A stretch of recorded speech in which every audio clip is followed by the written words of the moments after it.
Break ends in 5 seconds.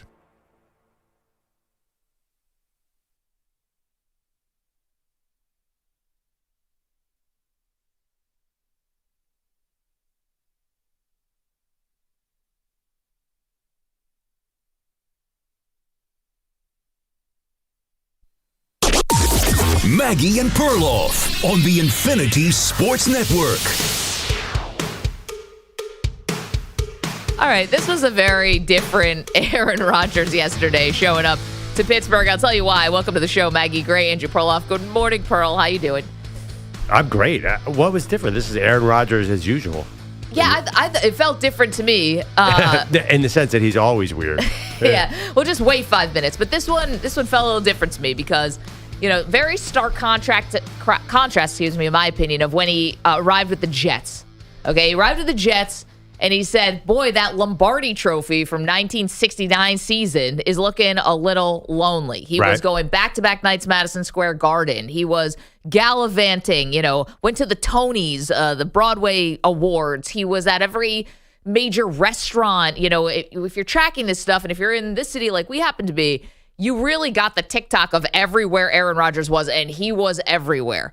And he came in sort of talking tough, like, hey, this is an organization that doesn't really know about winning, and I'm here to show you the way. I got none of that from him yesterday. I didn't think. The media did a great job. They tried to ask him about expectations and all of that. He didn't bite on any of it, and not even like in a stiff arm way. It felt like in a pretty, I can never tell with Rodgers. I think he's being genuine that he doesn't feel, maybe because the Steelers actually have a history and a tradition that's more aligned with the Packers than it is with the Jets, obviously, that he doesn't have to do as much. He doesn't have to be as big of a figure. Now, again, let's wait 5 minutes. This could all change. But yesterday I felt like I got a guy who came in and felt pretty low-key for an Aaron Rodgers. No, I agree with all that. Yeah. Although, what struck me yesterday was that it seemed like they had this plan all along. Like, we just wasted 3 months wondering about Aaron Rodgers, whether he'd be there. Didn't you get the sense, like, oh, they set this up in the spring? Like, it didn't feel like, hey, we got Aaron Rodgers last week. I got a vibe. It's like, oh, this has been the plan all along.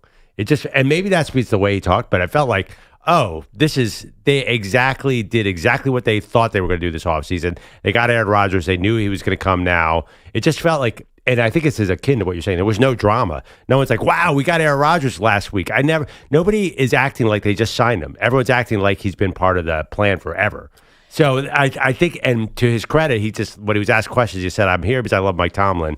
Like, he kind of low-keyed the whole thing in the sense that, I don't know, it just felt drama-free, which is similar to what you're saying. Yeah. But I feel like, you know what, and I look at the whole Steelers offseason, I'm like, oh, they did have a plan.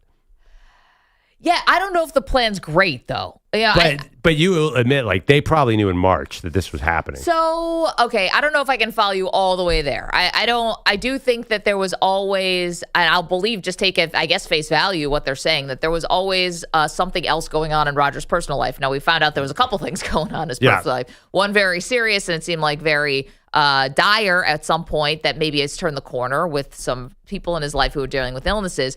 And then we got some other surprises as well. First, let's hear Rodgers, though. Manny, can I hear cut 5? Signing with the Steelers. No. Not just about the ego, guys. It's about the soul. I don't need it. For my ego, I don't need it to keep playing.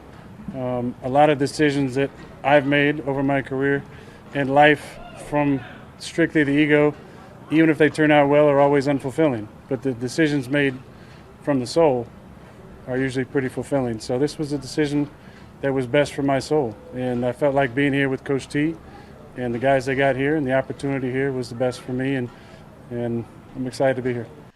Yeah, listen, I'm not that introspective, I guess. I don't know. I don't know if I can identify what I'm doing for my soul. No. Like, I don't know how to, like, what, am I here today with you guys for my soul? I said, you don't know me. And he said, you don't know me. And then I said, exactly. I think I'm here because this is fun and we get to do this cool thing for a living. Are you never here thought for your about soul? how your ego dictates your actions? I like to check my ego at times, but I don't know about my soul. Like, No. what move in your life do you make for your soul? Well, I think he's saying, like, I understand what he's saying. I think maybe you do too. Like, he's not saying, like, I need this to, like, get my legacy to a certain point so everybody says nice things about me.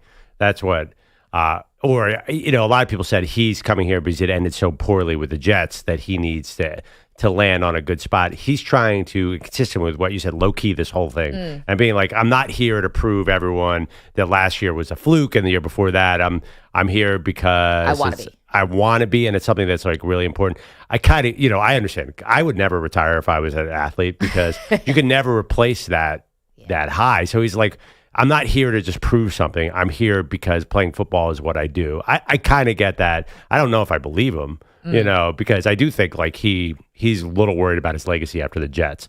But I at least I understand that. It's a little fancy for quarterback talk, but you kind of, did you know what he meant by that?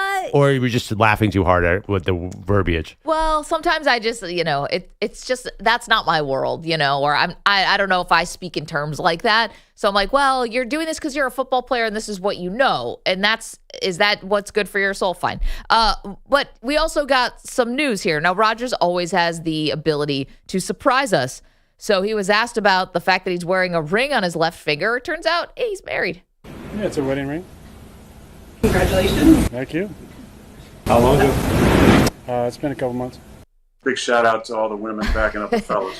No follow-up. Who are you married to? I think it's Brittany with an I, as we were called. I live kind of a quiet life. From the Pat McAfee show a couple months ago, and everyone on our show, all the men were very intimidated by women who spell their Britneys who spell their name with an I. Apparently, it's a different subset of Britneys. A little too hard to handle, and a lot of joie de vivre. Very intimidating group. But this is the other part where I think Rodgers was low-keying this thing, because it's not like Rodgers has dated a bunch of anonymous people before, right? A bunch of, just next-door neighbors. It was Danica Patrick, Shailene Woodley, Olivia Munn. I mean, he's got a track record of some of the most famous women we know. Right. And so the idea that he quietly got married a couple months ago, I have a thought on who it might be.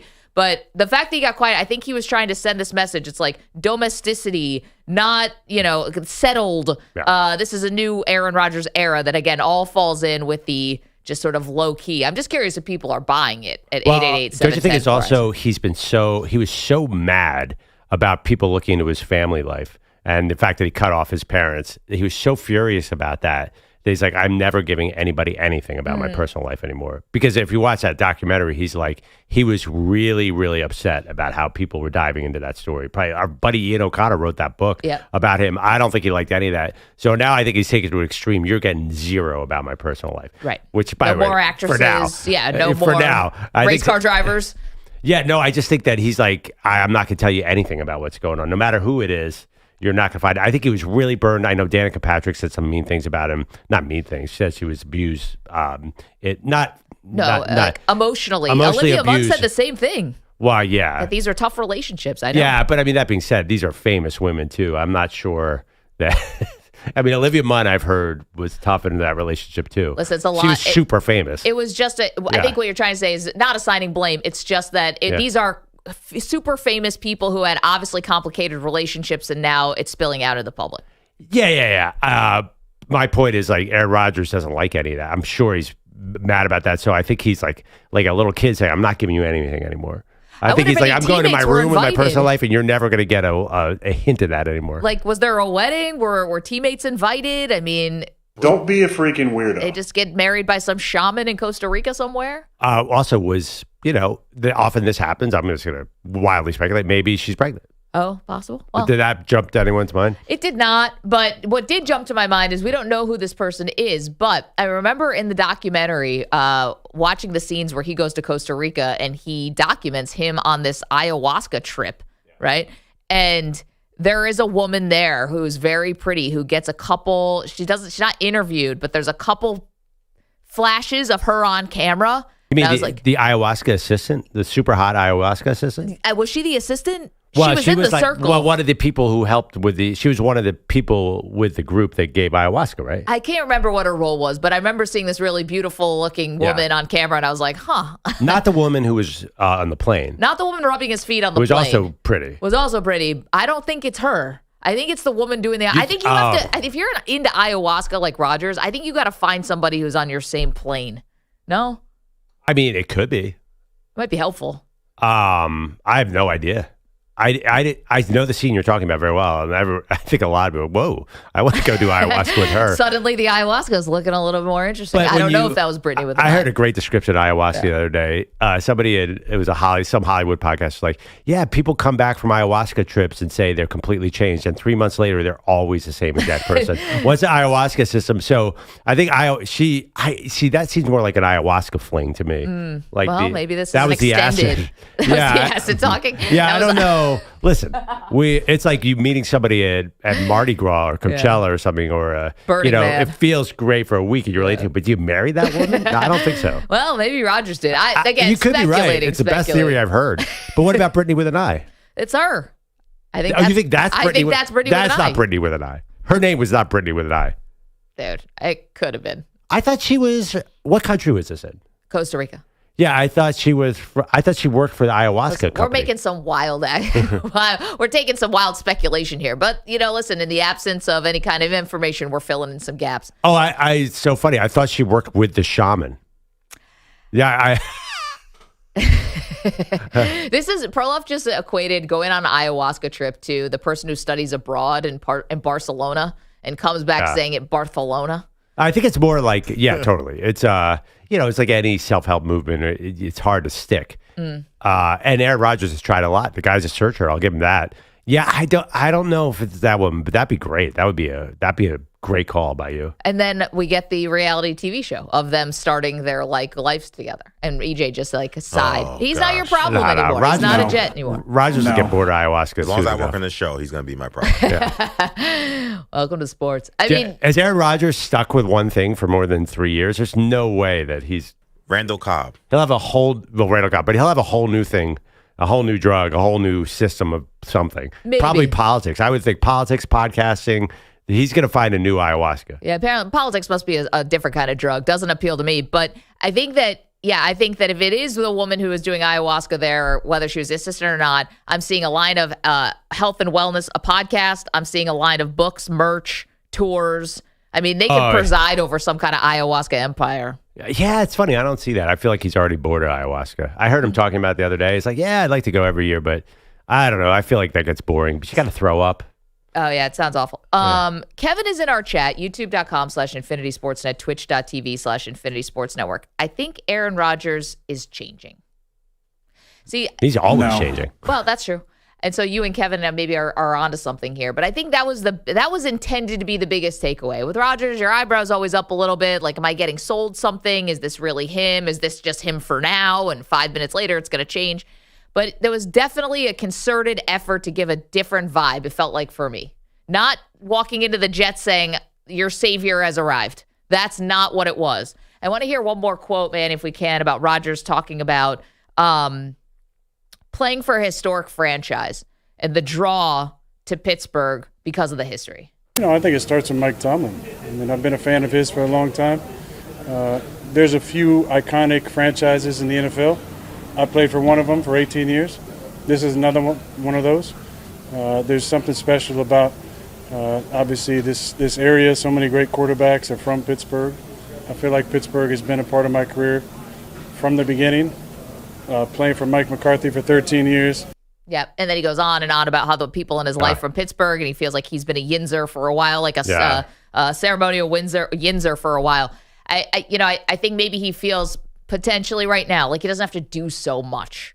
And maybe the idea when he talks about I'm not playing for my ego, the Jets could have been a lot of ego because there was a lot of ego stroking that was going on, when he got there. Like, he's here, he's our star, all of that. You're not getting the same vibe with Pittsburgh. So do I still think this whole thing is flawed? Yes. Do I think how the Pittsburgh Steelers have approached this, which is, according to Albert Breer, putting a lot of stock into one game that he played against Jacksonville late in the season. Yeah. This is from Breer's column on Monday, that they loved what they saw in like a Week 16 game against Jacksonville. So is that the one? I actually did not see that quote where he threw to Devontae every time. He's like, I'm not throwing. That was awesome. Okay. He looked great. So you're telling me that we got to put some context, though.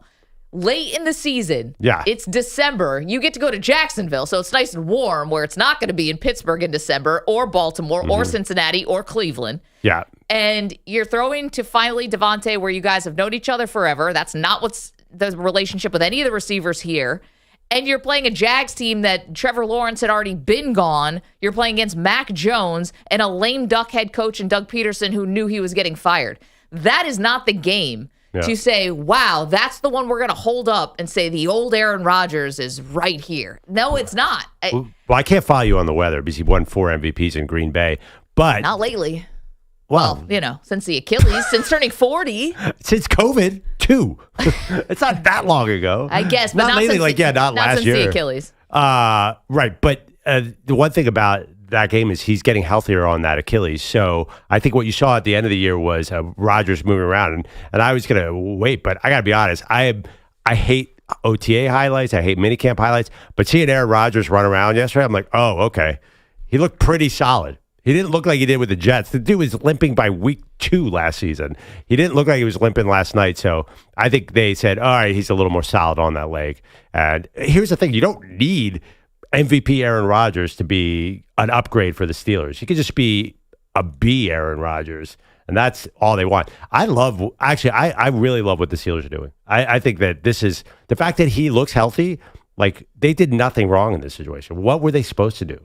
I mean, they got an Aaron Rodgers who, as you mentioned, is talking the right way. It's not being a distraction.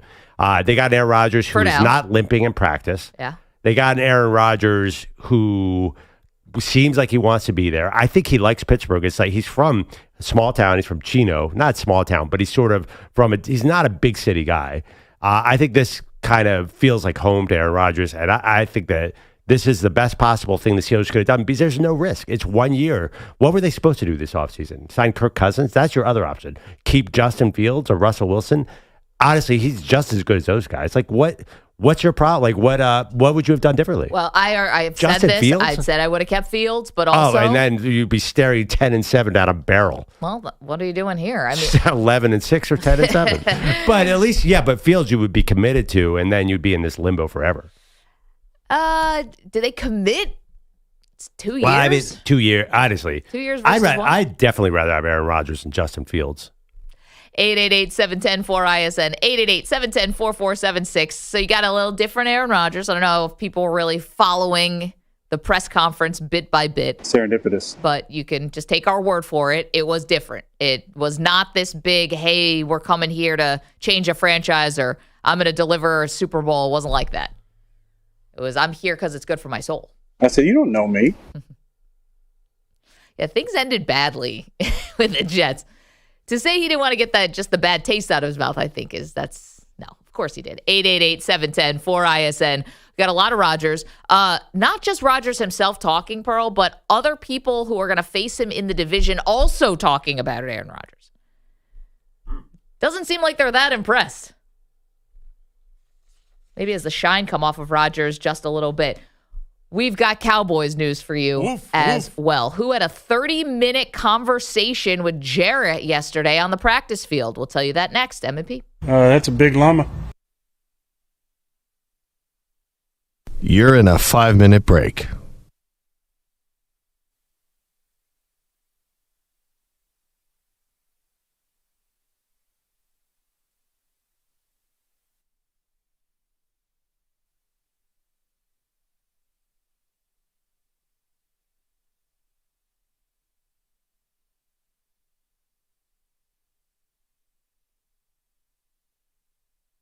Four minutes, 30 seconds remaining.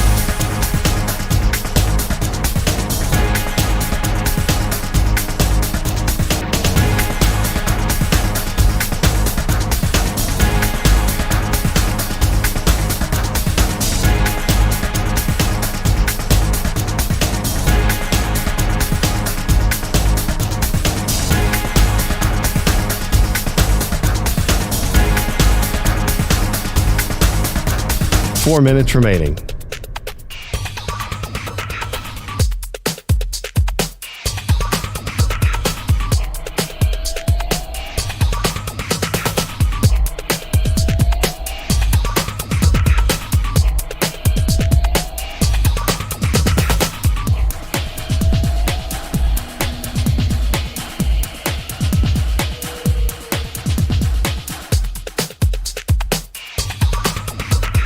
3 minutes, 30 seconds remaining.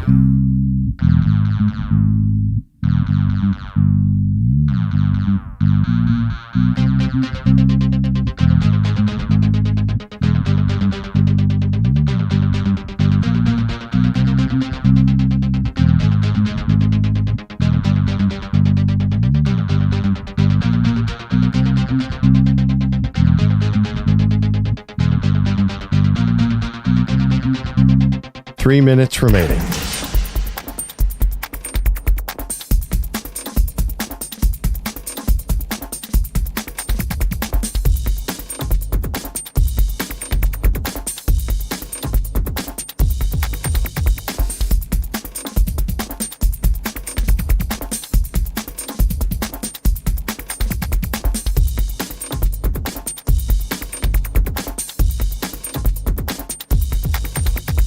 Two minutes, 30 seconds remaining.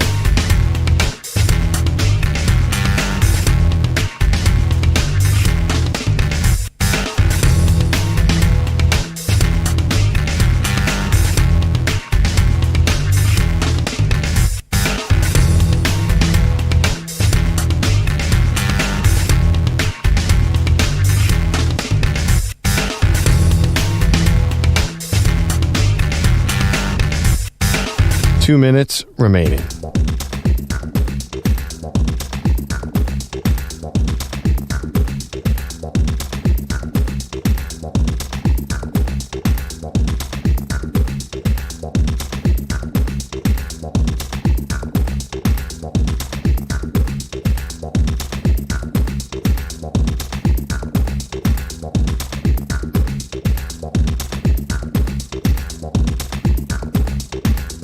One minute, 30 seconds remaining.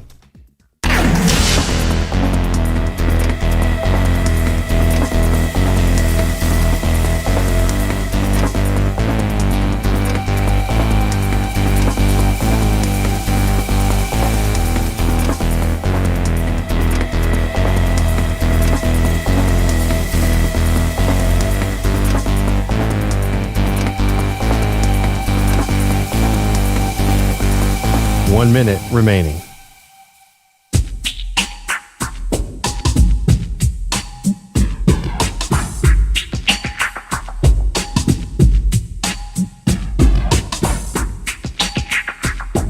Forty-five seconds remaining.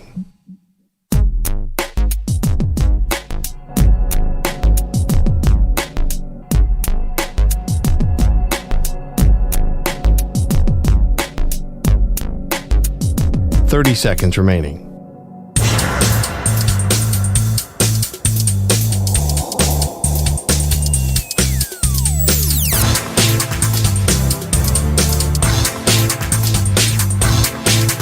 Fifteen seconds.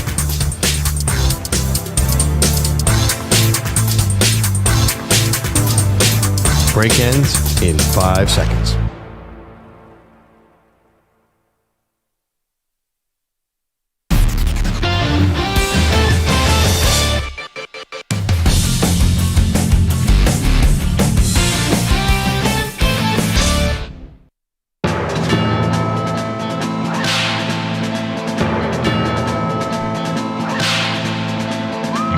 Welcome back, Maggie Perloff Show. You know what that music means. Cowboy Quickie. Maggie, what is going on in Dallas Cowboy minicamp? Well, I'm so glad you asked, Pearl. Micah Parsons showing up to the mandatory 3-day minicamp, so that's a good thing. Not going to be participating in drills, but the guy's in the building amid this still dicey contract situation. I'm perfectly happy that we have Zimmerman. Not anymore. They got Eberflus or DC. I'm assuming they've met. But anyway, Micah Parsons, Pearl, saying that he and Jerry spoke at length about the contract, even facts and figures, numbers, trying to nail this thing down. Are you kidding me? However, Micah Parsons saying that the ball is in Jerry's court. He's got to call his agent, David Mulugheta, become a very famous agent, famously Deshaun Watson's agent, so that's where you may have heard of him. But I don't know his name. Jerry said he didn't know his name. I don't know his name. Power play from Jer. Fell a little flat. But Parsons says it's Jerry. He's the one who's got to make the first call, but this is the ridiculousness underscored of Cowboy world where you can have a good thing happen, which is Micah Parsons shows up, right? Dak Prescott looking healthy. CeeDee Lamb, you made the trade for George Pickens. You drafted offensive linemen, which, in the Cowboys, those guys go pretty much straight to the Hall of Fame. You have all these things that you can actually be happy about. And here we are talking about who's going to call who. That's your Cowboy Quickie. So, Jerry Jones and Micah Parsons spoke for a half hour on the side. That was yesterday. They did not talk about the contract there. Apparently, they did speak a different time in private where they discussed numbers that they both felt comfortable with. Can I throw out a theory here? Sure. I think Jerry is now, at this point, cosplaying owner and GM. I don't think that. I think that they're like, let's let Jerry go out there and talk to Mike and make him feel like he has an impact on this. I don't know if the powers that be in Dallas are really letting Jerry control this situation. Oh, man. So this is like when you give a young kid a video game controller and tell them that they're playing, but it's actually not plugged in? Because why would, if he's in a negotiation with his star defensive player, are they really going to let Jerry sit there and talk to him for a half hour on the side of the practice field? It's your damn act. That's not how a negotiation works. Like, where I'm sure Jerry was saying all sorts of things about building a Super Bowl champion. And I think there's a real set of people who are going to do this negotiation probably in August, because that's how the Cowboys do it. I just don't see that Jerry has the iron fist control of this entire situation at age 82. Well, I mean, they will tell you differently. Micah Parsons says... Of course they'll tell you differently. That's what you do in this situation. No, but even Parsons said, right? So he's like, this all comes down to... This is a quote from Parsons. That's what it comes down to. I mean, Jerry calling Parsons' agent, quote, he gives the green light. He's the owner. He's pretty much what it takes to get anything done around here. It's up to him. I mean, that's what the player is saying to the media. So unless shut up and let me answer. I mean, is Parsons in on this cosplay? Like, everyone's propping him up? No, for some reason, Parsons is playing this game. I think Parsons is just a talker, and he likes to talk to anybody, and Jerry's a talker, and the two of them in the same room, it's like blah, blah, blah, blah, blah, blah, blah. Mike has always been a talker. He was at Penn State, and he would say more than any college football player. I think you have two big personalities who like to pretend like something's going on, like they're figuring out how to win a Super Bowl for the Cowboys, when we all know exactly what's going to happen here. They're going to let the contract go too long. It's going to be August 27th, and they're going to give him $42 million, and their cap's going to be all screwed up, because that's how the Cowboys do this. And then somebody else will draft a bunch of offensive linemen and keep the team viable. I just don't think that Jerry is doing it. I can't believe that Jerry has a plan here, and that the Cowboys, all those people behind him, are just letting him do this. Do you really think he's running this negotiation? This probably makes you want to drive your truck into a ditch then, because it's like, what are you doing as a Cowboy fan? You're pulling your hair out here if you really think that this is like, why do you have to tiptoe? Like, other franchises get to run like a business, like a real, and I know the Cowboys are great at business, but like a real football team where you don't have to tiptoe around ancient owners. I don't know if that's true. I think more teams run like this than there are a lot of. Your star pass rusher. I mean, you're just going to play these stupid mind games and who's calling who first and all this BS. You don't think there's 28 GMs around the league who are trying to figure out how to pretend to make the owners feel impactful when they're not? I think that's a common sports team thing. But I do think if you're going to drive your truck into a ditch now, like, why didn't you do it 8 years ago? Like, what are you waiting for as a Cowboys fan? 1995 was the last time you were in the NFC title game. How do you even have a truck? I don't know. I think it's because there was an idea that maybe Jerry still had the fastball. You're saying at times. Well, right. Now, I think history will prove the second he fired Jimmy Johnson, he put himself in a bad position. I really don't think that this is just a Jerry thing. Like you said, Parsons said this is all up to the owner. I do not see Jerry Jones and David Mulligetta hashing this out. Okay, can I ask you another question? If you think you said Jerry's cosplaying owner, right? They let him go out here and do these talks, and it doesn't really mean anything. And someone else, Steven, Will McClay, whoever it is behind the scenes, is really getting this done. Why are those guys waiting so long? Like, what? It's the benefit's not there. It messes up the cap, screws things up. He only gets more expensive because other people sign. Now, I think all the other pass rushers are pretty much signed at this point, except for TJ Watt. TJ Watt and Trey Hendrickson. Yeah, what am I talking about? There's two other huge guys out there. Anyway, so what's their rationale for waiting? If they're actually the smart puppeteers behind the scenes, then what are they waiting for? Gosh, it's $1 million question. I have the $42 million question in this case. I have no idea. Why are you expecting me to explain the unexplainable, Maggie? You have your theories about Jerry being some kind of, I don't know. I think that, they definitely, they have these bad habits as a franchise where they wait too long on contracts. We've talked about it many times. I think there's something funny in the structure going on there. I don't think that Jerry Jones is really the GM in the way that he still claims he is.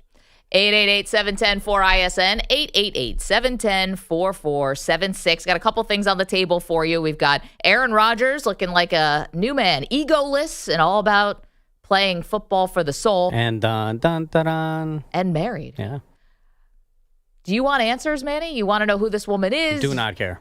Really? I'm good. The less I know about the guy, the better. The guy or the girl? Yep. See, I think I'm going to call BS on that. I think you want to know what she looks like, maybe even just for a superficial standpoint. Yeah, you're not wrong. I mean, yeah, maybe just a picture, but I mean, otherwise, I'd look at the picture and just say, all right, and move on with my life.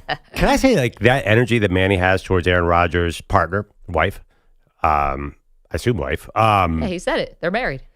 So I feel like this whole Aaron Rodgers signing with Pittsburgh has been met with a collective shrug. It's kind of weird. When he got to New York, it was like the world was exploding. And now he got to Pittsburgh, everyone's like, it's kind of weird, but whatever. I think it's because we saw the quality of play in New York and just figured, all right, whatever, it is what it is now. And also Aaron the way Rodgers. it took forever in Pittsburgh, like he was sort of softly signed there. Mm-hmm. I just think it's Soft interesting.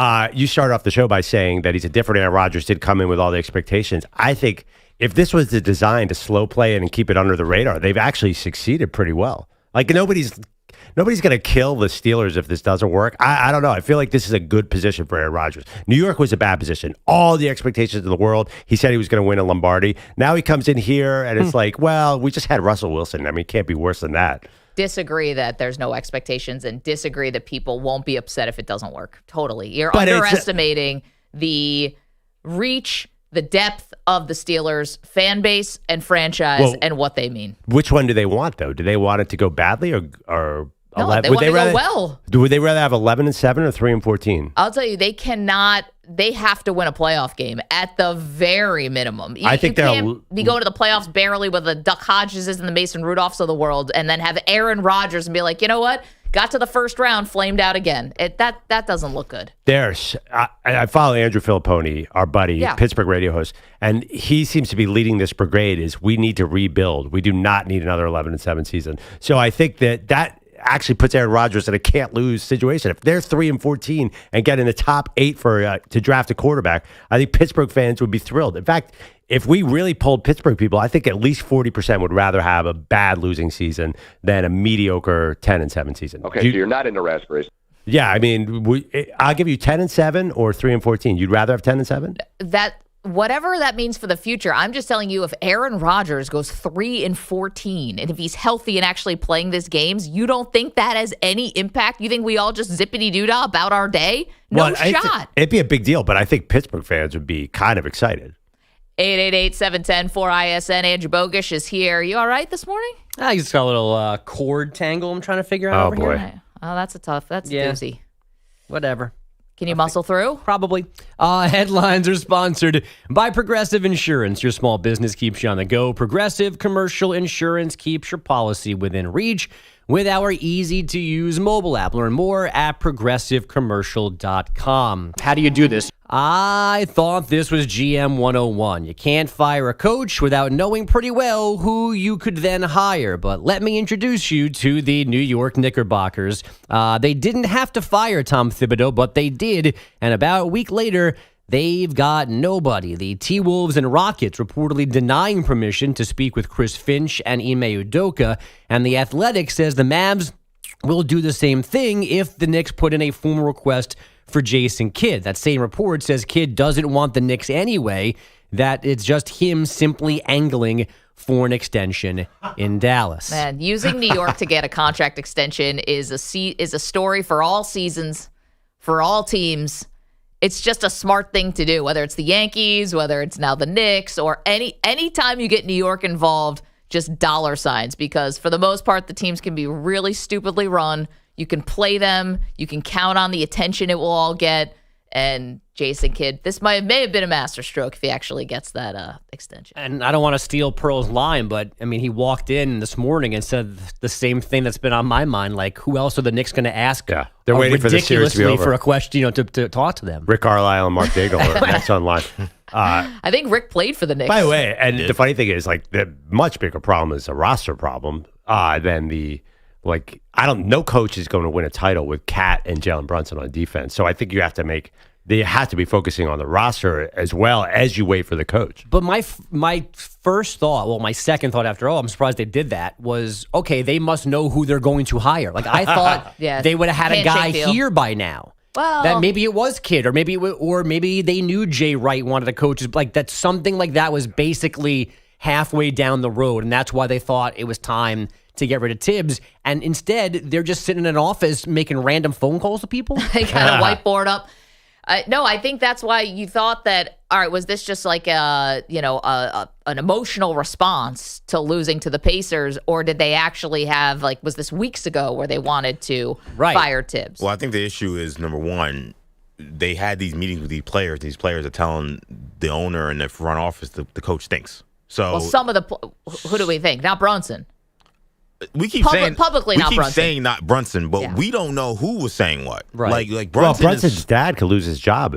I don't think he's gonna. I mean, I'm sure he could say, "Hey, keep my dad around," but the coach stinks. I'm sure he could say that. I'm not saying. I mean, I have read Brunson's job is in jeopardy. You guys son's the captain. How you're really gonna fire him? It was a thorny situation when they hired him. Yeah, and there are some players who apparently don't love Rick Brunson either. So I don't know, but what I do know is that there were players who said that, "Hey, we respect this guy, but like he doesn't adjust, he doesn't change, and that's a problem." And Tibbs is not going to adjust and change next year. So I think it would have, maybe they didn't come into it expecting to fire him, but maybe they heard such bad feedback. They're like, you know what? We got to let him go. And we'll swing for the fences for one of these top coaches. And if we can't get a top coach, then we'll just hire Johnny Bryant. Yep. I think that's probably what happened. I also think this kid thing is weird. Yeah, it is weird. Because, like, we keep hearing, like, oh, they're definitely going to reject it. They're definitely going to reject it. They're definitely going to reject it. It's all right, well, then why don't they just reject it? I don't know what's, like, somebody's playing somebody. Maybe it's just Kid. Maybe this is what we're figuring out, that he just wants a contract extension. But the way they keep yelling about how they definitely don't want to give him up is weird. Well, I think, though, there's nothing to reject technically yet, because the report says the Knicks have not put in the paperwork to whatever it is to talk to him. Right, but somehow we know Chris Finch and Ime Udoka are no. Because they asked. They actually asked those teams to talk to those guys, and the team said no. Oh, okay. The Athletic says they haven't asked the Mavs to speak to Kid yet. But with Ime and Chris Finch, there were no reporting. There's been very conflicting reporting whether or not Kid is interested in the Knicks. Some say no, some say yes. With those guys, there's never been a report of those guys having any interest in the Knicks. Well, I mean, so this whole thing feels odd. To be fair, those guys aren't coaching a team where there's a new owner and the GM came in and traded away the franchise player. Yeah. You know? And Kid had to go out there front and center and talk about it all the time. All right, guys. The GM was hiding. No, Manny's You'll right. do it. Manny's right. Fine, I'll be the head coach of the Knicks. Wait, I have a question. Why is Jason Rodriguez? Kidd? Like, what makes Jason Kidd the right coach? I actually Former Nick, that's why. Like, is he like an X and O guy, a vibe guy, a person? I know he gets along with some superstars and not with others. Like, why is Jason Kidd this? I think the prized relationship possession with for the Jalen Brunson, relationship with Jalen Brunson is His probably the big thing. Well, I think the other part, and this was the pie in the sky, is that he's got this great relationship with Giannis. And that was always kind of the thing lurking. Now, I don't know if the Knicks are going to be able to get Giannis, but that was always like Giannis. When Kid was in Milwaukee, Giannis said, "I'll save your job, like if you want me to." It was always that Giannis got word that Kid was going to get fired before Kid did. Yeah. Went to him and said, "If you want, I'll go to the organization. I'll save you." And Kid said, "Don't worry about it." Yeah, but I mean, it's going to be hard for them to get Giannis, so they'd be stuck with Kid and no Giannis. Well, these are the theories, though. You're asking what makes Kid attractive. That was one of them. I also think that he really endeared himself that 1 year when he was in New York. James Dolan personally recruited him to the Knicks as a player. He played well until he couldn't make a jump shot for a month, which was right on time for the playoffs. Right. And they didn't have a chance of making the head coach because they already had a head coach. But I think had they fired Mike Woodson for some strange reason, I think that Jason Kidd would have been the head coach coming right out of retirement. He was very well liked when he was here. So I think that this is Dolan in the front office probably saying, well, we liked him years ago. Like, let's bring him in now. Now he's an accomplished head coach. We all remember Jason Kidd's tenure in New York as a Knick. I think that you'd also have to ask, though, who's Dallas going to hire? It's not just a New York story. You got Cooper Flag coming in. That's a good job. You've got Anthony Davis for now. You've got Kyrie coming back from injury. We'll see about that. Now, Kyrie and Jason Kidd get along very well. Kidd gets a lot of credit for sort of Kyrie's resurgence. But Cooper Flag, now you got the gift of maybe a rigged lottery. You got the gift of Cooper Flagg. If you're Dallas, there's a lot riding on this as well. I feel like the trend in NBA right now is GM-run teams, kind of like baseball. Like the GM builds a champion. Like Missoula didn't do anything, and Mark Daigneault's not really a factor in this whole thing. It's Sam Presti and it's Brad Stevens. Like I don't think the coach is the key now. It's the GM, right? It's kind of like baseball where the coach is sort of a caretaker. I mean, that might sound harsh, but I think that's a reality if you look at the recent champions. Then why'd Thibodeau get fired? Because he's not a caretaker. He's not doing what the GM wants. He's not doing what any GM would want. That's true. I definitely agree He's with that. too much of a set in his ways type. Yeah, and I think Mike Malone was too much of a, like, I'm going to do things my way guy. Well, I think that GM got fired too. I think Mark they Daigneault, both are out. Yeah, Mark Daigneault is the ultimate current NBA coach in the sense that no one knows who the heck that guy is. Like, I think you need to build. That's just my take, and maybe as a nerd, that's what we always want to think. I mean, Howie Roseman is the ultimate NFL GM now. I think like this GM-run teams in the age of analytics are a thing, and I think that's isn't that what the NBA is now?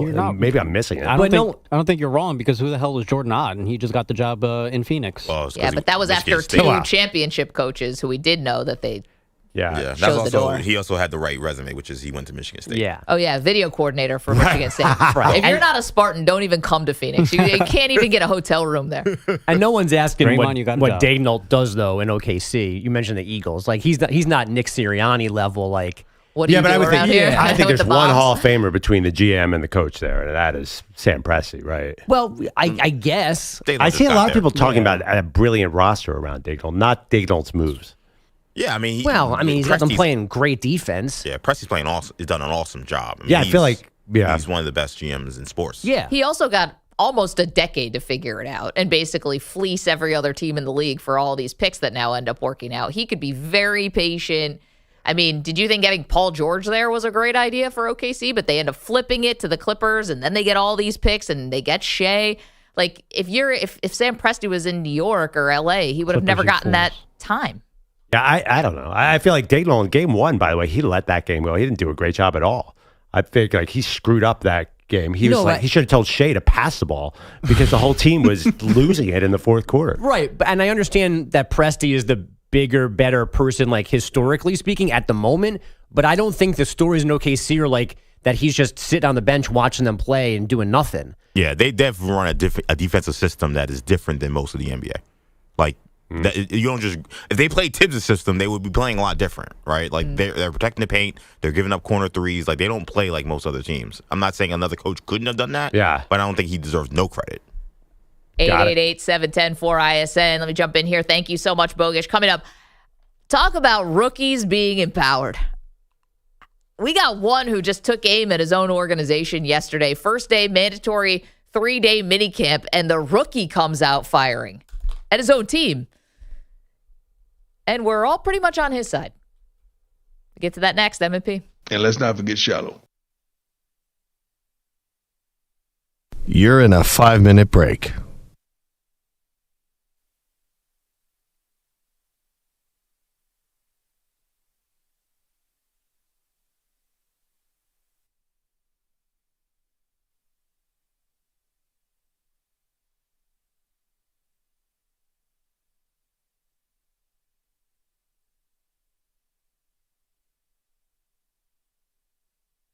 Four minutes, 30 seconds remaining.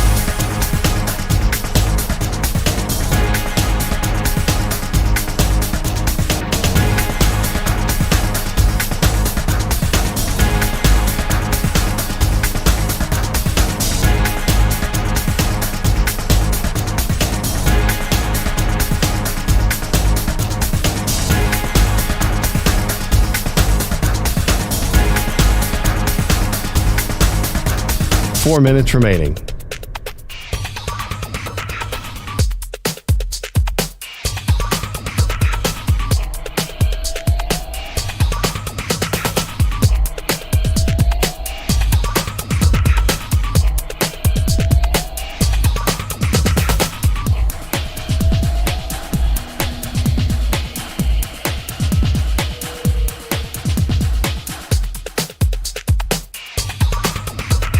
Three minutes, 30 seconds remaining.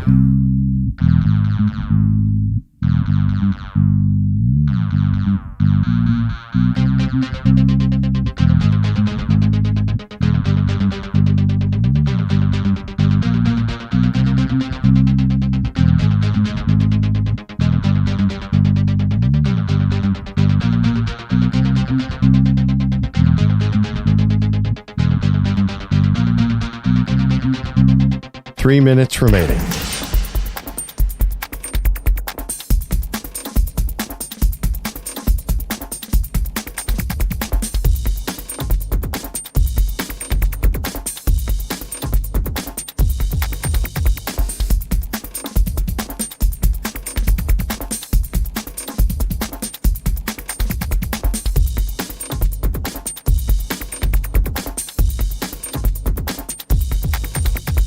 Two minutes, 30 seconds remaining.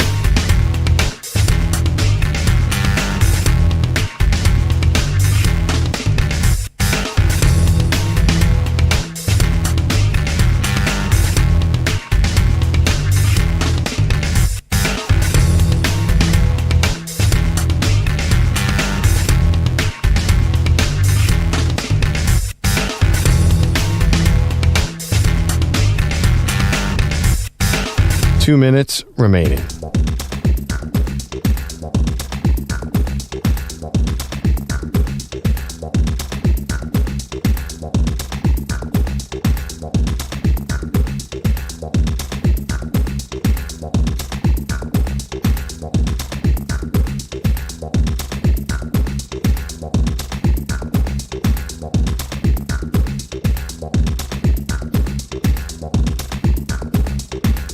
One minute, 30 seconds remaining.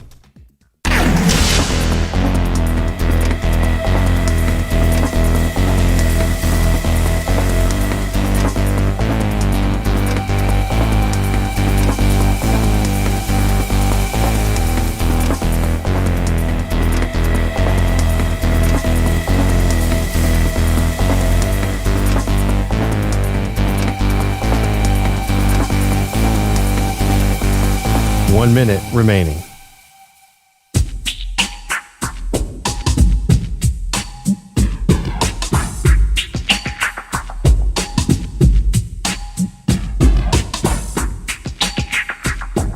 .45 seconds remaining.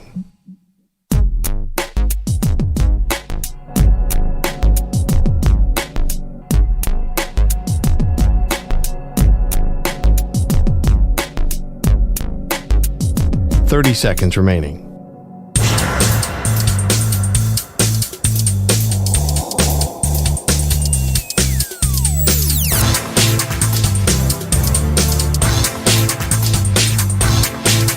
.15 seconds.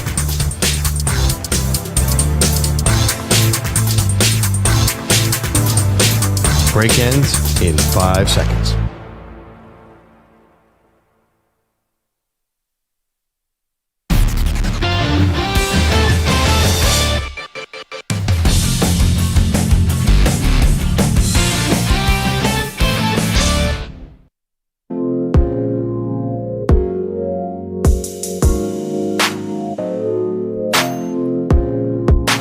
We got rookies calling out their own teams. Welcome to the show, Maggie Gray, Andrew Perloff. Shemar Stewart, Pearl. Yep. The latest, 17th overall pick, Texas A&M, pass rusher. Gets signed by the Bengals. Okay, good thing, right? Positive. Bengals need some defense. You got Burrow, you got Chase, you got T. Higgins. The offense is going to be good. Joe Burrow put together actually an amazing year. And the fact that they didn't make the playoffs was embarrassing for the Bengals. Joe Burrow. And just shows how much the defense was lacking. So here you go. You got Shemar Stewart. Well, it's not going that awesome. He's not practicing right now because his contract is not signed. And he says that he's done nothing wrong in this holdout. Like some people say, we all agree Trae will be right? But technically he's still 1% wrong for being under contract. So in my case, I'm 100% right. So it should be a no-brainer. Right. So what he's saying basically is that there's some language in the contract that is not in line with what the Bengals have signed their last 2 first-round picks to. So all he's saying is, I want the same contract that you signed Amarius Mims and Miles Murphy, both guys who were taking later than Shemar Stewart, and he wants the same stuff. And apparently, according to him, and it's his word versus nobody because the Bengals haven't said anything yet, is that there's language in there that's different. And he said basically that the team is trying to win arguments instead of winning football games, which is a direct shot right between the eyes at the Bengals for a team that has been criticized in the past, Pearl, for being cheap. Well, yeah. I mean, I think there's a lot of reporting that the Bengals want a clause in the contract where if he basically doesn't play for them at the end of his rookie contract, they get to keep the money, the void years. So I don't think he's making this up. And he's right. The previous guys haven't signed it. Most teams don't make you do that. So he has a case. But this is, as you said, as you started, this is shaping up to be a disaster. First of all, if there's any single first-round pick who needs a camp, it's this dude. He couldn't do anything in college. He was this fast, tall, strong guy who never, ever, ever sniffed the quarterback at Texas A&M. So he's got to learn how to pass rush. This is a disaster for this defense, and it makes me think the Bengals, once again, have no idea what they're doing. More from Stewart. Wishes he could say what's happening behind the scenes in the negotiations, but he's got to be a little careful. If I really wanted to say, yeah, I can't say what I really want to say, but it's their contract. They can do what they want with it. Right.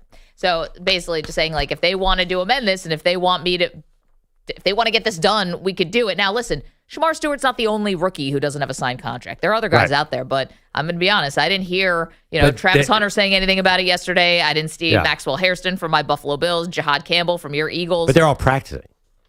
Right. Well, he's there. He's just not practicing. But he's not practicing because those guys, I think they have insurance, but if they get hurt, Well, I'm assuming Shemar Stewart does too. No? I think he does. I think there's an issue with that too. Like, I don't think he has the insurance. I'm not sure why he's not practicing, but I think he's unusual in the sense that those guys are out there running around taking reps. And this is bad. Listen, this is a defense that doesn't want to pay their one good player, Trey Hendrickson. They let their other good player go in free agency, Jesse Bates, a couple years ago. You look at that depth chart on defense, and it is terrible. Okay. I agree with you, and I think that it is the Bengals' fault for this. I've said this, and I'll maintain it. I think Joe Burrow has a hand in this. Why? And I heard him yesterday also saying, listen, he wants the defense to be better, but at the end of the day, you win and lose games with your quarterback. And I just think he said that? Yes, and I just think that is not necessarily true. It is in a global sense, but if it was just about the quarterback, then the Bengals would have been a Super Bowl contender last year, and they didn't even make the playoffs. Yeah, I mean, Joe Burrow might have said that, taking the blame, but there's no doubt that defense has to be better. That's what I'm saying, though. I think that Burrow was so adamant about Jamar Chase and T. Higgins, his two guys, right? And Jamar Chase was a top pick for the Bengals. You can understand they definitely want to re-sign him. They absolutely should have. T. Higgins, though, there's an alternate universe where T. Higgins was tradable at one point. They could have gotten a return. And I think Burrow, the organization messed it up, but also Burrow was so adamant. He's doing media tours talking about T. Higgins and how much he wants him back. Yeah. When you know that the Bengals, don't have unlimited funds. They are one of those teams that's, has to be a little careful about the cash spending versus all the, what's in the coffers. And secondly, Burrow takes up a ton of their salary cap. He has not structured his own contract in a way that could be maximum beneficial to the team, which is weird because that doesn't compute with everything we know about Joe Burrow. Joe Burrow, Mr. Ohio, Mr. Team First. His contract takes up more of a percentage of their salary cap than Patrick Mahomes and Josh Allen and Lamar Jackson. There are things they could do to have a little relief on the biggest contract, and so far they haven't done that yet.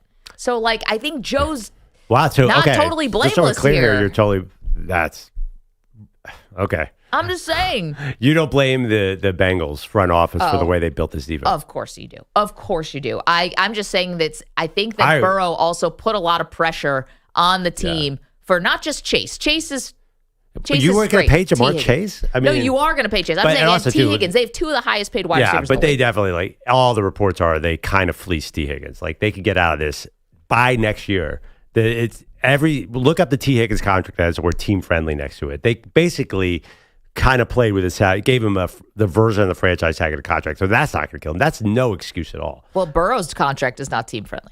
Yeah, but I mean, listen, the Eagles played Jalen Hurts, A.J. Brown, and Devontae Smith and Saquon. Well, not really Saquon Barkley, but they pay two receivers and a quarterback and lots of other guys. The Bengals are cash cheap. They don't have a plan. Their owner says stupid stuff about contracts. They have screwed this up from get-go. 888-710-4ISN. Still think the Bengals are a Super Bowl contender? Coming up, got some news for you on Coach Prime. 888-710-4ISN. Still think the Bengals are a Super Bowl contender? Coming up, got some news for you on Coach Prime. 888-710-4ISN. Still think the Bengals are a Super Bowl contender? Coming up, got some news for you on Coach Prime. 888-710-4ISN. You're in a 5-minute break.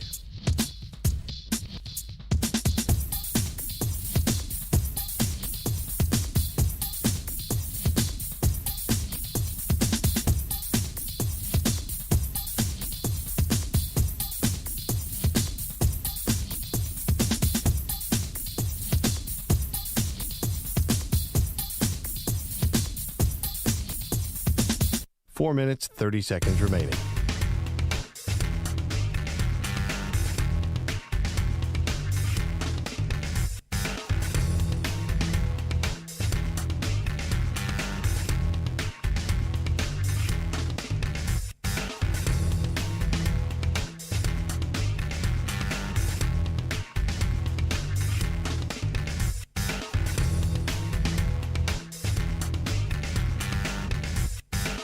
Four minutes remaining.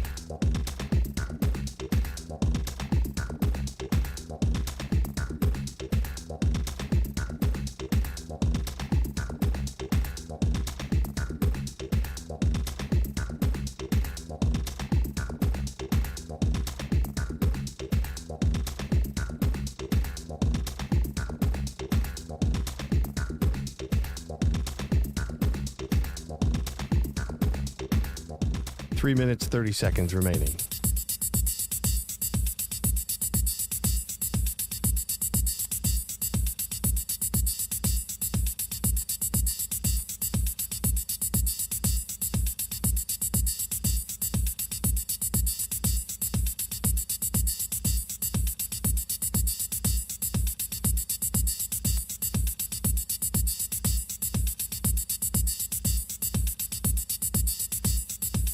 Three minutes remaining.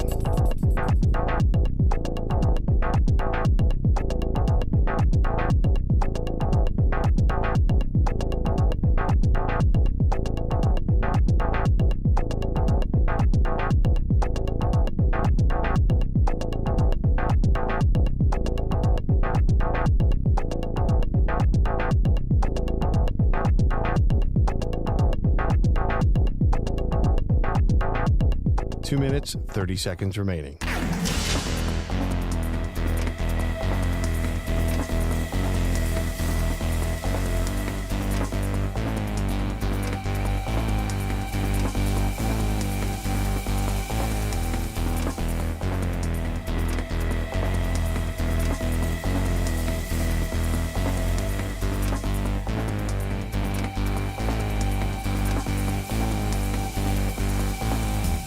Two minutes remaining.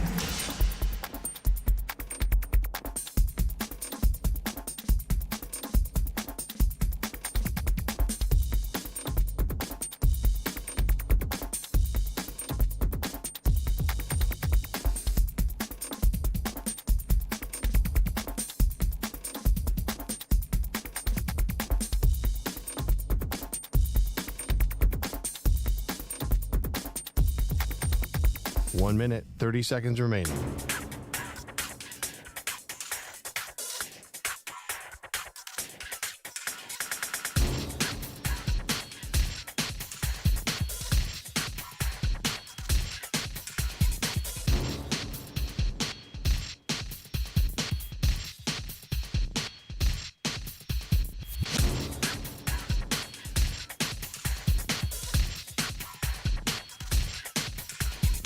One minute remaining.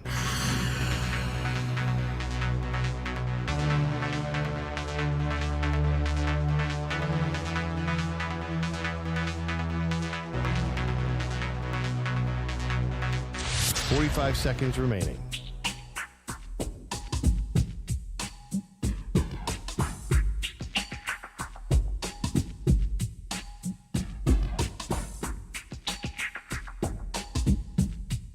Thirty seconds remaining.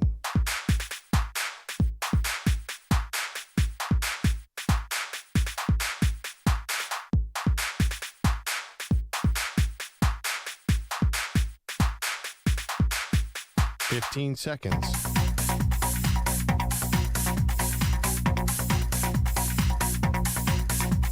Break ends in 5 seconds.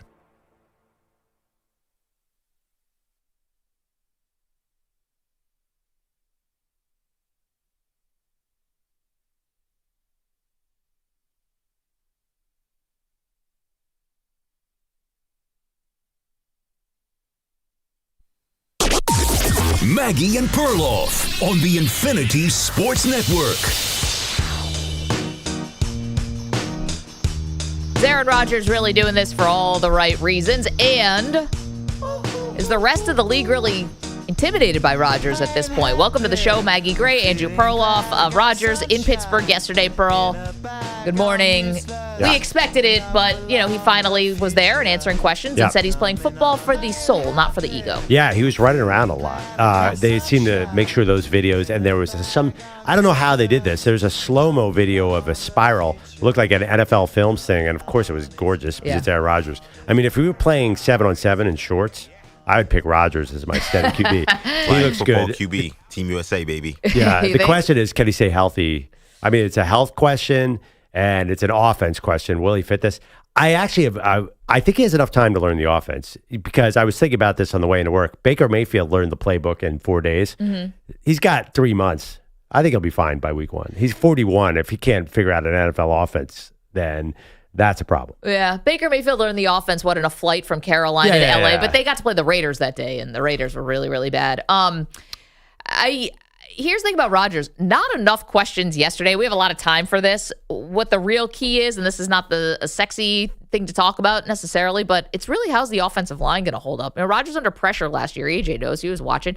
Anytime Rodgers was feeling pressure, when the offensive line was breaking down, that's when it didn't look like Aaron Rodgers. When he actually had a little time to make things happen with Devontae Adams later on in the season, that's when you got some of his, signature throws. Because he can't move around. He was moving well yesterday, but not at game speed. He's not able to escape like he did. Yeah, I'm not sure I agree with that because I feel like you could watch Aaron Rodgers' movement from one part of the season to the next, and I thought it was way different. And also it's clearly, I think at least according to a lot of insiders, a slight step up in the line because the Steelers have quietly invested a lot in their line. We'll see if those young guys pan out. But I think if Rodgers can move, it's a whole different game. I don't think it's just the line. I think it's him. He was literally limping for the first half of the season, and then all of a sudden he wasn't limping, which I don't understand at all. But I think it's more on his movement. And also, he's a veteran quarterback. He should protect the line by getting rid of the ball fast. That's why you have a veteran quarterback. As far as the intimidation factor of what Aaron Rodgers still brings at 41, going to be 42 this season. Don't be a freaking weirdo. Here's Myles Garrett yesterday from Browns camp, looking forward to adding Rodgers to his very famous Halloween decorations, all the graveyard of quarterbacks he's sacked. What do I think about it? Face him twice a year. I think it's a good opportunity to put him in the graveyard. I said, you don't know me. The graveyard is a great Halloween bit, Pearl, where Myles Garrett on his front lawn is tombstones, and it's all the quarterbacks that he's taken out. That's not, future Hall of Famer, I can't wait to test myself up against one of the best. I'm going to put him in the graveyard. Here's Jermaine Johnson. So this is obviously old stuff with the NFC North, right? Says he appreciates Rodgers, but there are no friends on the field. It was a pleasure having Aaron around and stuff like that, and I wish him the best. But, when I get between those lines, there's no friends. And I think he knows that, and he feels the same. So I'm excited. It's just another game, but for me, it's going to be my first game back. There's a lot of emotions. And when my emotions run high, I tend to play pretty well. So I'm excited. Sorry, Jermaine Johnson from the Jets. So that's going to be the season opener. Pittsburgh is going to be at the New York Jets. So I'm very excited, by the way, like Myles Garrett. Fast forward to the 18-13 Steelers or Browns win. I mean, Steelers-Browns always play some bizarro game that has no logic to it at all. So that, I don't even know. Myles Garrett, by the way, talk all you want, dude. Your team stinks. So I don't even know. And then Jermaine Johnson. He doesn't stink. Yes, but I don't know about him. I feel like I'm now in the Myles Garrett is a little overrated. Like, dude, get out. He's a guy who should not be in Japan when the team is doing mini camps. Like, I think the Browns might stink this year. Wait, I think you're really going to take out Myles Garrett? I mean, he's now the highest paid pass rusher in the league. And I know. He didn't show up to a voluntary practice. He's back for the mini camp. He's there yesterday. Even the way that all worked out, it's like, if you're a Browns fan, you're like, okay, we're paying this guy all this money. He's probably going to be the best defense player in the league, and it ain't going to amount to anything. Listen, I saw who he was with in Japan. I was like, yep, I'd be in Japan too. Oh, his lady? His new lady is well done, Myles. Oh, is that right? Oh, that is right. Let me check Manny. Instagram real quick. See, this is where Manny is so full of it. You say you have no interest. Aaron Rodgers revealed yesterday that he's been married for a couple months, and Manny's like, I couldn't care less. I'm like, you don't even want to see what she looks like? He's like, I don't want to see what she looks like. Meanwhile, we're rushing to Instagram to see Myles Garrett's girlfriend. I and don't see anything, EJ. Why would you lie to me like this? It's out there. All I see is Keely from Ted Lasso. I don't know it's on Instagram, but it's out there. Why are we But wasting you guys have no problem with Myles Garrett coming into this offseason saying, all I want to do is play for a contender and then taking $40 million from the Browns? Like, that didn't strike anybody. I know that's what NFL players do, but that was ridiculous. You want to get paid. Yeah, but I don't think that means he's overrated. Just he's but like winning's not. He It doesn't wants seem money. like he's a guy who's hell-bent on a ring. Well, Probably not. I mean, listen, this is two ways these things go. He either could have made it really messy where they forced a trade and he gets to go somewhere that you're still not guaranteed you're going to get a ring, or they blow you out of the water with money and he'll go from, what did he say, Cleveland to Canton. I don't know. I feel like he's Joe Thomas 2.0, which is pretty good for him, but I just don't. This seems like they really like. It's funny, we talk about Shedeur Sanders, who was throwing darts again in OTAs or minicamp. They are clearly in play for the number one pick this year. So I think it's interesting how they do this thing in Cleveland. Good job, Myles. Good job. But you think that Myles Garrett's going to be mailing it in now? Like, that's the implication? He'll be great, but it won't make any difference. No. And like he's talking trash to Aaron Rodgers, like, I don't know. Like, I think it says a little more about Rodgers. I do. Maybe Garrett's just a unique guy, and Jermaine Johnson can't wait to face a former teammate or whatever. And these guys, but it feels a little like, I don't know, for the rest of the league, as the shine come off just a little bit because of Rodgers' last 2 years. He got majorly injured and then was coming back from an injury, and they won 5 games last year. So, does he have that same intimidation factor that Rodgers always enjoyed? oh yeah, I guess that's long gone, right? Like now it's funny. I think he's like Kirk Cousins, just a little Kirk Cousins plus now, right? Isn't that how everyone views him? Was Russell Wilson when he got to Pittsburgh? Was he Russell Wilson? No, this is clearly a diminished Rodgers. But what else are you going to do? Here's my question though about that. If no that's time machine. If that's the case, guys, like it's not like they have Derrick Henry in the backfield. Yeah, I know we were saying that maybe you don't need Aaron Rodgers to be MVP level, but I kind of think.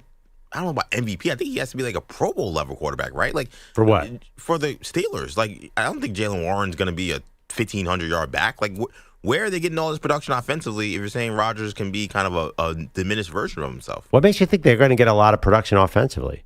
Well, they're trying to win. That's the whole point, right? Like. See, that's what I'm saying. You're like, why did they go with Rodgers? It doesn't, there's no downside. There's no commitment. I'm like, but they've got to score points. Like, they've got to find a way to actually win a playoff game this year. I think you think there's no pressure there. I think there's tons of it. That's where you and I don't see this the same way. I mean, come on. You really think that this Steelers team is going to go on some run in the AFC playoffs the way they're built right now? I think they think that. If they think that, they're out of their mind. You can laugh, but I don't think I you like do to. Someone this call if it you for Pittsburgh. Is like we signed Aaron Rodgers. We're going to the Super Bowl. I have not seen a single person say that. I think they believe this is the swing you take, right? Right, That they have a great defense. Risk. They just signed a guy for $13 million. No, but they have a great defense. They just made this big move for DK Metcalf. They gave him $150 million. Like, they're trying to send a message. We are different now. Oh, I don't Because the Metcalf thing was also very out of the ordinary for Pittsburgh. Usually they're sending wide receivers out, which they did in George Pickens, but they're not bringing guys in and giving them huge contracts. That's generally not what the Steelers do. They draft their receivers and then let them go. But, I mean, if it was an all-in year, they would have been aggressive about quarterback. They waited till June 9th to bring in their quarterback. I know, but you think this was orchestrated all along. Yeah, but it's definitely like... this is the opposite of the Rams all-in season. This is like, okay, we're still here season. Like, I still love Warren Sharp's tweet after this happened. The football analytics guy said there isn't a 10-7 season that Mike Tomlin hasn't fallen in love with. Like, I think that's what everybody thinks this team is. Right. And then you get into the playoffs, and then you hope that Rodgers makes a difference and the defense makes a difference. I think there really is a movement in Pittsburgh thinking that, God, we would be better off if we were terrible. I really think that's a thing. Oh, yeah. I will say this, but that's not winning out. That's not what the front office is doing. If that's the case, Perloff, then that defense better step up because last season they got steamrolled in the playoffs. And when you look at the defensive rankings, They were decent against the run and during the regular season, but got crushed by the Ravens on the run. And then against the pass, they gave up 20. They were 25th, I think, against the pass all year. So what did they do? They drafted a nose tackle, they drafted a defensive end, and they drafted a linebacker. Yeah, those guys better step up. But they've had a lot of guys. Like, they've been drafting defensive guys. They got Joey Porter Jr. the other year. Like, this is a team that knows how to draft defense as well. They have some names on defense. I mean, like, listen, if TJ Watt is healthy, that's the other thing. Watt was hurt last year. He's not in camp. They got problems, man. Well, thank God to keep him healthy. But if you get Highsmith and Watt coming in, if like that team is healthy on defense, there are a lot of Pro Bowl level players on that defense. There's no doubt about it. They're just getting kind of old. The expectations for Pittsburgh, now that you've seen Aaron Rodgers in black and yellow, 888-710-4ISN, 888-710-4476. Okay, you got game 3 tonight, NBA Finals. Series goes to Indianapolis, Pearl. Wait, the NBA Finals are still going on? I thought they just gave up and said, let's hope LeBron's in there next year. Honestly, it was too long. But I hate when they do the 2 days rest. When's game We lost 4? all our momentum on this series. Is game 4 Saturday? I believe so. God. Why are they doing this? Just go every other day. We lost all the mojo. Game 4 will be on my birthday Friday. Hey, it's your birthday? Oh yeah. Man, Wait, Friday, so- that's death for TV, usually, TV ratings. So it's every other day. Manny, and how old are you except for gonna be? travel. I will be turning 28 years old. Look at you. All grows up. All old and whatnot. You going to watch the game? Or are you going to go out and get hammered? Both. Both. That's what Buffalo Wild Wings is for. It's weird that you don't have a girlfriend right now. But you're going to BW3 to watch a Thunder Pacers game. Got that right, brother.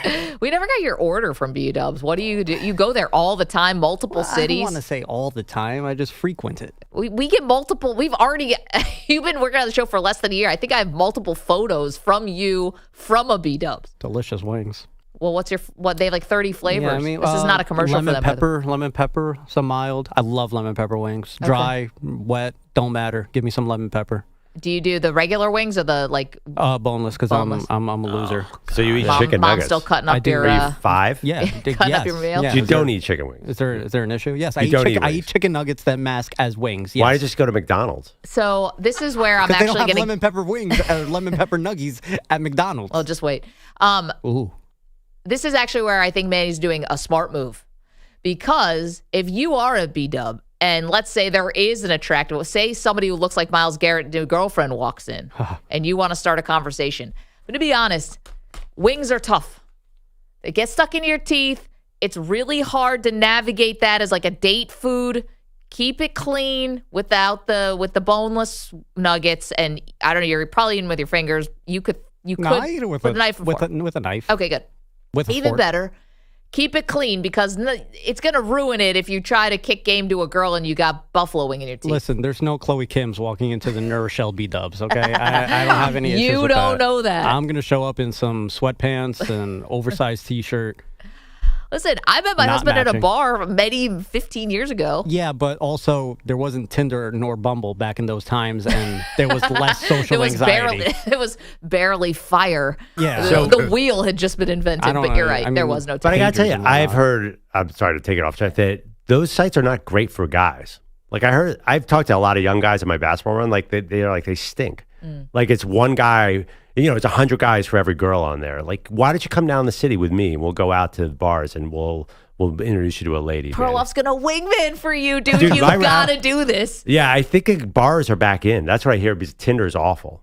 Yeah, Tinder's the worst. Bumble's the worst. It's the bane of my existence, as is dating. But you know what isn't? Basketball. Listen, and drinking. Listen, I met my future wife, Coffee Meets Bagel. I will give them a shout out. Try Coffee Meets Bagel. Oh, that's the Facebook thing, right?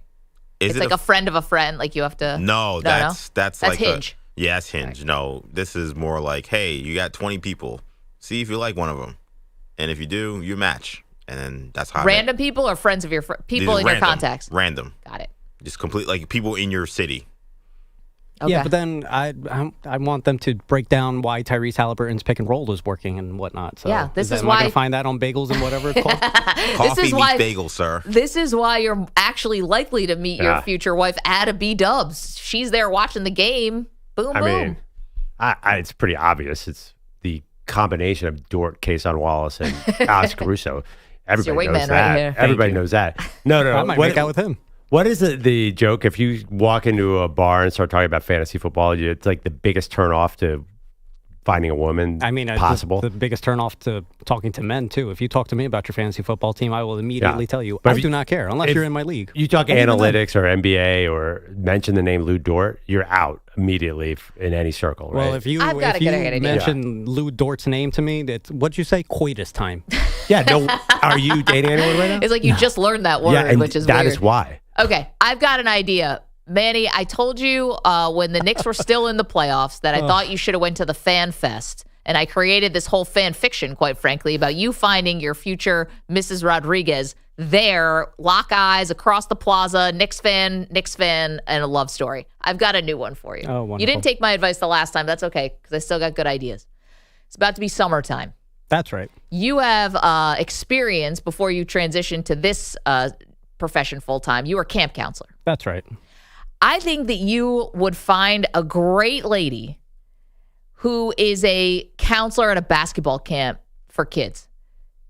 This is the woman you need. Now, I don't want you to leave, and by the way, you can't. You're chained to the desk. You can't leave here. We lock the doors. You're not allowed to leave the Maggie Perloff show. But you need to find like a future assistant coach or something, or future head coach, something like that. You need someone who can speak your language. You need to find a counselor at a basketball camp, and that's going to be the next Mrs. Rodriguez. She'll break down the Lou Dort defensive blah, blah, blah. All right, Cameron Brink, hit me up on Instagram. Manny, rule number one, ignore everything Maggie says about finding women. I'm looking at a picture of the Fan Fest. There are at least 400 people on camera here. There's not a single woman. Yeah. So if you're going to the Fan Fest looking for women, that's bad. Going to a basketball camp, what are we doing? How about the run, LA Fitness Run, or one of those famous runs? You could be there. You can meet a dude. There's mad dudes there. Yeah, there's no chicks doing the reception. There's always some cuties at the reception. Girls working. Do we look like guys who can pick up girls at the gym? Come on. And we laughed and we laughed. Clearly, I'm working with nothing here. I got no strategy. Go to the New York Knicks Fan Fest to meet a girl. Then it's like, well, why don't you go to a basketball camp? Honestly, these are the single two worst ideas I've ever heard on how to get a woman. You want to take him to some martini bar in Shishi, Manhattan? And what is he going to do there? No one's talking about Lou Dort there. Okay, well, okay. Why don't you just go with EJ to a WWE event? Maybe you'll find the love of your life there, because there's a lot of women there. There kind of are, actually. Well, yeah, you might meet Topanga. A lot of dudes. Like BW3s watching the finals, a lot of dudes. We got to get your odds better. Yeah. Do you want to know? So I have a friend. My issue is social anxiety. Well, that's what the booze is for. I was going to say, I didn't want to say it. Like booze, pills. We're not advocating for any of that. Don't do pills. Yeah, be under a doctor's care. I meant like anti-anxiety meds. That's not the advice I'm giving you. But can I tell you a personal story of a friend of mine? So she also didn't love the dating apps anymore. She had been over it. And by the way, she's got a partner now and they're madly in love, and this is a happy story. But she was like getting so bummed out about the apps, and she wanted a place where the ratio of guys to girls was good, but she's not a sports fan, and it'd be really hard to fake it, and you're going to meet somebody and you don't know who Lou Dort is, and your cover's blown. What she ended up finding was she was a big fan of John Mayer because she loved his music. He started fronting the Grateful Dead, like the current iteration of the Grateful Dead, Pearl. And she started going to all these Grateful Dead shows. And I went to one with her. It is 90% dude. She didn't end up meeting her guy there. There's a totally other story. But the ratio was unbelievable, and she found a way to get off the apps. And by the way, she became a huge Deadhead, like a really big fan of the Grateful Dead. So go to a Grateful Dead concert, meet 90% of dudes, and flip it the other way. Exactly. You got to go to a music show where it's a mostly female audience, like John Mayer or something like that. Beyonce, come back. Get a cowboy hat and get out there. Yeah, Andrea had an extra ticket. You could have went with her. Damn it. My family, my wife, and my daughter went to see Olivia Rodrigo this weekend. If you want to meet a 12-year-old, then go to that. We're not advocating that. Of course we're not advocating. Everything Maggie says about meeting a woman, immediately take that and do the exact opposite. Like literally 180 degrees. She's just described, she's hardwired to find men. She doesn't understand how this game works. It's hard. But no, I think I'm giving Manny gems here. Then you really aren't. Where would you take him? You said come out with me. Where are you going to go? Some meat market? No, we'll go where the ladies are. We're going to go to Crown Heights, Brooklyn. We're going to go to Williamsburg, Brooklyn. Warehouse party? No, Something just like a that? bar. Okay. Like a bar where there's no TV on and everyone's getting hammered and you can use your... I think you're better in person than online. There's I'm no- just going to say that right now. there's no You're a very TV. charming person. You're good looking. Probably you profile better in person. Listen, if there's no, I got to catch my 11 o'clock Sports Center though. I got to catch up on the rest of the day. Yeah, I got to catch up on my news. I don't watch Your CNN. I news. watch Sports Center. I'll be honest. The news is real depressing. I would tune that out. I'm hearing fear of Manny. Oh, I'm petrified of women. Are you kidding? Yeah. We're intimidated. Yeah. I think we're all on the right. I was like, what we need is a serious psychotherapist. The problem is, though, not all women are, Sydney Sweeney, whose bathwater you want to drink. Like there are actual real women out there who are a little less intimidating. I don't believe it. No, I think Manny's scared of every woman. I'm getting that sense. What do you think we're going to do? By the way, all men are. Just Reject so you me. know. The constant fear of rejection. Got it. I know you're worried about your loot door information scaring off women. I thought I ruined my second date with Andrea because I talked too much about wrestling. And in fact, You probably did. Well, no, she said in fact I actually was intrigued because you knew so much about something that was so foreign to me that it made me feel like passion. Right, and he was passionate about it. He's like made me interested in what else you may be interested in. Yeah, I'm just curious, EJ, when you were out on the market before Andrea, did your comic books and wrestling rap work a lot? No. That's very honest. No. That's funny because I feel like girls comic will say books that are girls kind will of- say that that's cool that you're into that, but they won't actually care beyond like they say, oh, that's really cool. Like, well, but they don't think it's cool. Yeah. Oh, really? Yeah, no, So women do a women lot of lie. things for men that we That's don't think are all. cool. So what we get out of this segment is that Manny can't get chicks and that women lie. And the women, Where did we learn that? that women will say that's really cool, but not be into something. Yeah. Women make a lot of concessions for men too. You don't It's like, even oh, need cool. to lie. If a guy starts talking about a Marvel comic book in a date, it's a given that he's not going to be interesting to that woman. I Sorry. don't know. Does Comic-Con have a lot of women? Yes. Oh, I've seen some videos. Oh, yeah.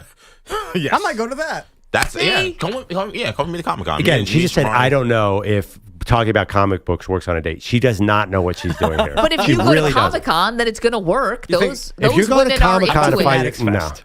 About Fanatics I've seen a Fest. lot of Fanatics videos Fest at would be fun. Comic-Con. There are a lot of men there. No, there are also a lot of women cosplayers. Are you serious? Yeah. Then women, they're like half naked. You Right, know what? dressed like you guys Princess have Leia or no whatever. you guys have no idea. I'm out. You've never I'm been out. to Comic Con and seen the cosplayers? I think if you go to Comic-Con to meet ladies, I am sorry. This is not a sound strategy. No, Pearl. I think you gotta find someone who's dressed like Princess Leia when Jabba the Hutt chained her up to the whatever, and that's it. And I guarantee you there'll be 70 of them over a weekend at Comic Con. That's See? one of the most famous cosplay costumes. I think Maggie. effective. I'm kind of partial honestly, to the like, Spider-Man I costume, genuinely but I think digress. that you're giving bad advice. Like, I really think that you're thinking like a sports fan, and that's the problem with Manny. What's he supposed to think, like a Broadway dancer? Like Well, this is what he is. Does he want to watch the NBA Finals? Or does he want to find a girlfriend? What's the bigger priority? Kind of want to watch the finals. Oh, man. Manny, I can't help you. 888-710-4ISN, 888-710-4476. Okay, got a little sidetracked there, but for a good reason. Where do you meet women? 888-710. You could also just, tweet us that. You can call us. It's fine. Kind of curious. Where do people meet anymore? 888-710-4ISN, 888-710-4476. Coming up, we are promised major fireworks are going to be happening this offseason. Where, with who? We'll explain next. Samter, I put my tongue in that thing. You're in a 5-minute break.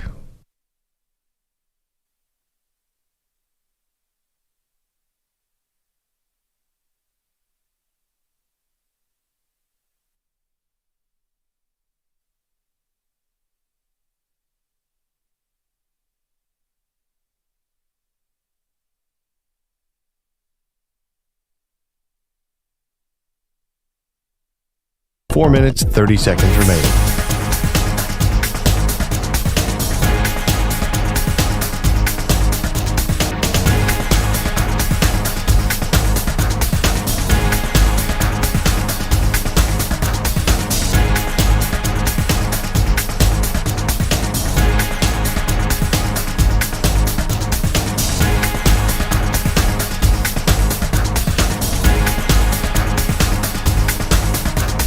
4 minutes remaining.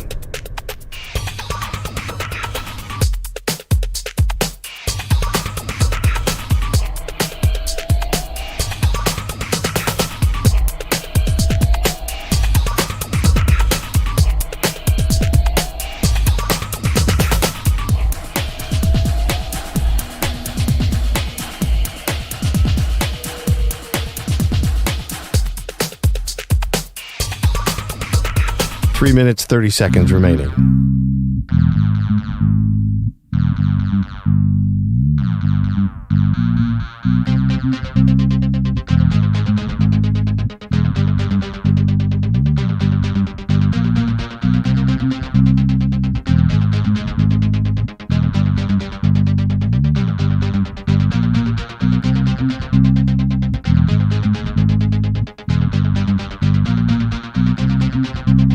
Three minutes remaining.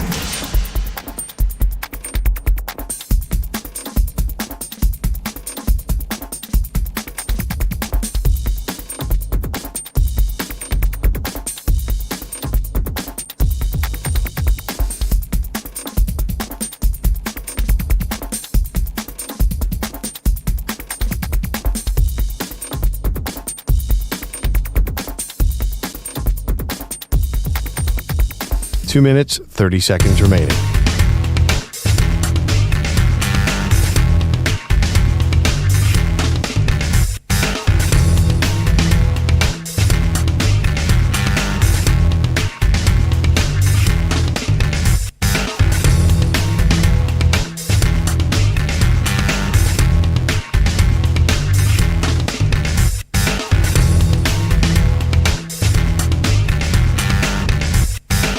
Two minutes remaining.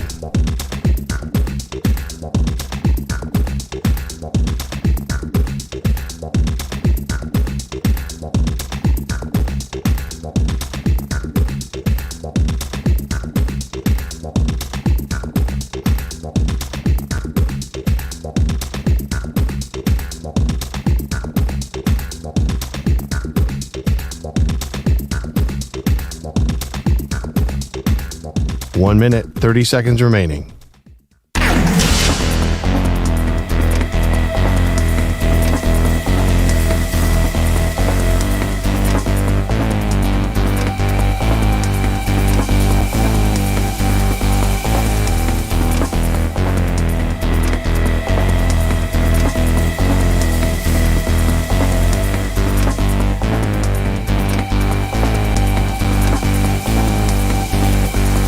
One minute remaining.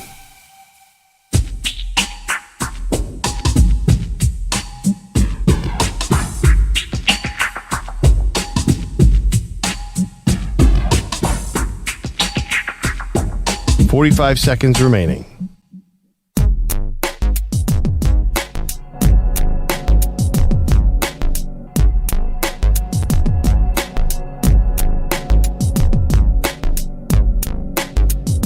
.30 seconds remaining.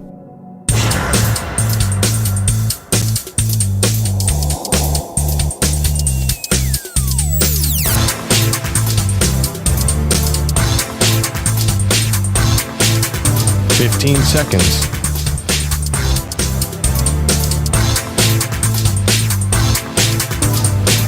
Break ends in 5 seconds.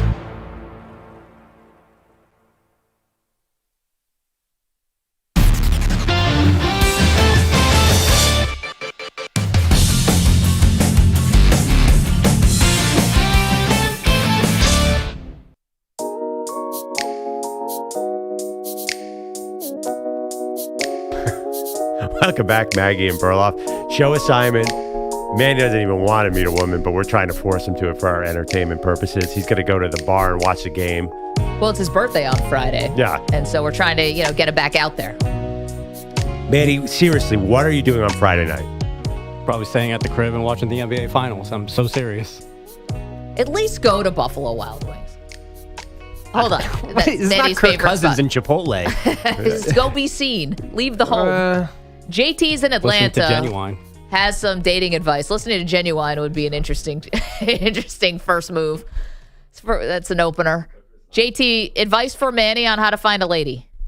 Definitely. Listen, Manny, I got you, my guy. Listen, this is how it is. I understand your trepidation with this whole meeting random women in bars and other places. That's like winning the lottery or playing Russian roulette. Your odds are horrible. Like, it's just that the odds of you actually meeting a quality woman is like hitting a moving target while you're skiing. Like, that's just not going to happen. You need to do two things.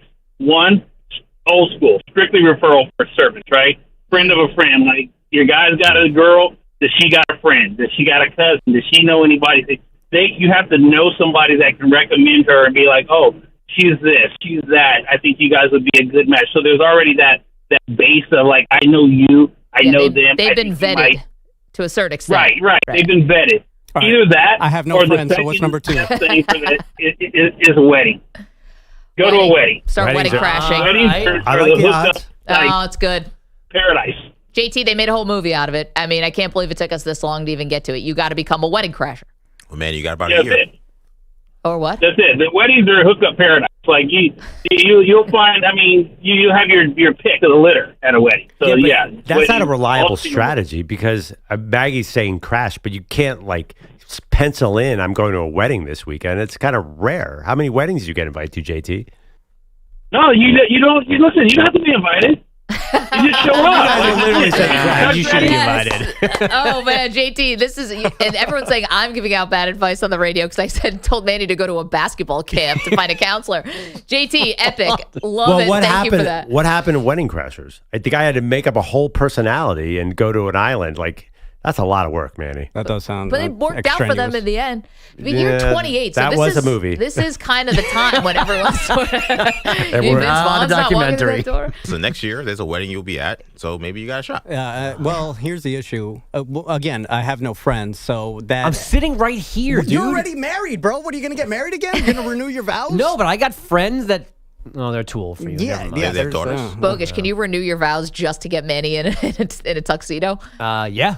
I would do that for you in a heartbeat. Wait, I'm getting married next year. I never too far away. Never trust a vow renewal. I'm like, ooh, what did that guy do? No. I mean, you're not wrong. Must have been bad if you got to throw a whole party for it. Yeah, by the way, the referral thing, it is good. You do want to meet a friend of a friend, but if a woman comes up to you and says, I have a friend, no go. Why not?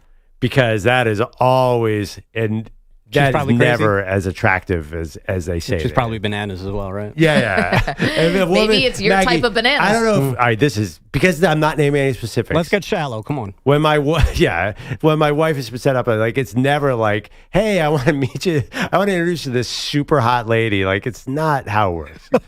Listen, it goes both ways. If you're like, well, why is she still single? It's like, well, why are you still single? Sometimes because guys want to be single. Well, or sometimes you get some bad luck. I think it's some bad luck.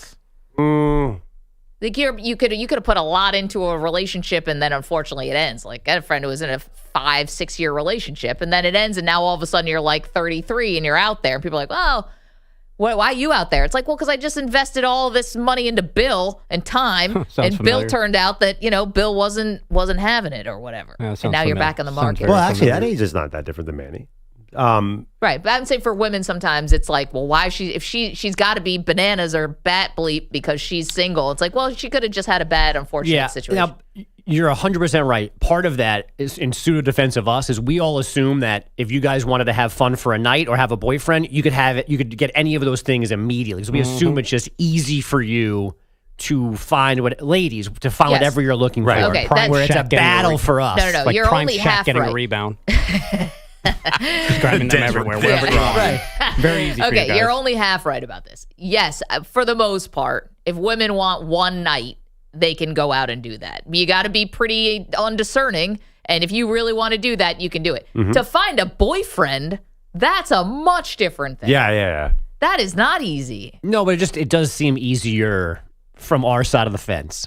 Right or wrong, I feel like that's where most men are coming at this conversation from. Well, it depends what age. In high school, obviously, it's easier. I mean, most guys don't know how to say no to anything. So, I mean, I think Maggie's saying when you get older as a woman, it gets a little harder. Yeah, you start thinking about your family. Yeah. You got the whole biological stuff, all that stuff, and the pressure and this and that. So it's hard to find a boyfriend. Yeah, go out, a bunch of girls go out for the night. If you want it, you can find it. Your friends will mock you mercilessly by the end of time, but hey, who's that guy with the mustache over there intent on watching the Pacers Thunder game? All of a sudden, it's like, hey, Lily, I didn't realize you loved lemon pepper wings that much. And actually, we're probably going to call you lemon pepper until we're all in the nursing home. Or Isaiah Hartenstein, because he didn't get the over 9.5 rebounds. When you're at brunch the next day and Lily smells like lemon pepper sauce, you're like, why is that? And she's talking about Lou Dort's defense. Then you know she was with Manny. Hey, do you guys know that Shea Gilgeous-Alexander has a cousin in the NBA? How about Matthew Stafford? Have you ever heard of him? And Clayton Kershaw? It's like, yeah, take all that NBA knowledge and why don't you take yourself to get tested for VD? How do you got Bogusch? Let's do some headline. Wait, Bogusch, so you were never single in your 20s? No. Gosh, Wow. Bogusch. Wow. Because Bogusch would have been a Suddenly scene. felt so bad for him. He would have been a scene in the bars. He would have come in with that voice and started doing play-by-play of the game on TV. It would have been great. Nope. I would be just as single as Manny right now if my wife didn't finally give in after Finds 5. Bridges quarter 3. It's good. Would have done nothing for anybody. Oh my God, I would. We'd be crashing a wedding this weekend, me and Manny. Actually, I'd be Will Beginning Ferrell of at the this part. season. I'd be the retired wedding crasher, giving you'd out be the at the advice. Yeah. All right, what did we learn? As we all know, nothing goes wrong for the Buffalo Bills. The latest evidence is James Cook reporting to minicamp yesterday, unlike T.J. Watt, Trey Hendrickson, and the other dude dangling for new contracts. Cook's reasoning is simple. I like my money, do. I definitely do, but so that's why I'm here. And since he likes his It's money, that kind of commitment. Yeah, He's going to take the Bills right over the top. That's a great quote. I hadn't heard that. And because he likes that money, he'll also avoid training camp fines by being there in the summer. In other running back news, the Broncos are signing veteran J.K. Dobbins, who played for the Chargers last season. So his former head coach, Jim Harbaugh, revealing yesterday he had a cardiac ablation and hip replacement this offseason, but now he's in, quote, A-grade health. J.K. Dobbins had all that, or Jim Harbaugh had all No, Jim that? Harbaugh. Okay. Yeah. Yes, Harbaugh. Oof. After discussing the Knicks last hour, let's check in on those Pacers who are hoping to take a 2-1 lead in the NBA Finals tonight. Tyrese Halliburton hoping to be better than he was in Game 2. Just try to treat it the same, because the minute that I try to switch it up or put more pressure on myself or our group than there really is, or then that needs to be applied, then I feel like guys can get nervous or whatever the case is. Let's just be loose, play basketball. If you're scoring at home, Halliburton has one girlfriend, Manny. Tip-off in Indy is... He also has one adult film actor. Shortly after 8:30 Eastern tonight. If you're 12-54, you are very good at finding ways to lose baseball games. The 2-0. Yaz swings, line drive, base hit into right field. Moniak up with it. Rounding third, Adames heading home. He'll score. The throw cut off. A flip to third is too late. And the Giants have taken a 6-5 lead in the ninth. After beginning the inning down 5-2, yes, the Rockies give up 4 runs in the ninth. They lose to the Giants 6-5. That's their 4th loss in a row, and they are again 12-54 overall this season. U.S. men's soccer pitching a second-half shutout to only lose to Switzerland 4-0 in Nashville in their final tune-up for the Gold Cup. Those 4 Swiss goals coming in a 23-minute span of the first half. The Americans have lost 4 straight for the first time since 2007. Is Switzerland good at soccer?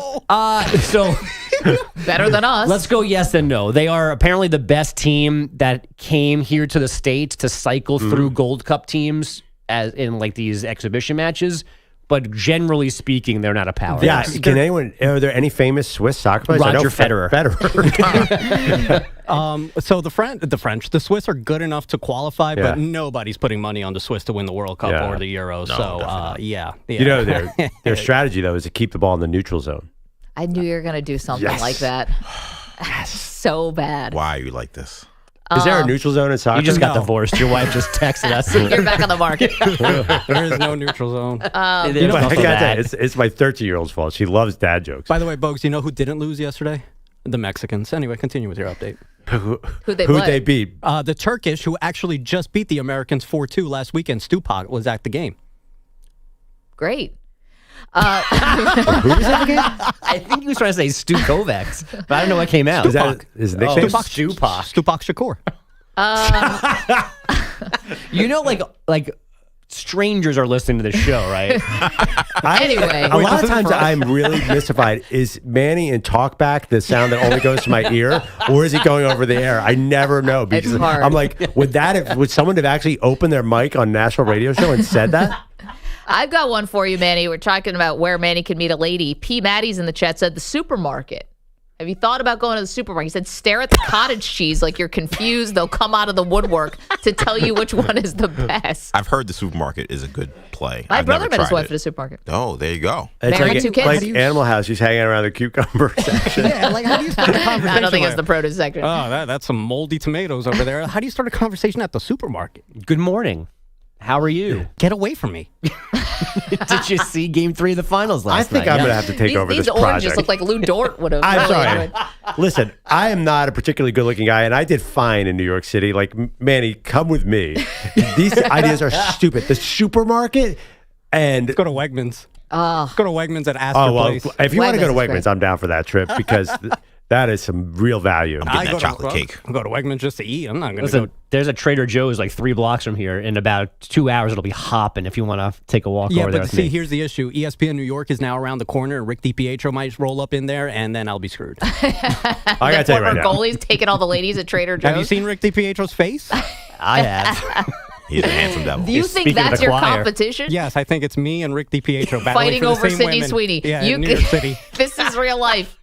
I've been to that Trader Joe's. Manny has no prayer in that place. I mean, they're a bunch of like finance bros, girlfriends in that place. You need a resume submission. to Yeah, talk to like, you Manny. have no chance at all. What's your CV if you're going to buy There's this like, open grilled up your chicken? Chase account on your phone real quick. Thanks. I'm in line buying like 3 things with 4 supermodels every time I go there. Crazy. That is I not don't where know you who should be realized shopping. this. It's weird. Where do they all come from? I have no idea. They're all tall. We're in Manhattan. What do you mean where they all Shut come up. from? Yeah, we're It's the lower fashion Manhattan. capital of the That's- world just happens to be adjacent to this office, Right, but which there's- is so weird. There used to be like no apartments down here. Now there's a bazillion apartment Yeah. buildings, and it's just full of presumably famous people. Because I can only assume that if you're 6'1", in that kind of shape, not in an office at 10 o'clock on a Tuesday, that you do something fun for your work. Yeah, well, a billionaire's girlfriend. Oh, there's there's a lot of money. So that's also off the table for Manny. Yeah, no, that forget I don't know. I Trader think Joe's. that Coors Light hat screams. Maybe not- I've maybe not got Trader money in Joe's. the. If you go to Trader Joe's, No, I'm you should focus on the pumpkin spice cookies and forget the ladies. Like, there's nothing there for you, bud. I don't know. They got some buffalo chicken dips that I Yeah, really yeah. love over there. I mean, that's an aphrodisiac in Buffalo. Yeah, I don't know Maggie about just New sat York. up. It's only my attention. This says a lot about us. We started with Manny's single life. Now we've transitioned into food, and we're all like, let's eat this. Yeah. Can I add one possible HR violation to this? Sure, I love there's a whole section of young people right through this door to my left, basically, that you Right. could just kind of wander around and see what happens with like the regular employees The here. sales ladies, they're awesome. Excuse me, sir. Are you lost? Just pretend you go into Maggie and Perloff's office and just pick up a conversation somewhere. By the way, can we get to? I walked in this morning and there's something crazy in our office all of a sudden. Oh, yeah. EJ came in. I'm like, do you know about this? I Anyway, did not. we'll get to that. Thank you, Bogusch. Also, we have a update for you on Deion Sanders. We'll do that next. You're in a 5-minute break.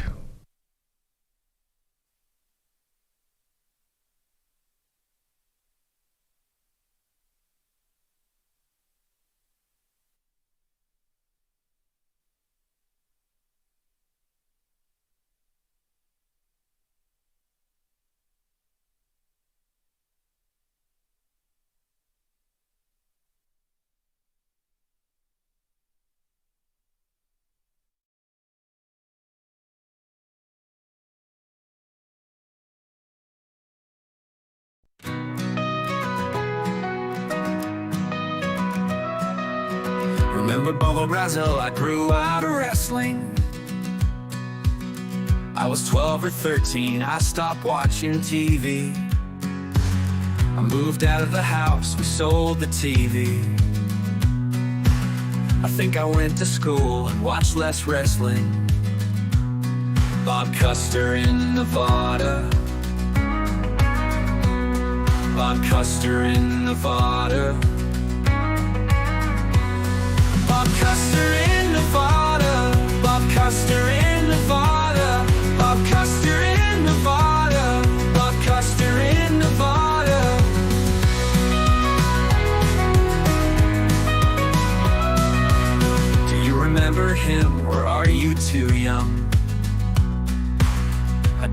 where he is, but I don't care. He had curly hair, he always wore a tie. He always wore a tie, I don't know why. Bob Custer in Nevada, Bob Custer in Nevada, Bob Custer in Nevada, Bob Custer in Nevada. Do you remember him? Or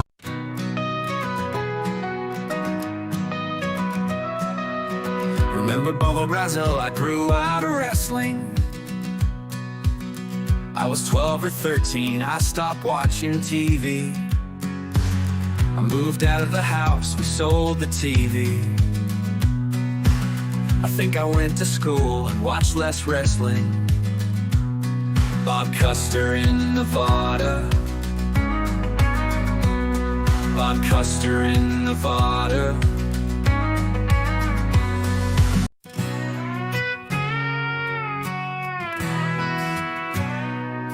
Daily was waiting by that glowing screen, hoping night shift crown would go to the king. Ship held it down night after night, with fire in his voice and truth in his mic. But the news came in like a cold hard slap. Pat Boyle's got it, felt like a trap. No shade on the kid, but let's be real, Shepherd earned a late night deal.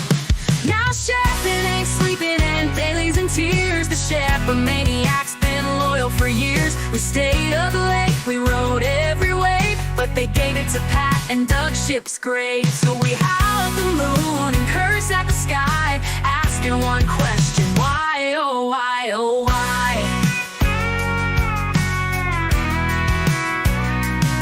Meanwhile, Bellotti still don't show up for work. No call, no text, just gone with a smirk. Yet Ship clocked in through the thick and the thin. Rain or shine, he'd always check in. Infinity, you broke our trust. We wanted Shep and that's a must. You picked a Boyle, but we needed flame. Now the overnights just won't be the same. Yeah, Shep, it ain't sleeping, we're twisted with rage. You skipped the vet for the new kid on stage. From the Bronx to the burbs, we're standing tall. Shep, a maniac, answer every call. So crank up the static, let the record show. There's only one man for that late night blow. Pat's got the slot, but it don't feel right, 'cause Shep ain't sleeping, not tonight. That ain't sleeping. What's Wednesday?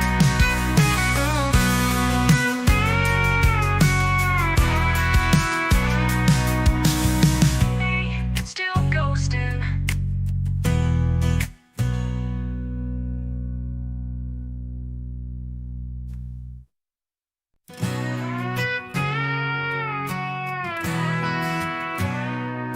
Daily was waiting by that glowing screen, hoping night shift crown would go to the king. Ship held it down.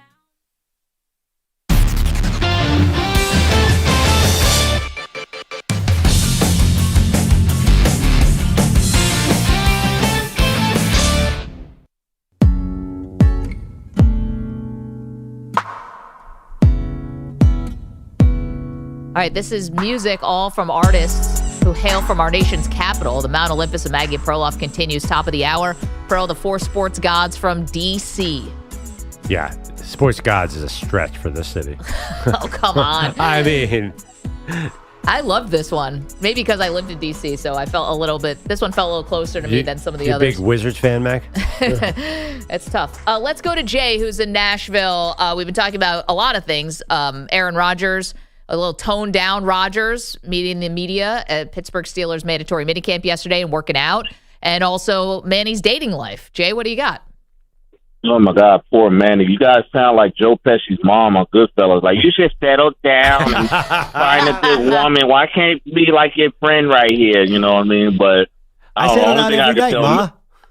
Yeah, exactly. Nah, like, the only thing I can tell Manny is, like, there is no formula. You know what I mean? Because sometimes going to, like, Walmart at 3:30 in the morning when everybody in their PJs is the best way to find one. But, and I heard what JT was... I like that. But yeah, because, you know, you get to see them with no makeup on. They obviously can cook because they're buying boneless chicken breasts. You know what I mean? And, you know, and they're getting the seasoning called Smack Your Mama, so you know they can cook. Okay. But very specific. But I'm just saying. But like I hear what JT was saying earlier, and I remember I hooked my homeboy up, and I gotta admit I was trying to pawn her off on him because she was a little crazy, but they kind of matched. But he called me up a week later, like, man, why in the hell you hooked me up with this crazy ass girl? I was like, well, what? It was no hello or nothing. He just cussed me out from the jump. But that's neither here nor there. But I mean, the only thing I say, keep cutting that mustache off, man, because I saw that picture.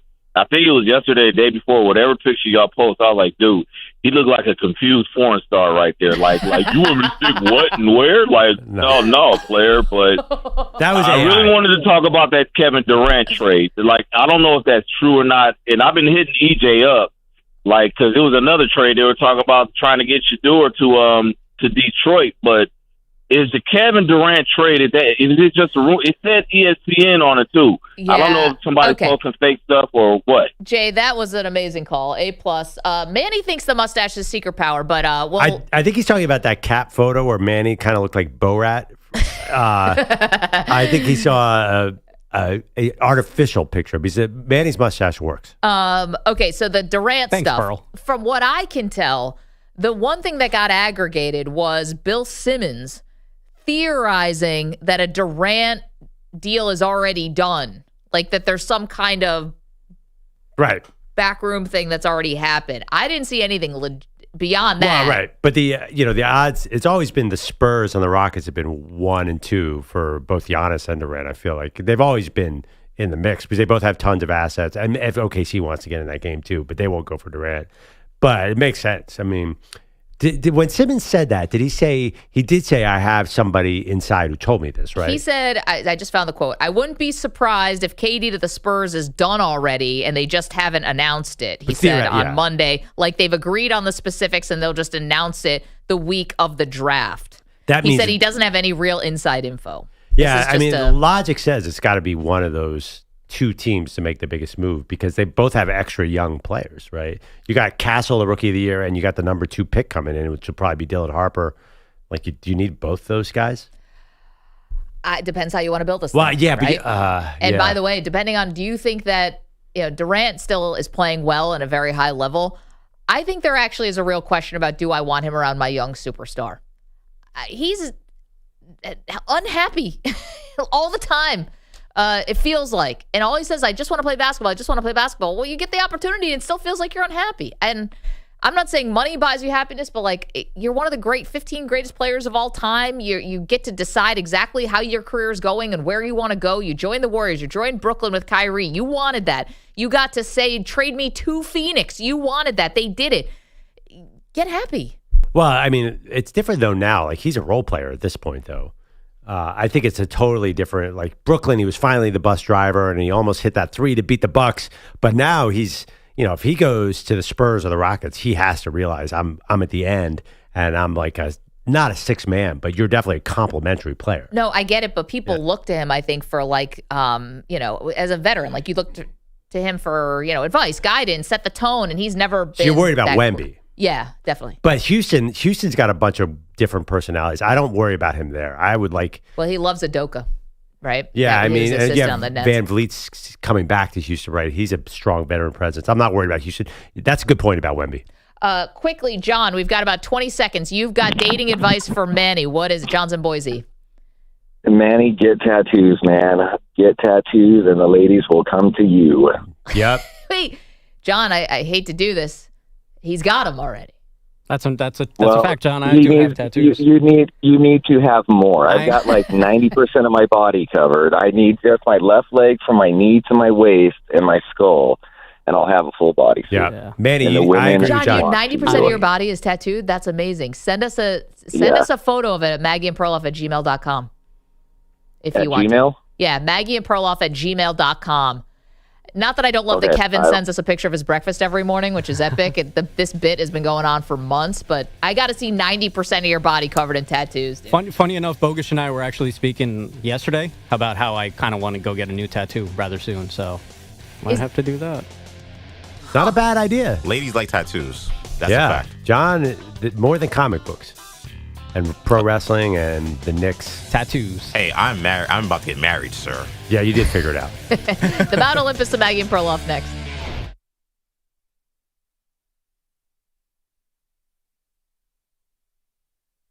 You're in a 5-minute break.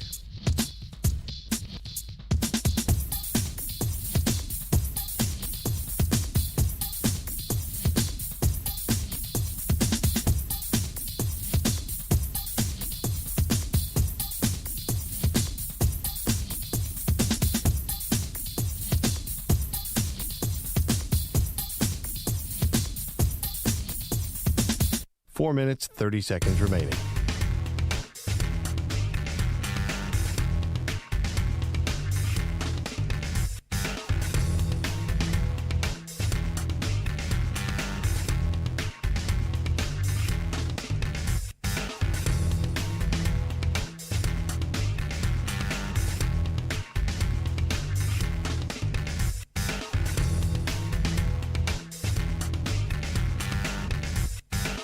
Four minutes remaining.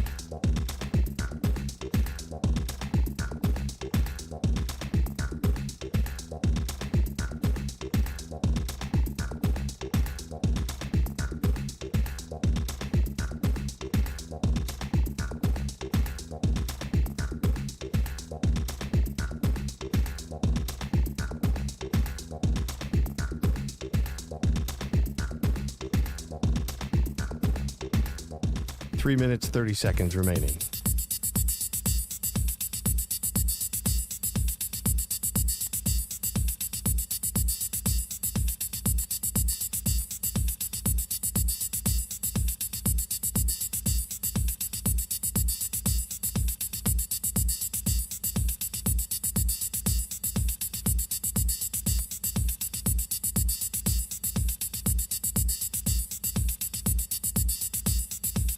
Three minutes remaining.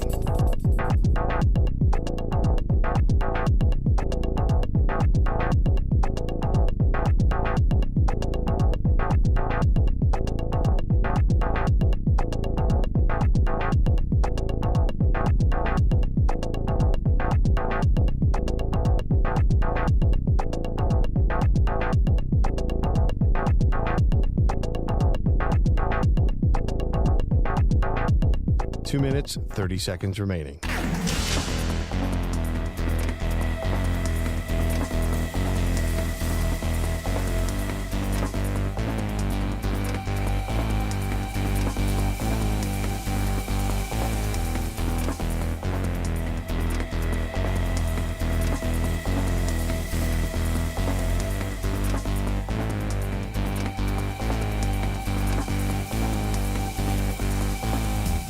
Two minutes remaining.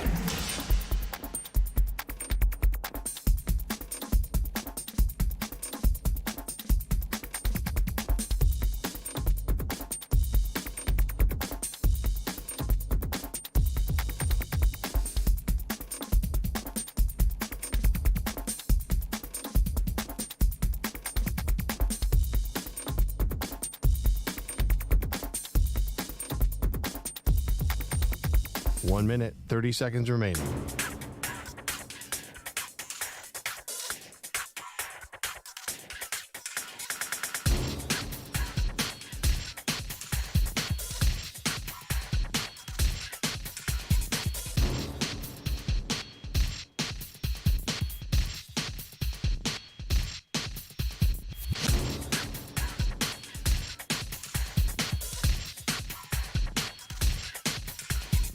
One minute remaining.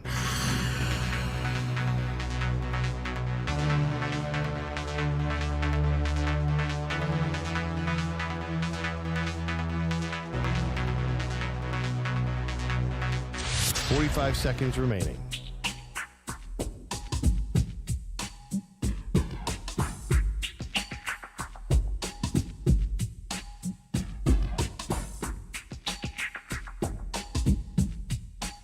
Seconds remaining.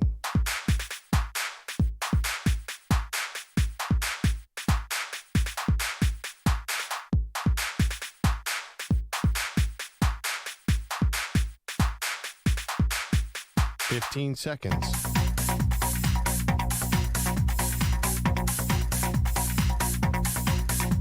Break ends in 5 seconds.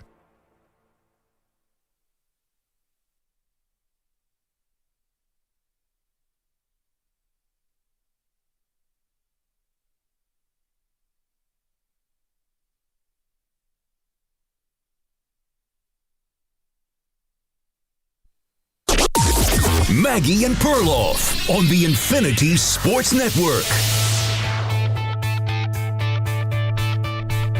If you're looking for Aaron Rodgers to come in on his first day as a Pittsburgh Steeler and start predicting Lombardi trophies getting hoisted and all that stuff, that's not what you got. Welcome to the show, Maggie Gray, Andrew Perloff. But that didn't mean he couldn't surprise us, Pearl. Rodgers maybe not talking a big game when it comes to football, being very zen about everything. I'm doing this for my spirit, my soul, not for my ego, but did reveal that he got married a couple months ago. For a guy who famously has dated all these really high-profile women, this one went under the radar. Yeah, kind of amazing. But if you think about it, every offseason the last several years, we've got some crazy Aaron Rodgers story. There was the first time we learned about ayahuasca. Last year, he was potentially on the vice presidential ticket in the 2024 election. I mean, that's pretty crazy too. This time he comes back married. Like, if he plays another year, what could he possibly do to top this? This is incredible. I'm afraid to find out. But I think there was like a message sent here a little bit yesterday, which is you're getting a different version, maybe. Not the guy who came to New York and started calling his shot and being Mr. Man About Town, sort of eligible bachelor stuff. And I mean, you know, going to every sporting event and every hot new restaurant and all the Tony Awards, like all this very, very New York-centric stuff. And now you're getting a different version. It's but an he Eras does say Tour he type loves of thing. Pittsburgh. Like, he is trying to say, like, I'm a real Yinzer, right? Like, he keeps on going on. So he is kind of chameleoning to his city. It's interesting. Like, he was trying to pretend to be a New Yorker. Now he's trying to pretend to be a Pittsburgh guy. Maybe he is. I mean, he feels like very California to me to get randomly married in March. Wow. Why is that California? I don't know. Is he hippy-dippy? Oh, I thought you meant like a jet off to Vegas, like a elope type of thing. I mean, he's into plant-based drugs. Yeah, I don't know. This is a cliche about California, but doesn't some of this feel like California stuff? Green medicine, as it were? I think it just sounds like Rodgers. I don't know if it's specific because he's very California, though. He's from Chico. Sure. He lives in Malibu. I think there are a lot of alternative ideas about health out there. And honestly, he's in that lane. Yeah. I think that could be California. I think there's a little of that in Austin, Texas. I think you'll find a lot of that in New York. I think you'll find that. No, come on. You kidding me? He's on the beach, high on some drug, contemplating dolphins. You can't do that in New York or Austin, Texas. Maui? He is. There's actually a couple he's on a dolphins out journey. there. I might He's need to on a get out there. spiritual journey, and it's different out west. He could be in the desert doing the same thing. Yeah, he could definitely be in the. Oh, believe me, I'll bet you he's done some desert time. Maggie. You don't think he's been under that in Death Valley looking at the stars? Sure. I mean, in some ways it sounds kind of great, but you know, the other part of this is it's just you're getting a different version. At least it seemed like it yesterday. Now we'll see how long before he makes a headline, because here's a question for you. And one of the big things about Rodgers, you know, beyond just like the iconic nature of the Steelers, he says he's familiar with this, playing for the Packers for all those years. He knows what it means to kind of be the steward of a really influential, meaningful franchise to many, many people. He also said Mike Tomlin, like he's had this respect for Tomlin.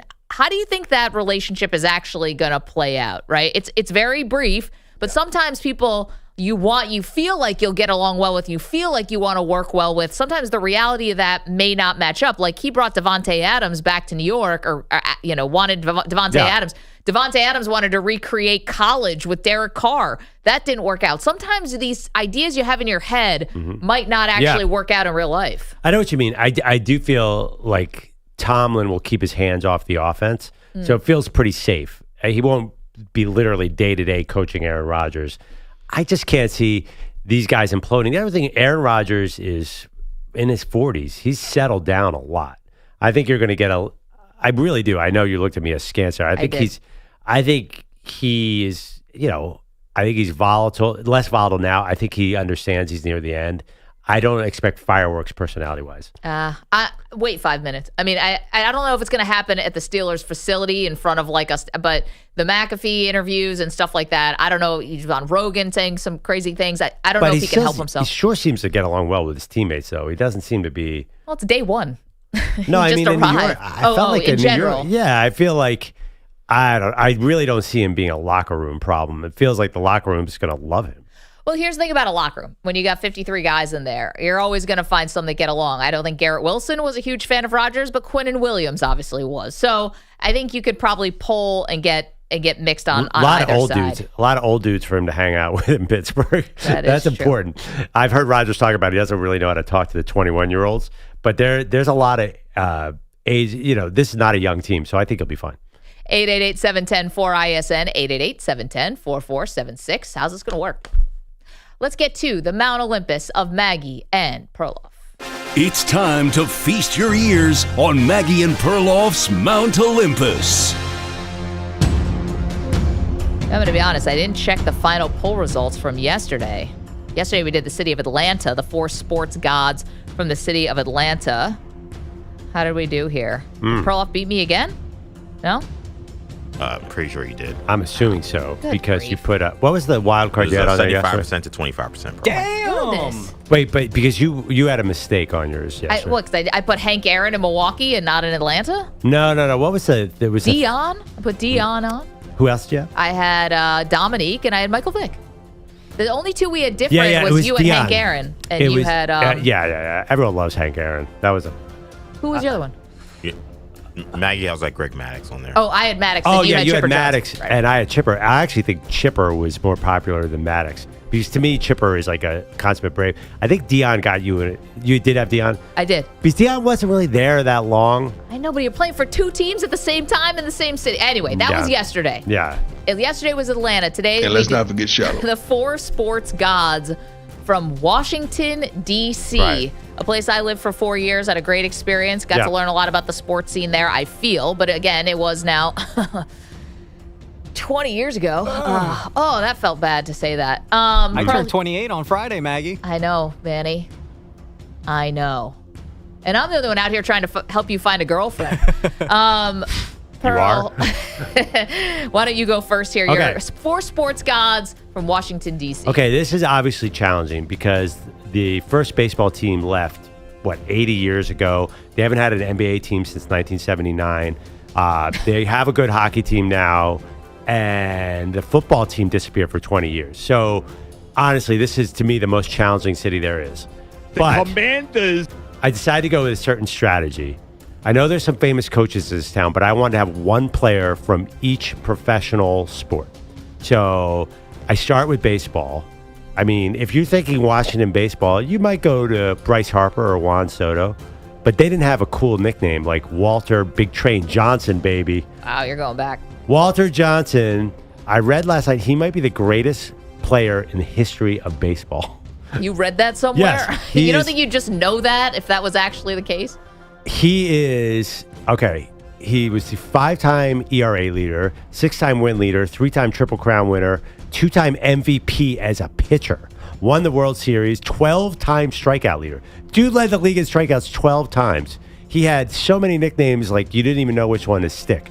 Walter Johnson, I mean, you think we got big-time pitchers now? You think Jacob deGrom's hard to hit? You face Walter Big Train Johnson. Yeah. Also nicknamed What year Barney. was this? What years was this? So he dominated the sport from 1907 as a Washington Senator to 1927. 20 years in Washington. It's pretty good. I didn't even know the lifespan was 20 years back then. Manny. Yeah, so Walter Big Train Johnson. He's one of those guys. It's like Cy Young, Yeah. Walter Johnson, and a few other Lefty Grove, a few guys who you don't really know what they look like or what they did, but he's on my Mount Olympus. So who's the guy who's got the famous baseball card? Hornsby? Rodgers Hornsby and Honus Wagner. Honus It's Wagner. Sorry, Right. Honus Wagner. But those guys, yeah, exactly. And of course, Ty Cobb was more famous than all of them, and he didn't even make our Detroit Mount Olympus, but that's besides the point. Okay, then hockey's obvious. You have to, because he set the record. TJ Oshie. Hockey Ovechkin. I don't even think this one needs explanation. Now, I don't really think of Washington as a hockey town. I think of it as a football primary town. But they've made such strides lately with winning the cup and having Ovechkin. And it seems, and Maggie, you would know better, that he's pretty embraced by the community there. So that was an easy choice. Okay, now we get interesting. Got to put a Washington football player on there. to me, obviously you got to go to the Joe Gibbs era. To me, the face of that team was not Joe Theismann. He was for a while. Was not the great Darryl Green, incredible player. It was John Riggins. And John Riggins running slow-mo in that Super Bowl down the sidelines on NFL films is the ultimate Washington dynasty. This is a team that won 3 Super Bowls with 3 quarterbacks. It was never the quarterback. Yep. Those guys were all great, but it was Riggins who was the most consistent. And Riggins is the one who became the voice of the team after he retired. Now, listen, there was never, I've read something, there's never been a crazier player in the history of the NFL, which is, he's awesome. He is the coolest, most unusual player of all time. Famously came in the league with the Jets and had a mohawk, but then he was dominant and would just run over you. They don't make him like John Riggins anymore. Look at Joe Gibbs' package in these shorts right here. Now, the fourth one was tough. I wanted to put a Washington basketball player. So they've only won 1 title, and you have 2 choices. You go with Elvin Hayes or Wes Unseld. And I went with Wes Unseld because with that hair, he would look awesome on a Mount Rushmore / Mount Olympus. And also, he stayed with the team for a long time, was a coach for 6 years, had a Hall of Fame career, was a rookie MVP, which is rare. Although that might have been in the Baltimore area. I think the team moved around. Then he was Finals MVP in 1978 when they beat the Seattle Supersonics to win Washington's sole NBA title. Wes Unseld is the man. He was like a sort of an early Charles Barkley, a 6'7" center who could compete with the taller guys. He's just one of those names that you know, Wes Unseld. So that is my very strange Washington Mount Olympus. I'm incredibly shocked you didn't go with Russell Westbrook for your Wizard. Oh my God, the Sixers played that Russell Westbrook Washington team. That was bad news.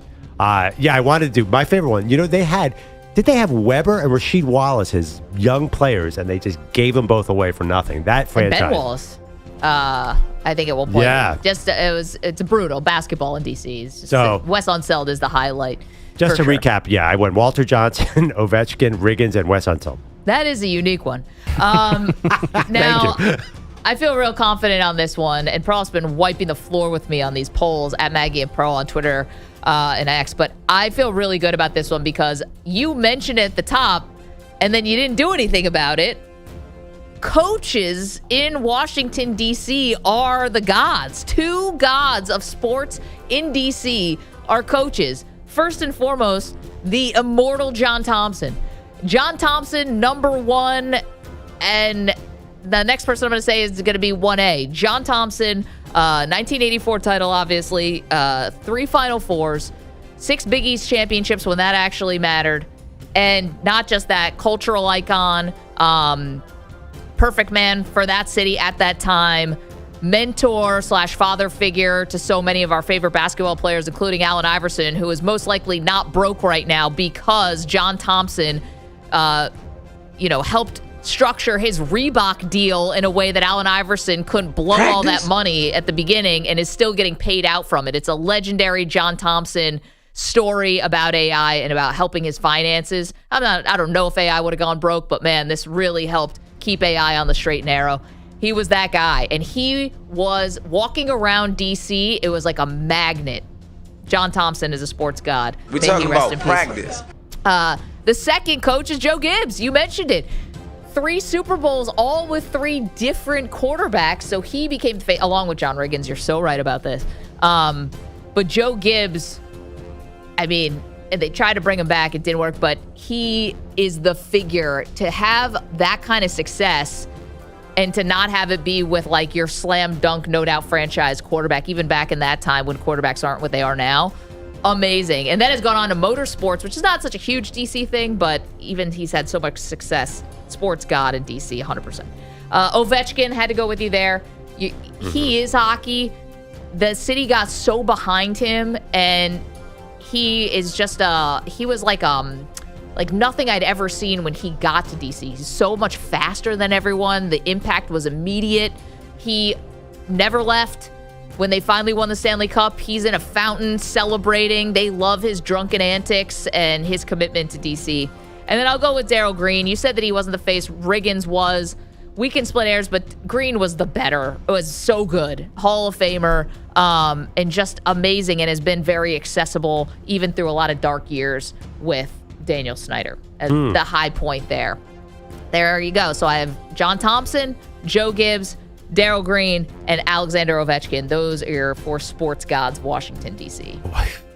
Shocked that you left Big Train off there. Can I tell you the other one who I think is actually a monumental figure in D.C., but didn't play there as long as Darryl Green or John Riggins, or doesn't have the Hall of Fame accolades? It's Doug Williams. Donovan McNabb. Oh. Yeah. No, Doug Williams is the first black quarterback to win a Super Bowl, and Joe Gibbs being a champion for black quarterbacks, but then for him to do it, that is a huge deal in any city, but certainly DC for sure. Yeah, Doug Williams, big name. What about Jaden Daniels? Are we ready to put him on there? They're ready. Creeping. They're RG3 ready. had a moment where it was going to be RG3. Remember they were making like the Obama type posters with RG3's face on it? Wow, Jaden Daniels. Look at that. Could we have put Patrick Ewing or Allen Iverson on there? I mean, honestly, I know you guys think Iverson would be, but the Hoya paranoia was a massive story. Like Ewing would be. Dikembe Mutombo. But Ewing just redefined everything. They were the biggest. Georgetown Hoyas basketball was the biggest force in all of sports in 1985. You're right. Where Dikembe and Mourning and Iverson were all big in their own right, but it was the number one team. They were like the Fab Five before. They changed everything. But do you think maybe the shine is off of Ewing a little bit because of his bad head coaching tenure at Georgetown? No. I think it was a miscalculation whenever you hire a legend back like that. It is so hard, but Ewing, he wanted a job. He had toiled in the NBA as an assistant, could never get a head coaching job. He thought it was a big man bias, which I'm not actually sure is not. That might have been true, but then it didn't go. It didn't go well at Georgetown. You're right. Same happened with Mullen, and same happened with Drexler. I don't think it hurts his legacy as a player. I mean, they still love Drexler in Houston. They love Mullen, I assume, at St. John's. But nothing is bigger than Thompson. Yeah, he was the face of that team. Because, that's the thing with college. If you're putting college people on, the coaches stay for 35 years. The players come and go. But I do think Patrick Ewing with the T-shirt underneath at Georgetown, because he played on the ice, right, at Landover, he would have been pretty good. But you have to admit, this is a funny sports city. It really is. To have 2 coaches on mine, I have not done that yet. To have Joe Gibbs and to have John Thompson. Yeah. And for you to have to go back to 1901. Well, it's funny. I've done that a lot in this. I went with, for the Yankees, I did Mantle, DiMaggio, and Babe Ruth. I mean, I think it's funny. Baseball lends itself. Like, we're more likely to have a player from 1928 than 2015. Well, you could have gone with Steven Strasburg. You could have gone with Ryan Zimmerman, is actually Mr. National. He was, there from the very beginning. I don't know. That feels funny to put Ryan Zimmerman over Walter Johnson. Well, the funny thing about Strasburg, who I think Strasburg or Bryce Harper maybe was on his way to being a sports god in D.C., but then left to go to Philly. But Strasburg is interesting because he was the phenom, got there, and it was so weird in the beginning because he had this weird innings limits and he was getting hurt, and Scott Boras was a constant figure, but then they go on to win the World Series. And so it's like, all right, it finally paid off. They gave him this huge contract, and then he gets hurt again. I think if you're going to do a national, it's got to be Scherzer. But he wasn't even, he's a Tiger. He's How a long was national. Scherzer there? He was there for a while. He was there for 5 years. He won 2 Cy Youngs. He was there 5 years? And won the World Series. And a champion. Yeah. I don't know, Ryan. To me, he's the guy. But Detroit is kind of where he, No, I feel like Strasburg's more of an icon than him because they drafted him. Scherzer was way better. Yeah, except that Strasburg got really hot in that 2019. Yeah, no, Strasburg was Strasburg's great. numbers are shocking. If you think he's a bust, like his when he's on the field was great. Yeah, when he pitched, but Scherzer was a bulldog, and again, he won 2 Cy. These are his Cy Young finishes in his years in Washington. Won it 5th his first year. Won it back to back in 2016, 2017. Runner-up in 2018, 3rd place in 2019. I don't know. It feels like Ryan Zimmerman should be the representative for the Nationals. Yeah, nobody's doubted. He was elite. But here's the thing, the secret here about baseball in that area, and I just know from being there for going to college there, everyone's an Oriole fan. I mean, the Nationals have done a great job considering, coming back in 2005, I believe was the first year, and, building the fan base, and the park is packed and they won and all of that. But so many people just gravitated to the Orioles. Like when we do Baltimore, we're going to have tons of Orioles on our Mount Olympus. Yeah, I know. That's an interesting point. I actually it's funny about that too, because my fiance's family's from Maryland, and that is not the case with the Washington Commanders, and the Ravens have really taken over Baltimore. It has become a Baltimore Ravens town. There are some Commanders fans, But it's not like that with the Washington on the flip side, where there's all these Oriole fans in Washington. That's not the case the other way around. Well, it's funny because there was a point when they were the different name in Washington where that was the hardest season ticket to buy. The wait list for a Washington Commanders season tickets where you had to literally wait out somebody to die. The FBI did a undercover sting using getting Washington football tickets. Crazy. So Daniel Snyder just ran it into the ground. And by the way, it took him a long time. Yeah. He took 20 years to slowly leak all the dignity out of a very once proud franchise, and now, thankfully, it's coming back. Yeah. By the way, did you guys look at people from DC too? Because that would have. If I know we're not supposed to do this at Mount Olympus, but I be honest, and I'm claiming ignorance. I did not know Sugar Ray Leonard was from DC, but I guess he's a big. I don't think of him like I think of Thomas Herntz was from Detroit. I wasn't aware of that. I didn't know Katie Ledecky was from DC, but I almost. Well, her uncle owns the Nationals, no? But I didn't know she was from there either. Yeah, we get to Baltimore. Michael Phelps is famously from Baltimore. Kevin Durant, a lot of DeMatha guys. He's PG County. That's the thing, though. DC is so tricky because who's actually DC and who's Maryland? Area. Would you consider Vic from what is Newport News? No, that's Virginia. Definitely Virginia. Oh, yeah. But Virginia. But he's part like of DC. Southern Virginia, though. Yeah, I know, but Durant what is an city is he interesting closest to? He grew up a Washington fan, I think. Yeah, he definitely did it for football. Where the University of Maryland is, where PG County, Prince George's County, is a very tricky one. How do you do that? Isn't that like 45 minutes from DC? Less, but it's also Maryland. Right. I mean, Baltimore is a big city in Maryland, too. Are they not Baltimore? Well, but everyone knows the Virginia, Maryland, DC area. Right? Oh, yeah. But I'm just saying you get a lot of Baltimore fans who get pulled, right? And where are you actually from? But again, I think Durant is clearly from DC. There's nobody saying he's from Baltimore. He will tell you he's from PG County. he skirts it. He will tell you that. It's its own universe, which kind of is. When they ask him where he's from, he always says, I'm from PG County. But he's a Commanders fan, right? Yes. Yeah. Do you want to know the other person I would say there was a moment when this person was absolutely a sports god, and I'm going to take you in the way back machine for this one? Juan Dixon. Dixon became a legend there. From there, crazy, sad story. Won a national championship with the University of Maryland. Juan Dixon at one point was a real big sports guy. Now I think he's on the Real Housewives of one of those things. No, he's on Potomac. My fiance, she loves watching that show. Of course. Apparently, he is not great on that show. Oh boy. Lou Garrett got left off New York, and we're thinking about putting Juan Dixon on DC. I'm just saying. 888-710-4ISN, 888-710-4476. Apologize to the legacy and memory of the Iron Horse there. Okay. We have, let us know, Mount Olympus, Washington, D.C., what did we get right? What did we get wrong? We also have a big rumor. It's out there percolating. Is there any truth to it? Get to that next. We're talking about practice. We ain't talking about the game. We're talking about practice, man. You're in a 5-minute break.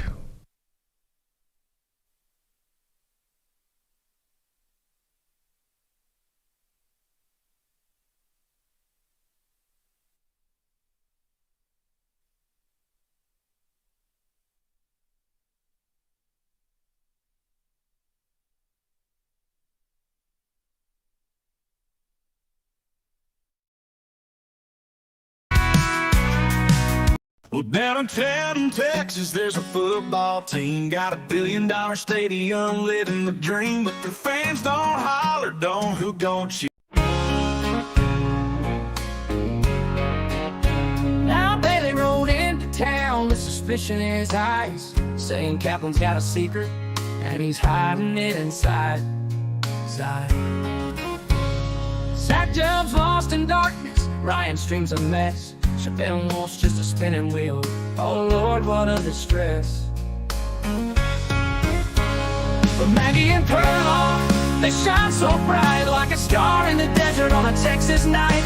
Daily says it's shady, but I swear on my name, I just push the buttons, I don't play no games. Now Peter Bellotti, well he don't show, and that man's supposed to be running this show. If there's a tech problem, don't look at me. Ask the guy who's missing more than Tennessee team. So Davey, my friend, don't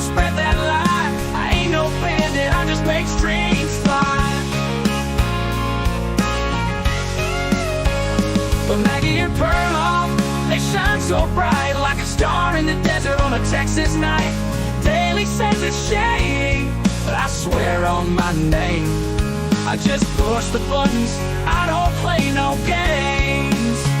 Now Peter Bellotti, well, he don't show, and that man's supposed to be running this show. If there's a tech problem, don't look at me, ask the guy who's missing more than Tennessee teeth.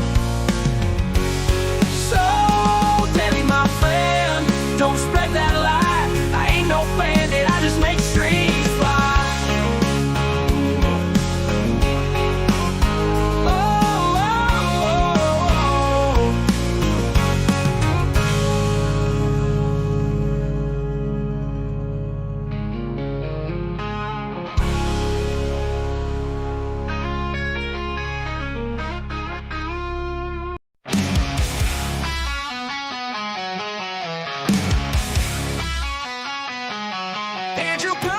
His turtle, call it chill shot bliss. He feeds it kale and lettuce, then gives it a little kiss. Andrew Bogusch's turtles got a mansion in the tank with a slide, a tiny hammock, and a treasure chest bank. Two-tone Tony rolls in, his turtles got swag, cruising slow but steady, repping that reptile flag. Meanwhile, Kevin LaMel's got tacos on his plate. Breakfast, lunch, and dinner, he's got no time to wait. Turtle love, taco dreams, Andrew and Andrew living supreme. Two-ton Tony, slow and steady crew. Kevin's got breakfast tacos, what's Peter gonna do? Yo, Perloff's turtles chillin', basking in the heat. Bogusch's turtles flexing, got gold chains on its feet. Tony's turtles on TikTok, racking up views, while Kevin's tacos sizzle, serving up the news. But Bellotti's MIA, not a damn thing new.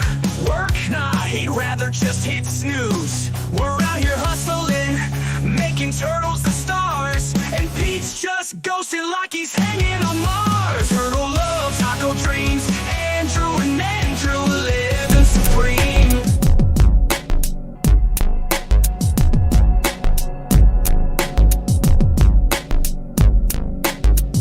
$30 seconds remaining.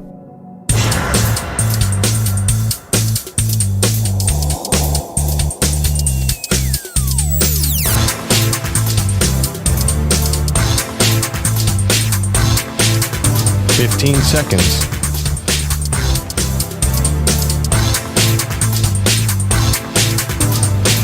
Break ends in 5 seconds.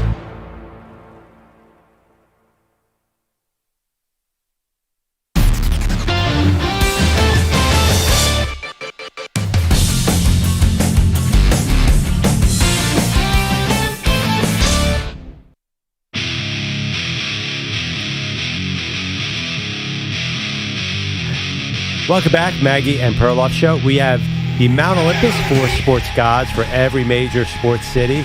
Challenging one today for me, at least. Washington, D.C. We were just debating. It's a strange area. You got Virginia, you got Maryland, you got D.C.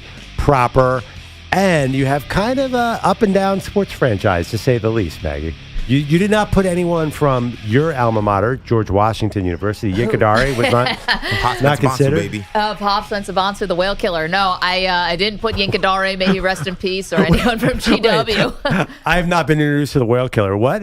Pops Mensah, he's actually still in the league. These are made up names. I vaguely remember that guy. Mm-hmm. He killed a whale? Scott Van Pelt got really into, because he's from DC. Actually, I wonder if Van Pelt could have been on this. Joe Flacco. George Michael, the sports machine. Loves his DC sports. He moved his show there, right? Yeah. But anyway, we're talking about the four sports gods of Washington, D.C. So nobody cares about GW basketball, but there was this one guy who was this ferocious dunker, and his name was Pops Mensah, which loosely translates to the whale killer, I believe. He was from, I think, Nigeria by way of London to D.C. But GW's always had a really rich history of international players, but nobody cares. Meanwhile, John Thompson, though, did get on my my four sports gods, my Mount Olympus, along with Joe Gibbs. I put Alexander Ovechkin there, and also I put Darryl Green to represent the Washington football franchise for you, Pearl. Who said, okay, I went with Walter Big Train Johnson, of course, Wes Unseld, of course, John Riggins, and Ovi. Well, who was the guy? How about George Mason? Is that a D.C. school? Technically, well, it's Virginia, but yeah, that would be considered D.C., and they have the team that went to the Final Four, Jim Larinaga. Larinaga, yeah. I mean, we're really scraping for this city, in my opinion. I feel like we got good names here. You want to tell the You went history with Darryl Green. You want to tell the history of sports in this country without Joe Gibbs or John Thompson? Good luck. You don't think you could tell the history of sports in America without Joe Gibbs? No. 3 different quarterbacks for 3 different Super Bowls? That's some precedent. It will never happen again. Well, I mean, it's like, I don't know. I feel like if I'm talking about the history of American sports, I start with Babe Ruth, then maybe the 50s Yankees, maybe get into the rise of the NFL. 70s Yankees. Yeah, I don't know if Joe Gibbs is like 4th on the list. PJ's in Atlanta has a good one that we left out. PJ, who you have? Yeah, you got to take Walter Johnson out and put in Art Monk. Art Monk's And huge. Yeah, George Mason is in Fairfax, which is like 2-3 cigarettes from D.C. But good way to put it. Yeah, and Elvin Hayes. I mean, I know he played for Houston for a smidge, but he was great. And but yeah, everything else is fantastic. But take the baseball off. The Senators left in '69. Get out of here. Nobody cares. So that's a good point. You got to put Art Monk on there. PJ, why Elvin? Would you do Elvin Hayes over Wes Unseld? That is correct. Yep. That's today's poll. You want to know another one, PJ? It sounds like obviously you know a lot about this area. The head coach for the DeMatha basketball team is a really famous high school coach who's been there for like 30 years. Yeah, but that's Maryland. That's 40 miles north of D.C. That's DeMatha. Is DeMatha that far? It's 25 miles. So is Fairfax. I mean, you can, if you want to do the DMV, I mean, you can put Elgin Baylor in there because he's from D.C. Yeah. So if you want to put him in there. We only put guys who are from there who did individual sports. We're kind of splitting hairs here, so that would have to be like a Francis Tiafoe or something like that. Katie Ledecky. The city of D.C. is very small. Yep. So Dominique Dawes is from D.C. You're right. Dominique Dawes is. I've been at an arena where she was introduced as part of the crowd, and she got a huge ovation. You're right about that. The gymnastics gold medalist. DC's tricky. DC's tricky because you got to encompass probably 30 miles everywhere. And, Adrian Dantley, who played at DeMatha, he was an animal. So, it is what it is. But great show. Thank you. Oh. PJ, great call all the way around. Oh, let's just go to Adrian in Maryland. Adrian, we forgot one. But again, this is tough, Adrian. Mount Olympus, Washington, D.C. Who do you have? I just told EJ, Len Bias. I mean, I've been here for 25 years, came out of here from school. As far as baseball, Maggie, I'm an Expos fan, believe it or not. Yeah. And when the Nationals, when they moved the Nationals here, I was ecstatic. A lot of people here are, as you said, are Baltimore fans because they left. Just like some of my Ravens fans, when Baltimore left to go to Indianapolis and didn't have a team, they basically became the Colts fans. So, it's kind of the same way there. Adrian, the fact that Len Bias, who you're calling about for the Mount Olympus, right? Yep. Man, you're right. You're right. Because he's from Landover, right? So he's Maryland native, went to Maryland, obviously. And, we remember Len for obviously his tragic death and a career cut short. Len Bias is still a huge figure. Massive. But it's a what could have been. Yeah, it feels a bit incomplete. You also, just as you said, PG County and that stuff in Baltimore is it's kind of a funny, I guess, geographical part. So I know, Maggie, you know where Columbia and stuff is, right? Yeah. Ellicott City. Anything south of that is really considered D.C. Anything south of that considered D.C. Anything outside south of Alexandria is considered D.C. So that's where everybody gets, I guess, their geographical mix-ups. I have a friend that lives in New York. He actually lives in Buffalo. He always calls me, yeah, you live in Baltimore. I don't live in Baltimore. I live like 20 minutes from D.C. Don't say I live in Baltimore. People that live in Baltimore don't want to be from D.C. Yeah. People from D.C. don't want to live don't want to be considered from Baltimore. Well, Adrian, just tell him that he lives in New York City. That will make him irrationally angry. Yeah, you can't do that either. Adrian, thank you for that. We did not put Len Bias. Now, that's a different type of, it's tough, right? Because Len Bias is a hometown hero, but, he's more of a tale of what could have been. Oh, definitely. Yeah. People, he's one of those guys who people just talk in hushed tones about, like, oh my God, did you ever see him play? He was so incredible. I remember the day when he died. You guys probably weren't even born yet, but I was not. Yeah, it was massive because he was going to take that Celtics legacy to the next step. That's the other thing. He didn't get drafted by a DC team. He got drafted by Boston famously. That the whole story is sad.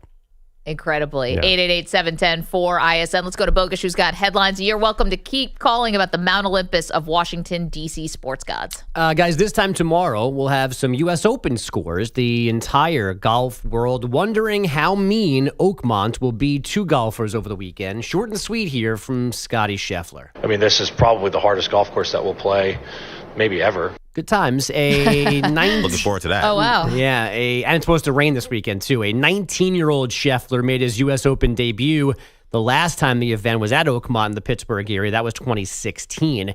Rory McIlroy missed that cut 9 years ago. He admitted yesterday he shot an 81 in a practice round last week. This is kind of why I don't like the U.S. Open. Well, they make it so hard on purpose. Yeah, but I don't want to see that. I want to see the best golfers doing what they do best. I don't want to see you say, how do I make the best golfers look terrible?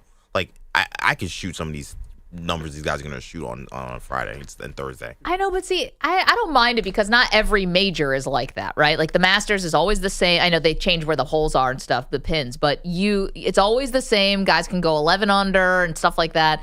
The British Open, the Open Championship is always challenging because of the weather. And then I like that they make them work at the U.S. Open. The roughs are high, and I think it's cool. It's very distinctive. I got to be honest. I don't totally understand the difference because everyone's playing the same course and they have to make impossible shots. So that's what makes golfers great. Also, I feel like some of these courses in his heyday, Tiger would just take advantage because he could hit it so far. I think like the cream rises to the top on a course like this to some extent. But I think what you're saying, EJ, is it's going to be some random guy who wins. And to me, it just feels like it's like the guy who doesn't lose wins this. But do you like watching football in the rain and snow? I hate it. Okay, at least you're consistent about it. Yeah, I think rain football is like the worst football imaginable. Snow is in training for a quarter, and then it's really bad usually after that. Like, Got it. I want to see the athletes performing at their best. So just play in a simulator. Play in a simulator. Yeah, do the Tiger Woods thing. Yeah, totally. I want to see the British Open and a guy in one of those pot bunkers where it's like the most impossible shot ever. I want to see just wearing a poncho. Yeah, I want to see Bubba Watson trying to bend it between three trees. Like you need interesting stuff. If it's just an easy course where they're just going up and down, no one's going to remember that. Do you think Rodgers is going to make an appearance because Oakmont is right in the Pittsburgh area? You got 3-day minicamp that started yesterday. We know his affinity for golf. Do you think he shows up on the broadcast or as a member of the crowd? Sure. I don't know. I don't know. It seems like the sports world's all focused on Pittsburgh right now. He's all about that Tahoe tournament, though. He loves Tahoe golf, which is coming up not too far from now. Does he show up in a Malibu? Got to. I saw that he's going to bring his open up a Chevy dealership at this point. I'm sorry. Bring his receivers to Malibu too, right? Did you see that quote? Because it's so nice out there, he thinks they'll all come out. That'd be fun. Go watch the Dolphins all together. Don't get good service there. I was like actually wondering, like he lives on the beach, right? So where are they actually going to throw a football? Because you could hurt yourself if you have a catch on the beach. You could do like that stupid scene from the remake of Top Gun where they're playing football on the beach with two footballs for some ungodly reason. Oh, now we're talking. Well, why this is the problem with remakes. You know, one of the greatest scenes in the history of young Maggie's life is watching half-naked Tom Cruise and Val Kilmer play beach volleyball. Yeah, jeans, no shirt. Yeah, this made me want to brush my hair before I went to school, okay? Like, there's moments you remember. That a euphemism for something else? No, it's like, wow, guys. Okay. Maybe I should brush my hair. So what's your problem with the sequel? Because they tried to remake it and they just made it stupid. Just go back to the beach volleyball or cut it. My kids, who were 10 and 11 at the time, did not mind seeing a shirtless Glenn Powell play football. I think you have to understand that it's still doing that scene thing, delivered. Huh? It delivered as it was supposed to. First of all, my daughter calls Miles Teller her third boyfriend behind Channing Tatum and somebody else. That's good. Good to have a pecking order. You got Monday, Tuesday guy, then Wednesday, Thursday guy. Yeah, it worked the same exact way for the young kids. I'll tell you, that scene and then just the entire male cast of Beverly Hills 90210. My name is Jeff. It's the original Brianna Trump, or whatever her name is. Tiana, well, whatever. That's kind of weird though, because they were Luke Perry was older men though. I didn't know so that. You at had the a crush time. on a 39-year-old. I didn't know Ian Ziering was actually 40, trying to be a high school person. No, what's her name was the super old one. Yeah, Andrea. No, I actually saw Adrian Brody give an interview. Not Adam Brody, sorry, from the OC give an interview. He was dispelling. He's like, they were in their 20s. They weren't in their 30s. Because as we move away from 90210, everyone pretends they were middle-aged people. Well, I didn't know that. I thought they were really in high school. And I was in probably middle school and thought they were very cool. Yeah. Guess how old Adam Brody, I think that's his name, was when he shot the OC. He played a sophomore in high school. 23. Oh, God. Yeah. That's illegal. Anywho, Bogue, sorry, we had to cut that short. We'll get back to headlines in just a moment. Chris Russell from 980 The Team in Washington, D.C. is going to join us next to tell us what we got right and what we got wrong about our Mount Olympus, the sports gods of our nation's capital. My name is Jeff. You're in a 5-minute break.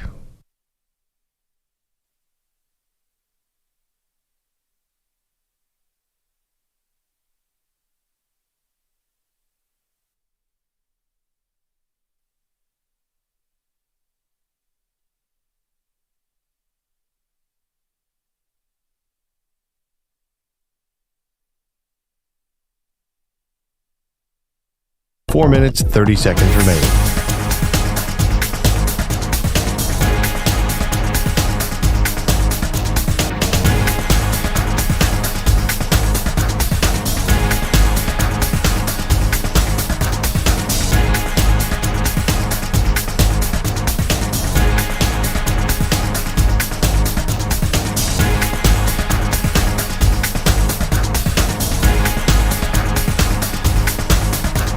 Four minutes remaining.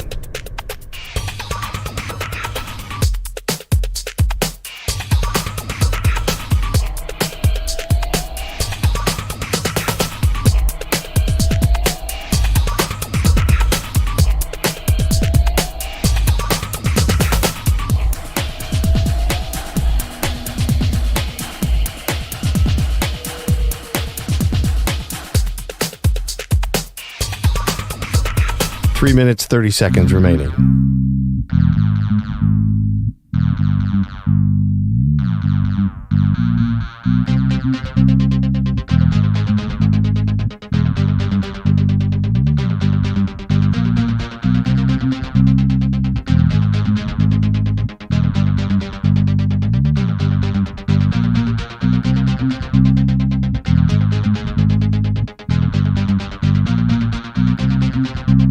Three minutes remaining.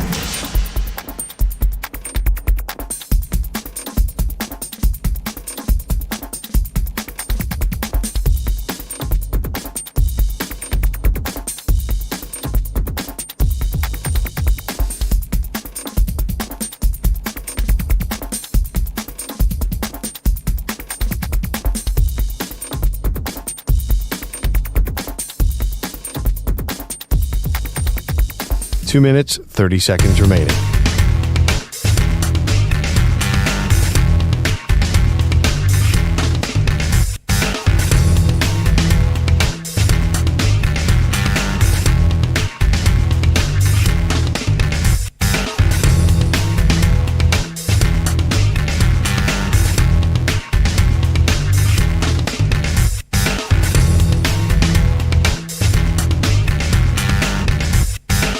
Two minutes remaining.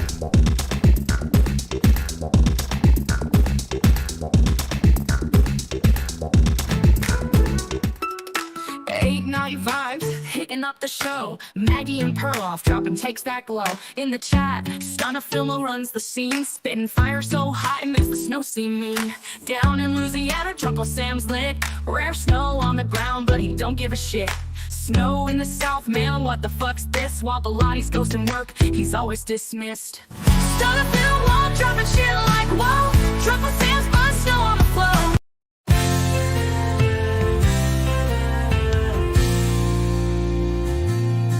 Manny's desk is a circus, it's a sight to see. Got a coffee tower teetering dangerously. Strange brews from who knows where, with labels all in code. One smells like gasoline, another like a toad. And in the corner, what's that shimmer? Oh, it's Manny's trusty nose hair trimmer. Polished chrome, it's his pride and joy, clearing paths like a landscaping toy. Oh, Manny's desk, it's a wild display.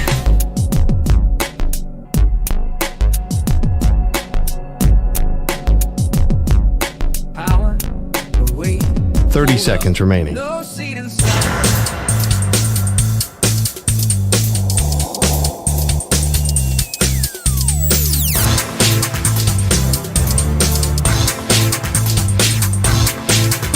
Fifteen seconds.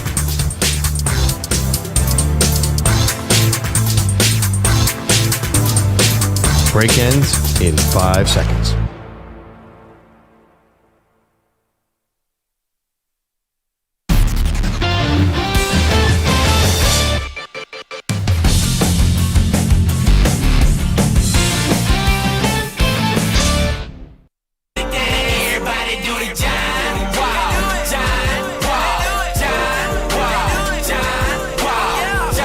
Honoring Washington, D.C. today, the Mount Olympus, the Maggie Perloff project continues. Our nation's capital is front and center, Pearl, the four sports gods from Washington, D.C. And we welcome in Chris Russell from 980, the team in Washington, 980 WTOP. We got some famous radio stations in Washington, D.C. that belong on some kind of media god list. But anyway, Chris, thank you so much for doing this. How are you?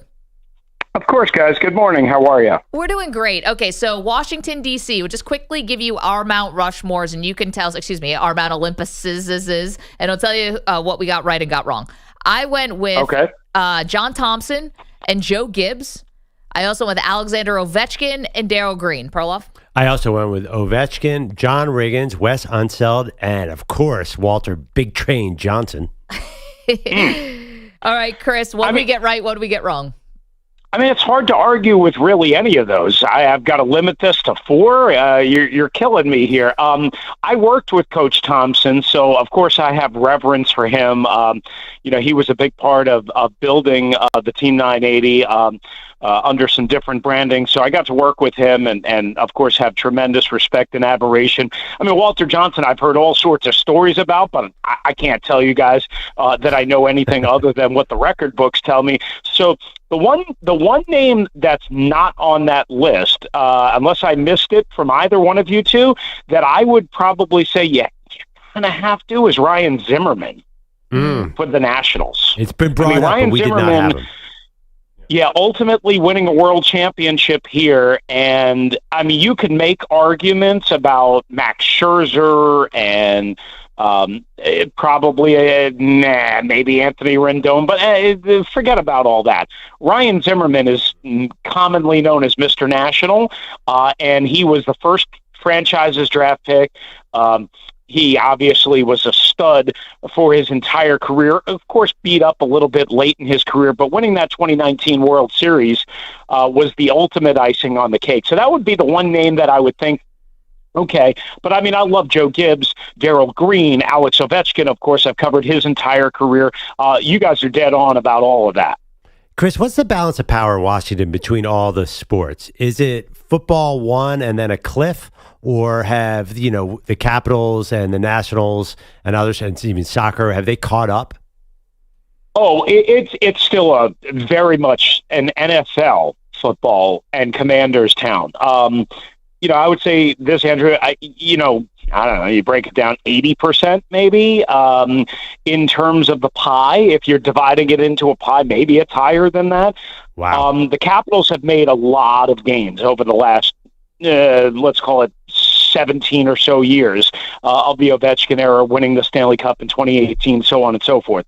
But, I mean, it is a smaller slice of the pie. There is no denying that.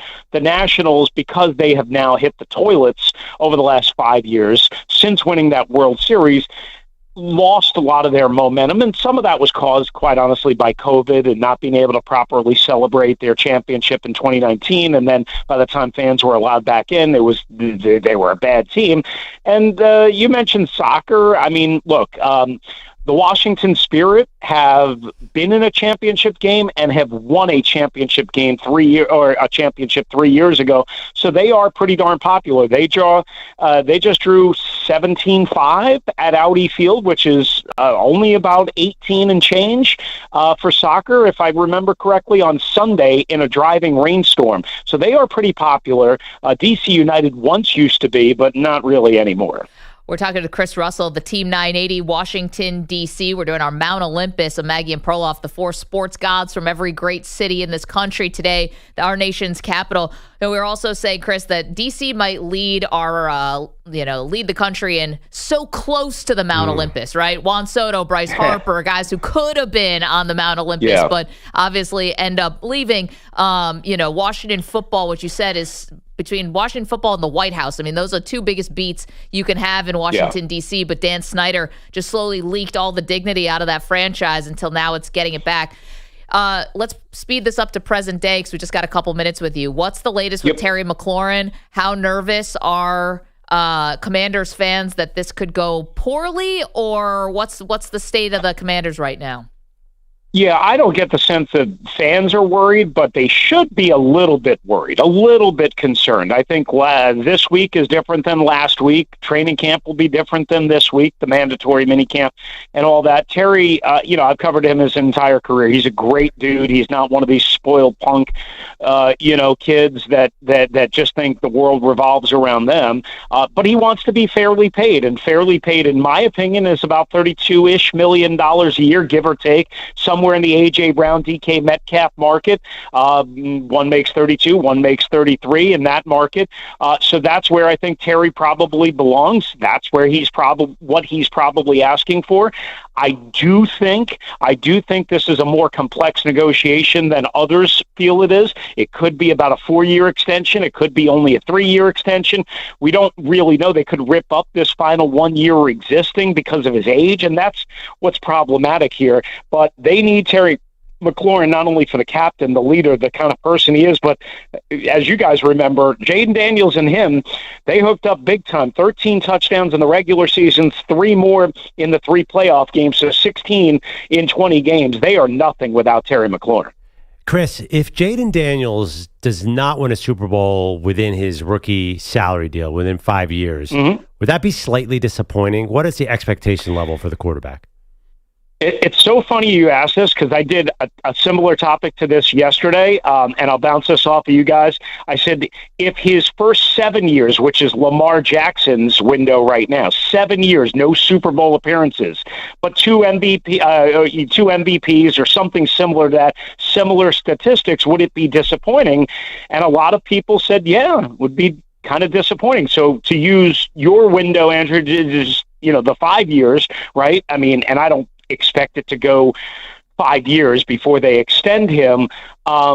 I think it would be a little bit disappointing if they don't get to a Super Bowl. Winning a Super Bowl is a different level, but I think it would be a little bit disappointing, especially considering they made the NFC Championship by surprise in year one. Ultimately, look, whether it's fair or unfair, we all know, right? We in this business and fans judge things by what you do in championship moments. And ultimately, regular season success is great and MVPs are awesome, but you've got to win in January and February in the NFL. You've got to win in the playoffs, and that's just the bottom line. And a guy like Lamar Jackson and even Josh Allen haven't won enough, I would think, for their respective fan bases to consider them elite, whereas Jaden Daniels only through 1 year obviously made it one step away from the Super Bowl. As long as they don't regress significantly, I think he's on that path to eclipsing those guys. Amazing. Jaden Daniels, 2-1 already in the postseason, where Lamar Jackson's postseason record 3-5. Chris, can't tell you how much we appreciate this. The Team 980 lending your expertise to our Mount Olympus project, the 4 sports gods from Washington. Thank you so much. Appreciate you guys. Thank you. All right, there we go. That was good. We got a lot of praise on that one, which is nice. Yeah, he didn't laugh at Walter Big Train Johnson. He said he had heard stories. Legendary. I was going to say, they're like a Morse code? Dude, pitched there for 20 years. All right, we got lots more to do, including a big what if for you from the world of sports. Don't move. We'll bring it to you next.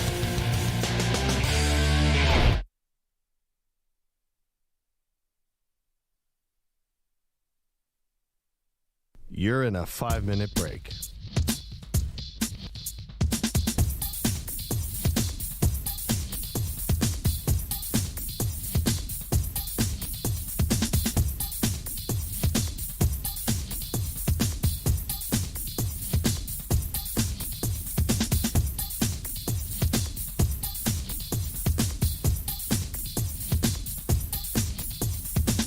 Four minutes, 30 seconds remaining.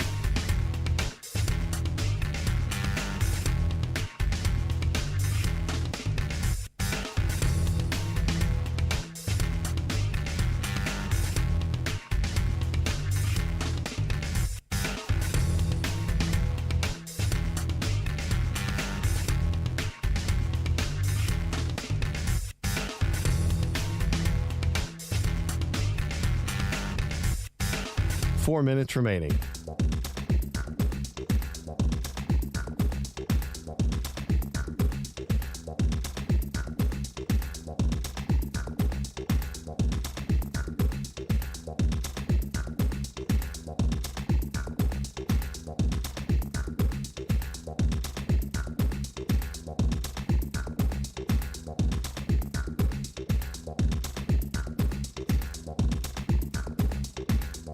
Three minutes, 30 seconds remaining.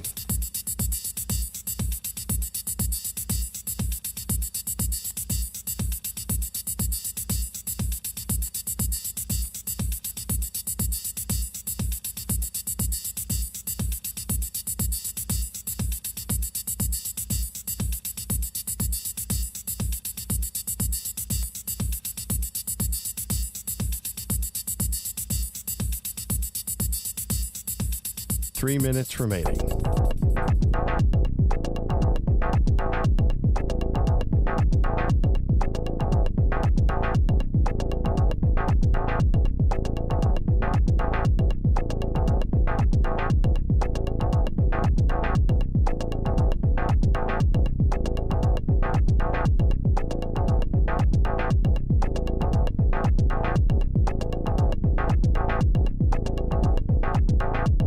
Two minutes, 30 seconds remaining.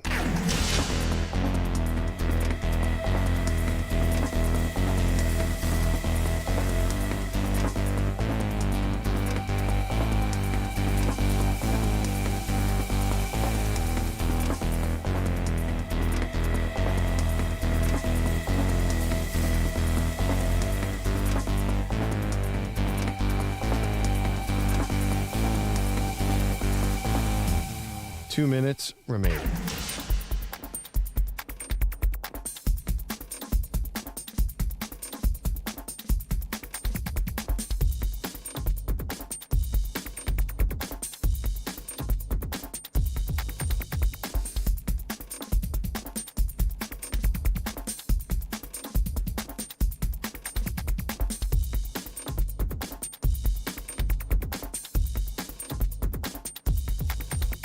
One minute, 30 seconds remaining.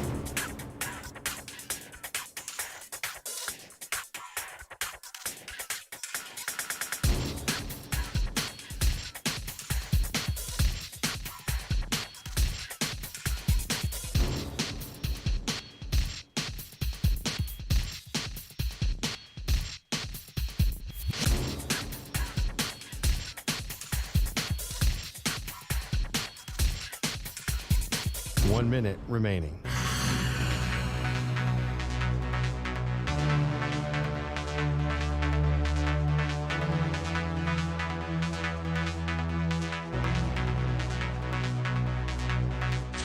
45 seconds remaining.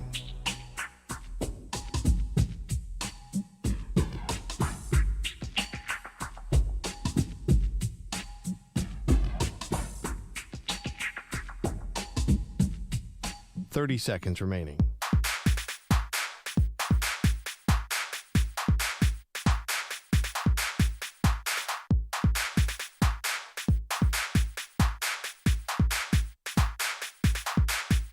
$15 seconds.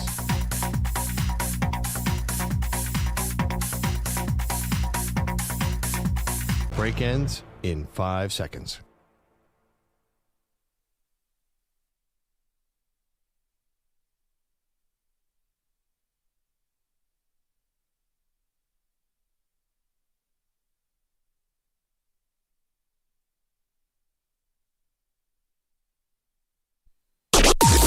Maggie and Perloff on the Infinity Sports Network. Got a lot going on this morning. Aaron Rodgers was in Pittsburgh yesterday revealing that he's married. Oh, boy. Which I think was actually the biggest takeaway from the press conference. Welcome to the Maggie and Perloff show. Pearl, good morning. I mean, he was very subdued about the football and the marriage thing, but that was the bombshell. Yes, it was, but the way he answered it almost deflated it a little bit. They're like, "Are you married?" It's like, yeah, I'm married. Yeah, a couple months. Yeah, it's like, "Hey, did you get a new tattoo this offseason?" Yeah, I got a new tattoo. Yeah. Hey, barbed wire. Yeah, have you changed your diet? Yeah, I cut out cheese or something. He's like, "Yeah, I'm married. No big deal." I'm going lactose free right now. What is the deal with this guy? Well, I think what's funny about it and why it's notable and why him being so subdued is notable is because, A, it was wildly different when he got to New York. So he clearly is doing a 180 from that. Not going in, talking about Lombardi trophies and stuff of that nature and all around town. But he also did a documentary about his life with Netflix. Like, you can't get any more self-serving and more me than creating your own documentary. It's called Enigma. I have no idea if he was in on the title, but that's super self-righteous. Like thinking, did he produce it himself? I don't know if he didn't produce it, but he had to agree to be the subject of it. Like, he thought this stuff, and by the way, the ayahuasca stuff was fascinating, him rehabbing from the Achilles. I did watch it, so you can call me a hypocrite. But he's the one who decided my life right now is so important and interesting, I must tell you.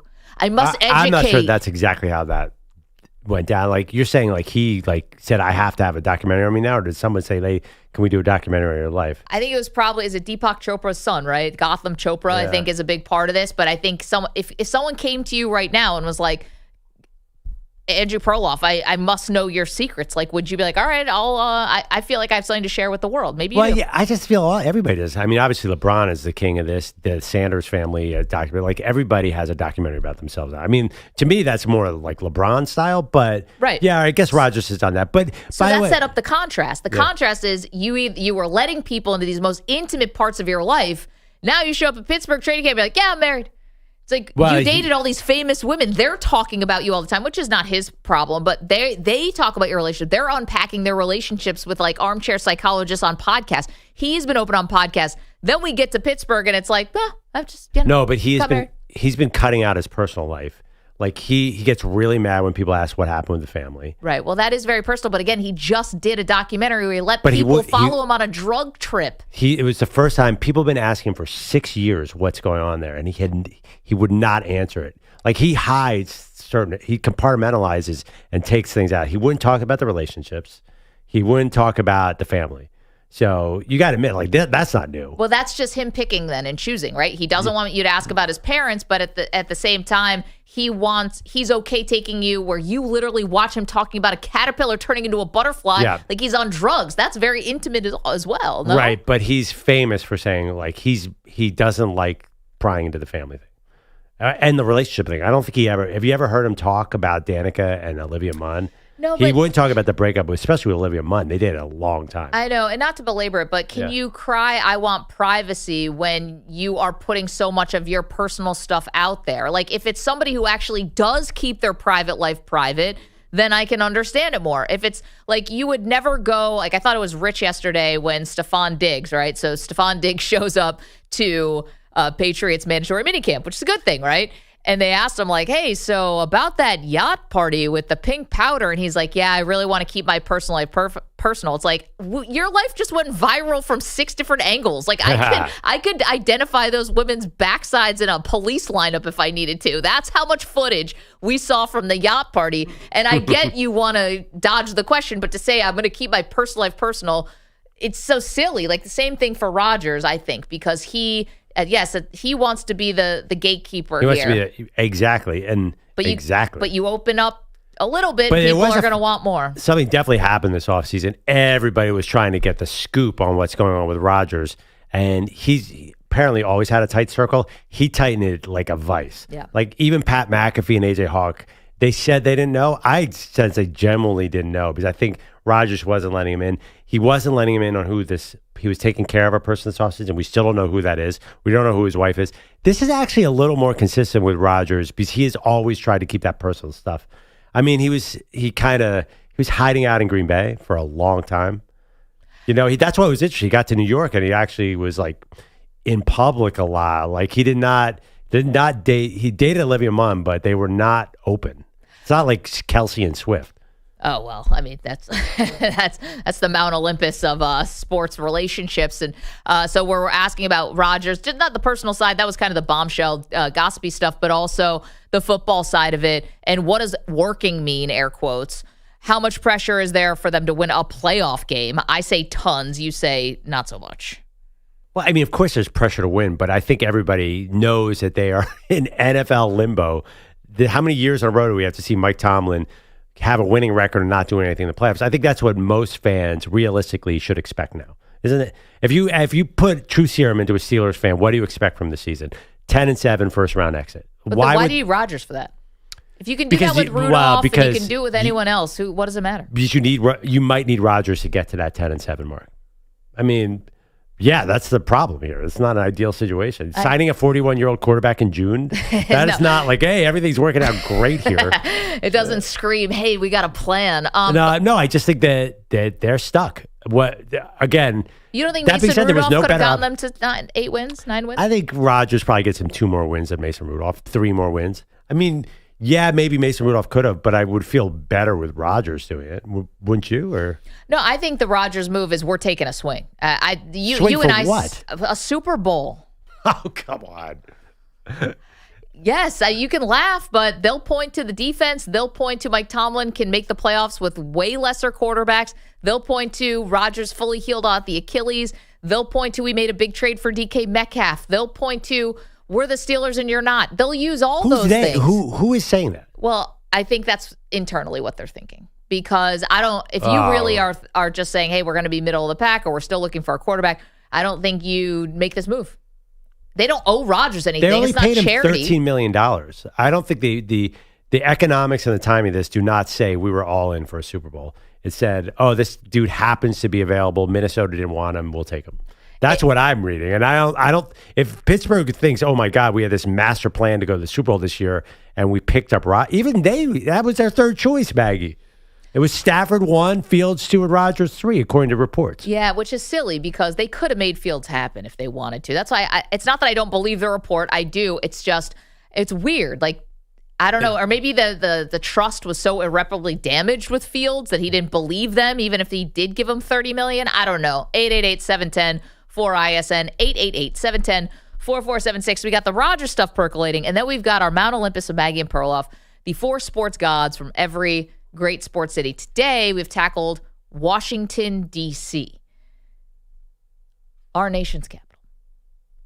Quickly, I went with John Thompson, Joe Gibbs, Alexander Ovechkin, and Darryl Green. Perloff? Walter Johnson, Alexander Ovechkin, John Riggins, and Wesley Unseld. Let's go to the phones. Mike is in Pittsburgh. Mike, what did we get right? What did we get wrong? Well, I agree with most of your guys' lists, and I'm not calling to disagree. I was just calling to add a name.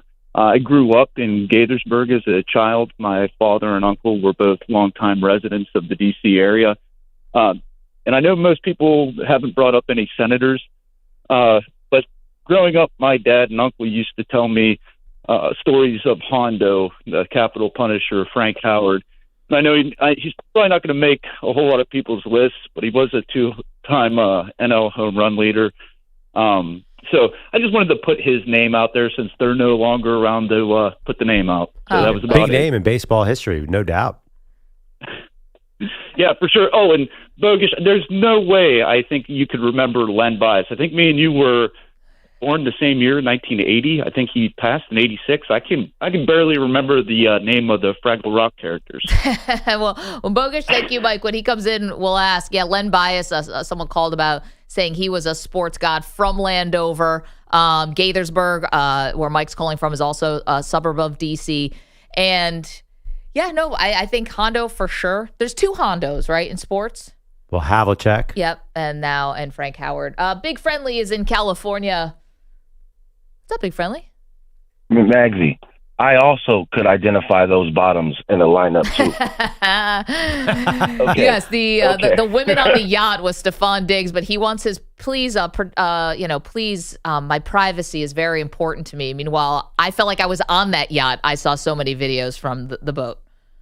You could blindfold me, and I could pick those out of the lineup. Hands to yourself, Big Friendly. Hey, I'm just saying. I'm a bottom man. So let's do these four greats. I'm gonna go with Katie Ledecky. Is that how you pronounce her last name? Ledecky. Katie Ledecky. Ledecky. Okay, I apologize. Ledecky. I'm gonna go Riddick Bowe. And I'm gonna go with a coach you guys didn't bring up. George Allen. He also coached the Fearsome Foursome. Yep. Foursome. And I'm going to go with history. The first black quarterback to start a Super Bowl, the first one to win it, Doug Williams. Yep. He's a huge figure. One of the 3 Super Bowls that Joe Gibbs won a Super Bowl with, and Gibbs being a big advocate for black quarterbacks, Big Friendly, it was great. And admitting you're bottoms guy, Manny's already got that in the queue now. I'm sorry, did Big Friendly also have dating advice for Manny and I cut him off too quickly? Yeah, now I'm completely lost. EJ, did you find out what it was or no?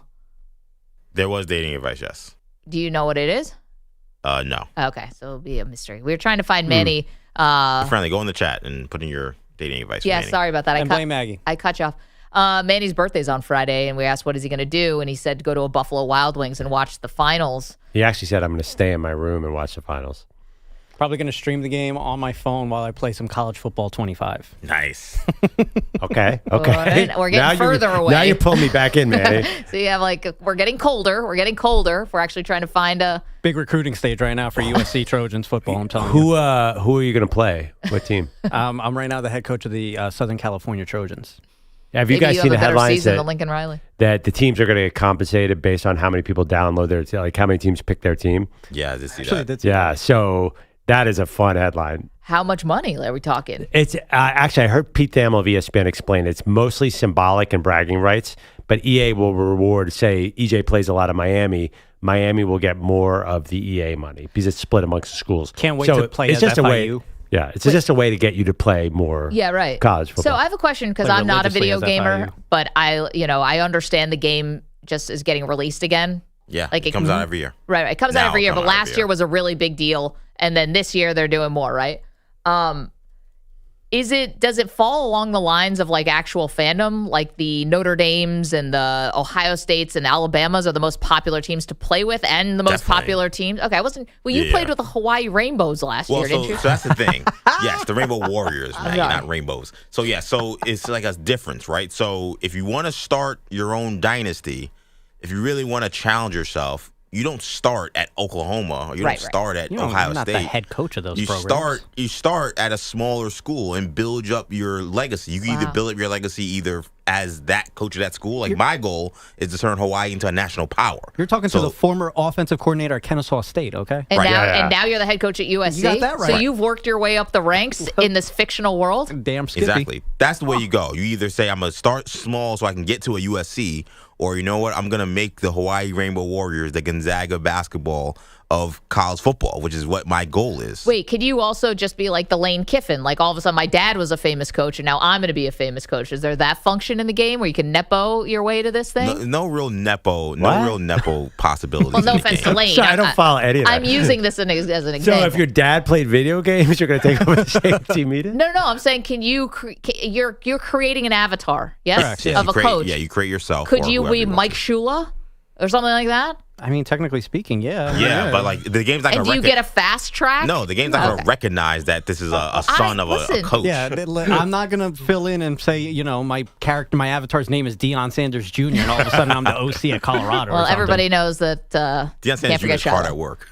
Why'd you pick USC, man? You're not a USC fan, are you? He's up the ladder. He's arrived. Let's see. Here's the thing. I had already accomplished everything that I wanted at Virginia, 7 national championships. So, time for a new challenge. So I took on the challenge of cross-country flights with USC. Man, I hope you told Tiki Barber that he actually played at Virginia. I don't see Tiki anymore, so... All right. I'm sure he'd be riveted by that story. Guy doesn't follow me on anything. Follow me, Tiki. Manny, is that incentive to get money to the University of Miami? Are you going to just all Hurricanes now? Oh yeah. When I heard that, I'm like, I know I'm doing my part. Because the one thing I've talked about is I wanted You're a regular booster giving out $100 handshakes. No, I mean I wanted to donate to the collective. I realized I was like, I could donate to the collective, but then I don't have thousands of dollars to just hand out. But this is my way to give back. Well, now you can't donate to the collective anyway. I know, yeah. Now it doesn't exist. I know, but before you Thank could. God, because if they're waiting for your money, they'd be waiting a long time, it sounds like. We don't need these 2 quarters, buddy.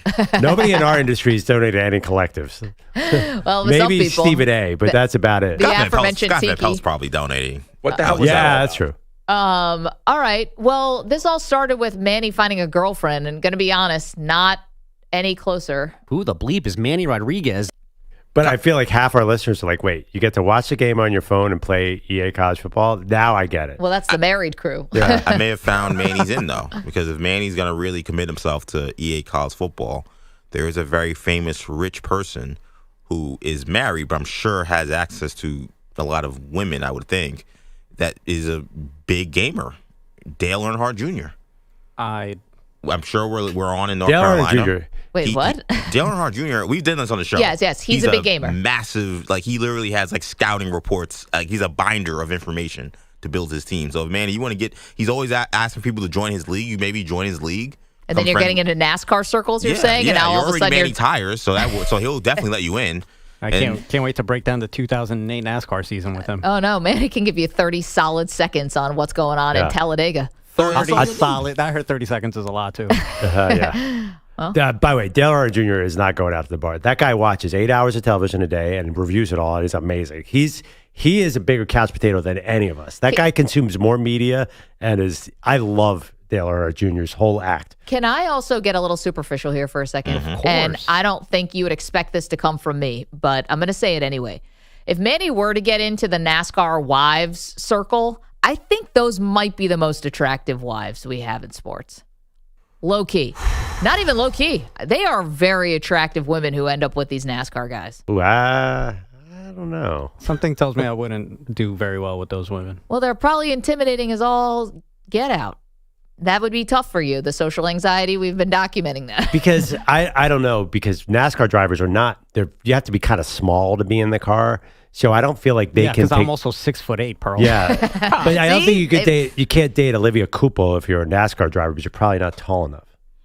So it knocks out a lot of women. I think Jeff Gordon's wife is taller than him, maybe. What does it matter? Oh, yeah. I think now I'm kind of thinking about these pictures I've seen throughout the years. The wives sometimes are taller. I still would say basketball wives. Yeah, hockey players slay too for some reason. Oh yeah, for some reason. Beautiful. Yeah. Yeah, but rich and handsome and famous. It's not some reason. So well. Hockey is definitely the 4th professional sport on the rankings, but I don't know if on the WAG side they are. Interesting. I have to soccer, agree. obviously. I mean, if we're talking international soccer, forget it. Well, it's the Soccer's whole world, you know? Yeah. You got the whole world it's like the F1 guys, you know? These women, it's like, are you human? Who dates the most? Dates. I'm using the word date. Who hooks up the most with women? Probably baseball. Tennis. Baseball's on the road.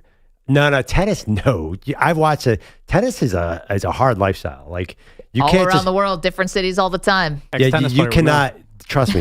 Yes, that's not my experience. Those multimillionaires, tennis players, cannot go to a bar and meet a woman. I mean, if Challengers is any notification, it sounds like they do get around. I didn't see that movie yet. Baseball, you're low key. You're not recognizable. You can go into a bar and say, "I'm a relief pitcher on the Blue Jays." And tennis, you have an entourage with you, and well, not everyone the knows lower you're guys. Yeah, Carlos Alcaraz can't go in and probably pick some up. Yeah, at he the bar, got married, right? For that very. But the other 300 guys on the tour, I think, do pretty well. Yeah, no, I think baseball, because you have a lot of time on the road and there's a whole system.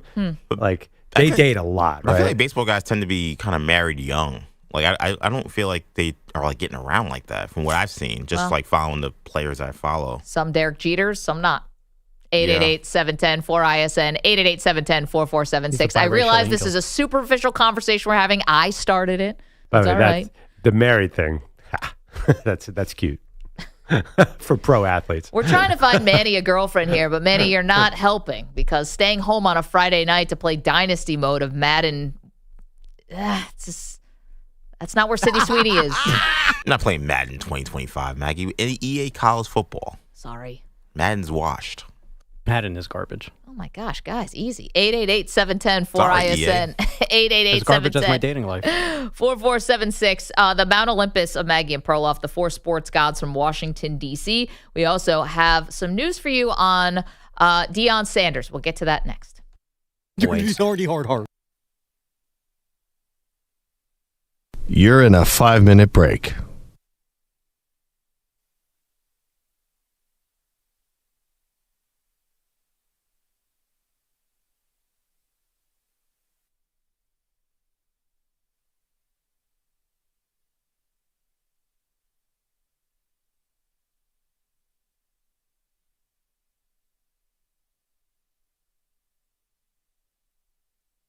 Four minutes, 30 seconds remaining.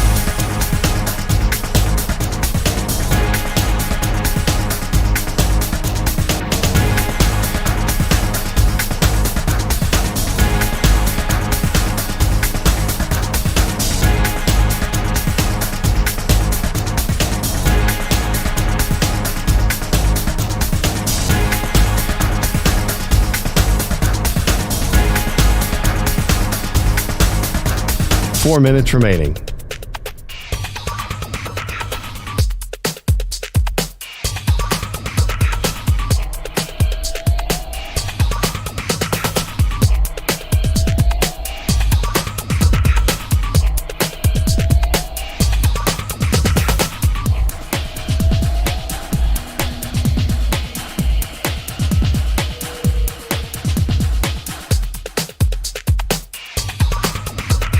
Three minutes, 30 seconds remaining.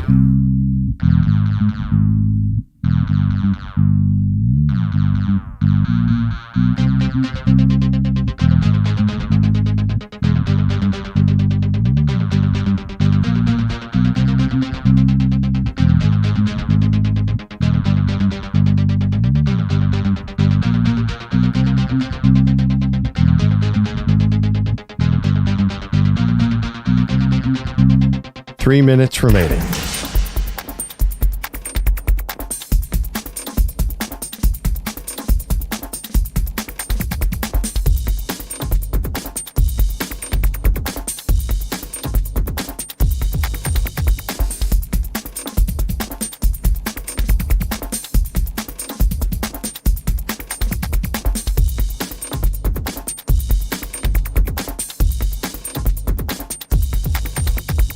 Two minutes, 30 seconds remaining.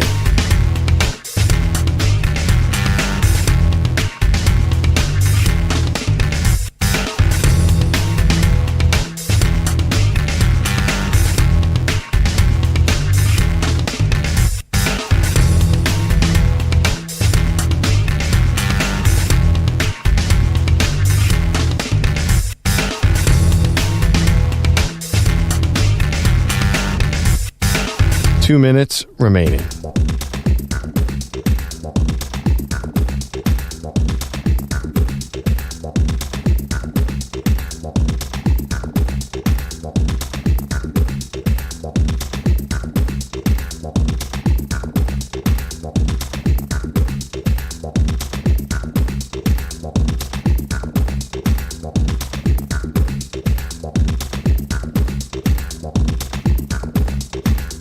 One minute, 30 seconds remaining.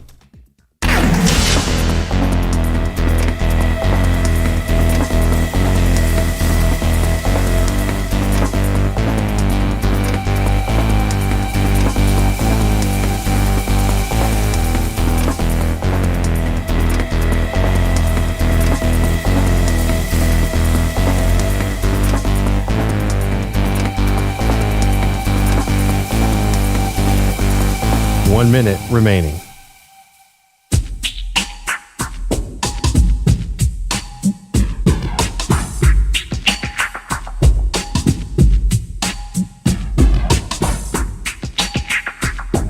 $45 seconds remaining.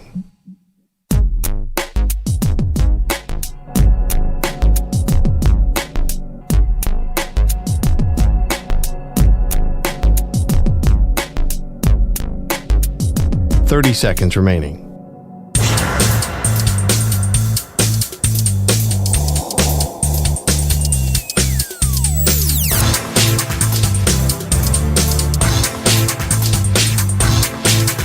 $15 seconds.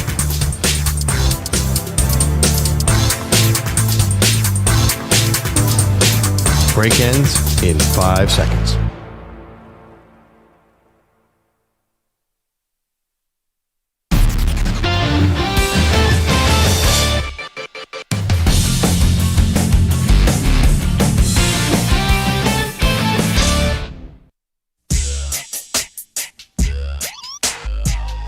Welcome back, Maggie and Perloff. Mount Olympus, Washington, D.C. today. 4 sports gods from every major sports city.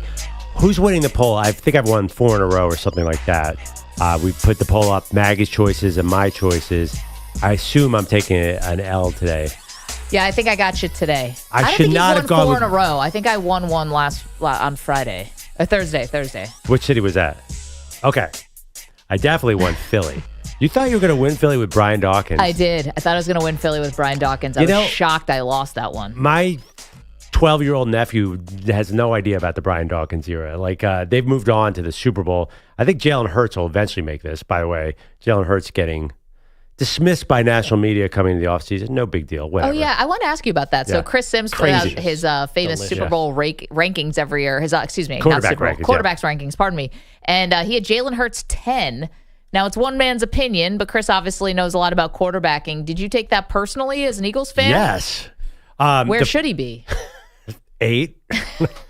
Well, the funny thing about Jalen Hurts is no one still, to this point, how many years has he been in the league? 6? No one knows how good this guy is because there are games where he goes out there and he just shreds it as a passer. There are games where he's a runner. There are stretches of season where he does nothing, like last year. He is a very confusing player, and he's also not super fan-friendly. Like, he's a little bit, he just keeps to himself a little quiet. He's not embraced, like you mentioned, Brian Dawkins. So I don't really know what to do with him. I feel like he's a guy who does not fit into a mold. Where would you put him? Do you feel that Baker Mayfield's 9 and Hurts is 10? A lot of people said he's better than Mayfield. I mean, I'm trying not to let just the, I guess, results cloud the rankings, which I think is what Chris Sims tried to do. But how do you not argue that a guy who's played that well in the playoffs? Now, the funny thing is about the Super Bowl is that Jalen Hurts ends up winning MVP, but he didn't really have that sealed up until the game became really out of reach. Oh, I know. There was a lot of hammering because there was no clear MVP. It might have been Milton Williams or a defensive player. But you look at his stats last year, he played 15 games and only had 18 touchdowns and 5 interceptions. In the year 2025 of our Lord, that is 2024, that's very low passing stats. So I get it. I personally think, and you and I disagree, I think there are 15 quarterbacks who are good enough to win a Super Bowl in the NFL. I think there's a lot of good quarterbacks right now. Listen, look, Brock Purdy is nowhere near this top 10. He's good enough. He could probably win a Super Bowl one day. He came basically one drive away from doing it. So I'm not sure that you can't be 12 on this list and still come out on top. Do you disagree with that? Or I think I agree with you, and I also think that Philadelphia we've talked about it's a really uncomfortable spot for you guys to be on the top of the mountain, right? Like Philly is all about underdog. You still hold up a fictional boxer as the symbol of the city, of Rocky, and I don't think it's a comfortable spot for people to say, oh, we fear Howie Roseman, we fear the Eagles. They have this tush push, it's unstoppable. I think this stuff like this helps put you back on the underdog. I think the team will latch on to something not that they need to, but I think they will try to convince themselves they're underdogs. Yeah. I know what you mean. I do think it's a little different this time because they won one 7 years ago. They feel like last time they're like, what do we do now? You're right. There was that. They feel a little more established this year. I mean, the thing is, the teams are not, except for that rare Chiefs repeat. The Eagles on paper look like the best team in the NFL, but I don't know. There's a long way to go. 888-710-4ISN, 888-710-4476. Andrew Bogusch is here with headlines, and we will get you a Deion Sanders update in just a moment. What's up, folks? Guys, maybe this is why you believe that? Christian Pulisic is staying away from U.S. men's soccer this summer. Manzambi cutting inside! A great finish from Johan Manzambi on his first international start, his second cap. But this goes from bad to worse for the United States 10 minutes before halftime. Switzerland in complete control. That's from TNT. The booze warranted, with Switzerland leading 4-0 in less than 40 minutes in Nashville last night. Head coach Mauricio Pochettino changed his lineup to audition other players, and it backfired. That was my decision and it was my fault. The first half is all the critics should be or could be for me, because I think that was my decision. I guess technically his team was better after halftime with different players on the field, but the entire team did not get a shot on goal in their final tune-up for the Gold Cup. They lose 4-0, extending their drought to 4 matches, their longest since 2007. So there's a new drought to be busted, U.S. men's soccer. I don't think they're going to do it. They're probably not. I thought this coach was supposed to be like the guy. I feel like U.S. soccer was kind of like the New York Knicks for a while, just like cycling through guys. But I thought this was supposed to be the dude. Was I wrong about that? No, you are correct. Yeah, I mean, they hired a former Premier League coach, just came from his Tottenham Spurs. You figured, maybe this is the actual right recipe to try to get the American players who are now playing in Europe, try to get that perfect recipe for the national team, but it just hasn't worked out, much to my delight. Well, we talk about drought busters. This is another one where they've never won anything. There's no drought they're busting. This would really be a first time. When was the last time they won the Gold Cup? They never won a Gold Cup, right? The Gold Cup. Gold The Cup. Gold Cup, not the World Cup. Have they won the Gold Cup? Yes, they have. Yeah, but it doesn't feel like this is a drought. This feels like, what's the difference? No, this would be a drought. If somehow the U.S. won I guess Gold Cup, It kind of be like when U.S. hockey won in 1980. For them to win I'm talking about the next thing. If they won the World Cup, you mean? Yeah, it'd be beyond a drought buster. It would be a miracle. Yeah. By the way, I have flipped again on the allowing teams who have never won to be drought busters, because now the way I look at it is, doesn't drought mean like drier, worse than usual? If you're just always dry and barren, right, you're a desert. Sure. Right, like is Manny a drought or just a permanent slump? No. I mean, there have been positives. Yeah. There's been company, and now there's not. So that's a drought. This is why but if I you've drink. never had a girlfriend, you're not in a drought. Yeah, that's true. Although, that's different. Yeah, that was me in high school. Right. You don't know what you're missing. That was a pure famine. That was your climate. Skeletons across the road. Just wow. When I declared 2025 the year of the drought buster / slump buster, I was not thinking that Manny would be the number one thing that could break this. He was my first thought. Which would be Manny, I got further to go with Manny than the U.S. national team. At least they're on the pitch. Manny's at home. He's not even in the game. Popping zins.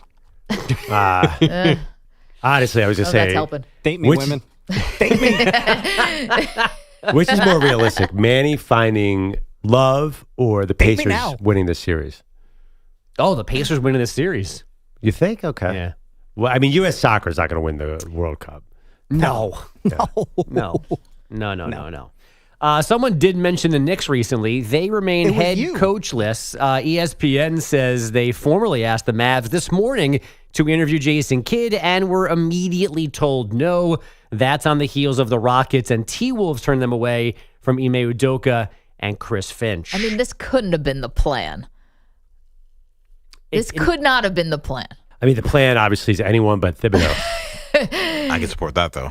He took out a full-page ad to thank the fans. So, there you go. Back to the Dodgers' best pitcher last night was Kike Hernandez, who is not a pitcher. That is an outfielder. As we've discussed, LA has 14 pitchers on the IL right now, and they put an extra inning game on Monday, so they had few healthy options last night in San Diego. They went with an opener, and then minor league call-up Matt Sauer was allowed to throw 111 pitches, allowing 9 runs on 13 hits. And then Hernandez came in and pitched 2 1/3 innings of relief. He allowed 2 runs, 1 earned on 3 hits and 2 walks in what became an 11-1 loss to the Padres. 2 1/3 is a lot for a position He player. got 7 outs. We're never going to hear from that other guy again who threw the 111 pitches. That was just like, hey, we're going to need to amputate your arm. Yeah, I mean, they sacrificed a human being for this game last night. 111 pitches in 2025? Well, it's like, we can either just cut your arm off, or you can have one moment of glory where you get to face Manny Machado. What would you like? I'll take the Machado Machado option. hit a tater last night. By the way, in real pitching news for the Dodgers, not that yours is not real, folks, but No, that's Shohei with multiple bullpen sessions now. How about that? Is that a good idea, Pearl? Listen, it's ridiculous. Why we can't have good things? It just annoys me because they're totally going to injure this guy, and he could be Babe Ruth. And they're like, nah, let's make him Steven Strasburg and have him come in and out of the lineup for 6 years. It's so stupid. Sorry, that's just my opinion. Here's better news. After a one-day break, the wanted. Phillies got back to losing last night. There's a high fly ball to right. It's deep. It's down the line. Going back is Castellanos in the corner. That ball is gone. 2-run homer. Ian Happ. Cubs grab the lead right back. That's Pat Hughes on Cubs radio. Ian Happ's second homer of the night, putting Chicago ahead for good. Call. They won in Philly 8-4. Those Phils have now dropped 10 of 12. Arizona thumped Seattle 10-3. Corbin Carroll, 2 triples, 2 RBI, 2 runs scored. The Jays held off the Cardinals 10-9. They're an MLB best 21-10 over the last month. The Angels topped the A's 2-1-10, and the Rangers pummeled the Twins 16-4, 5 RBI for Kyle Higashioka, the home run stroker, and getting higgy with it. You know what's funny about that, John Sterling? Everything. Well, it's amazing, but it's the one I remember the most. Like, he's got some really famous ones, A-bomb from A-Rod, the text message from Mark Teixeira. A lot of things he put a lot of thought into, and all I can think of is getting higgy with it all the time. Don't you know? Yeah, Robbie Cano, don't you know? Amazing. Can I ask you, so just circling back for a second on the Jason Kidd story. Yeah. So the Knicks reached out and got a firm no. What is that in real life? No. What is that? What do you mean? Hell no. What did they say?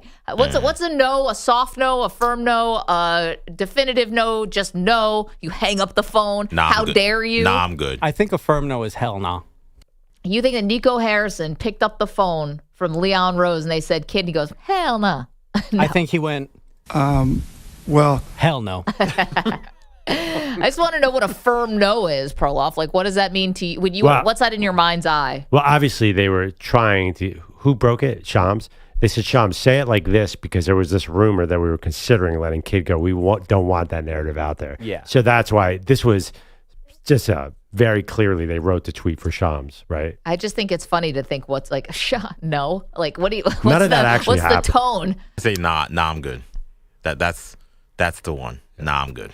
Yeah, I was just thinking there's a normal courtesy time that you're considering the request, and they were just immediately clicked no on the email, or they Exclamation point, Yeah, like maybe? they didn't No. even wait. They got it. It came in. Boop. You're done. Now, let's pretend we're actually thinking about this and It's like- being polite. Like, all right, I'm going to send the email. Everybody ready? And it's like, send. It's like, all right, sit back. Oh, we got a response. Exclamation! Yeah, me, Johnny Bryant. So you're gonna end up hiring your safety net with that who's not guaranteed to be better than Tibbs. That's where we're headed at, right? I think he's very likely to be better than Tibbs. That's my opinion, but yes. Nothing to back it on though. He's 39, hasn't been a head coach, right? He was Tibbs' assistant, so it's not like to me. It's hard for him to be worse. Like he learned a lot from Tibbs, so I don't think you're gonna throw everything Tibbs taught him throw it out completely. That's not encouraging. No, but I also think then why not just keep his teacher? No, because my thing is, if you like Tibbs, well, then you're getting someone who worked for him. If you don't like Tibbs, well, now you're getting a guy who worked for other people. So to me, I don't really see. What about just him being his own guy? He might very well be that guy. Just feels. I'm very high on Johnny Bryant. So you could also say the logic: if you you fire Tibbs, then you hire his first assistant. Like that's not encouraging. Well, but the thing is that he's coached other places, is my point. Yeah, he's coming from Cleveland. Yeah, so it's not like he's coming in and it's not completely foreign to him talking to the players on the team. They've played for a guy who played for him. I'm fair to say total wild card, though, because he's never coached. Yeah, of course it is. But, I mean, again, Steve Kerr never coached. Nick Nurse never coached. Like, there's precedent for this. No. Sorry. What's a firm no? No, dang it. Bogusch, thank you so much. Manny in the bar. What's a firm no? In New York. Get away from me, you mustache freak. In New York, That's what it sounds like. In New York, it's F out of here. Yeah. How dare you? I thought you were going to play that one. Okay, we have a lot more to do. We keep mentioning it. We will get you the update on what's going on with Deion Sanders and when he'll be back on the coaching sidelines. How dare you, NNP? How dare you? You're in a 5-minute break.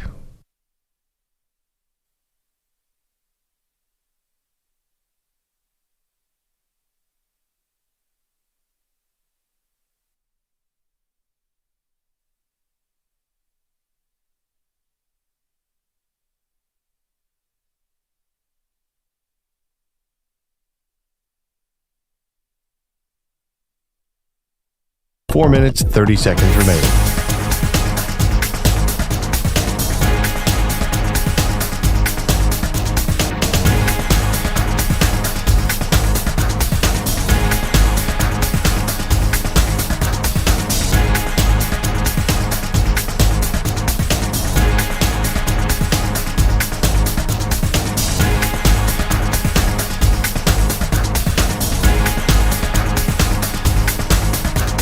Four minutes remaining.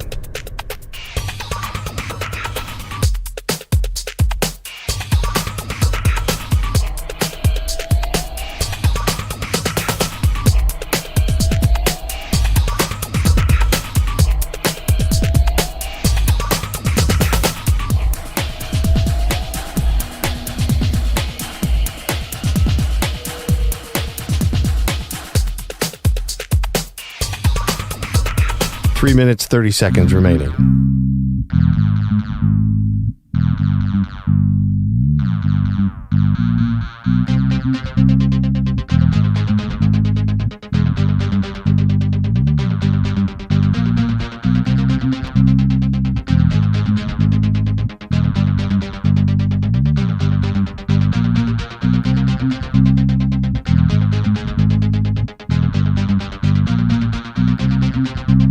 Three minutes remaining.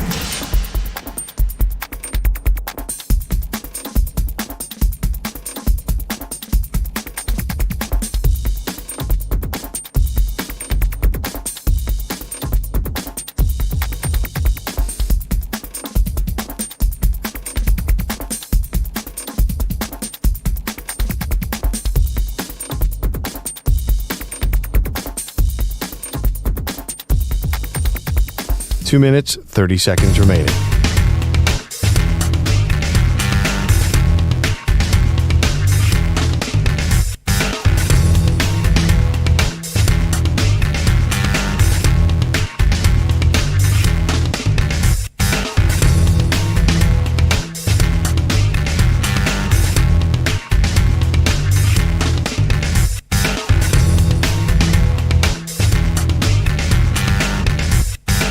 Two minutes remaining.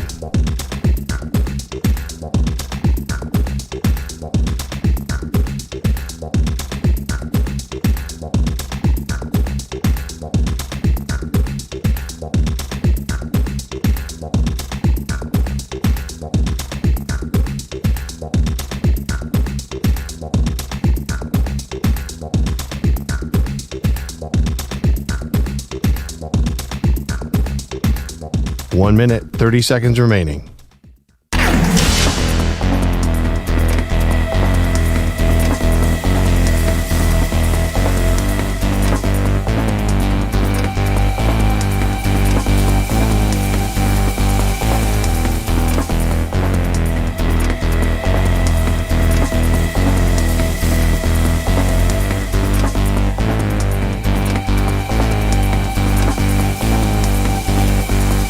One minute remaining.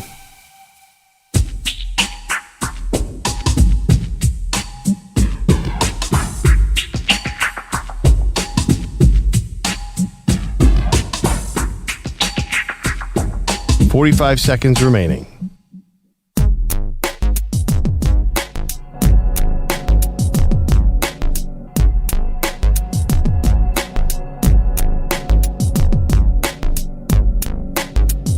Thirty seconds remaining.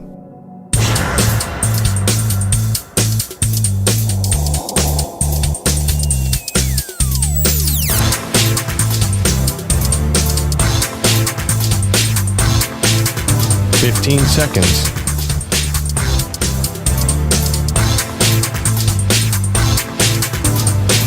Break ends in 5 seconds.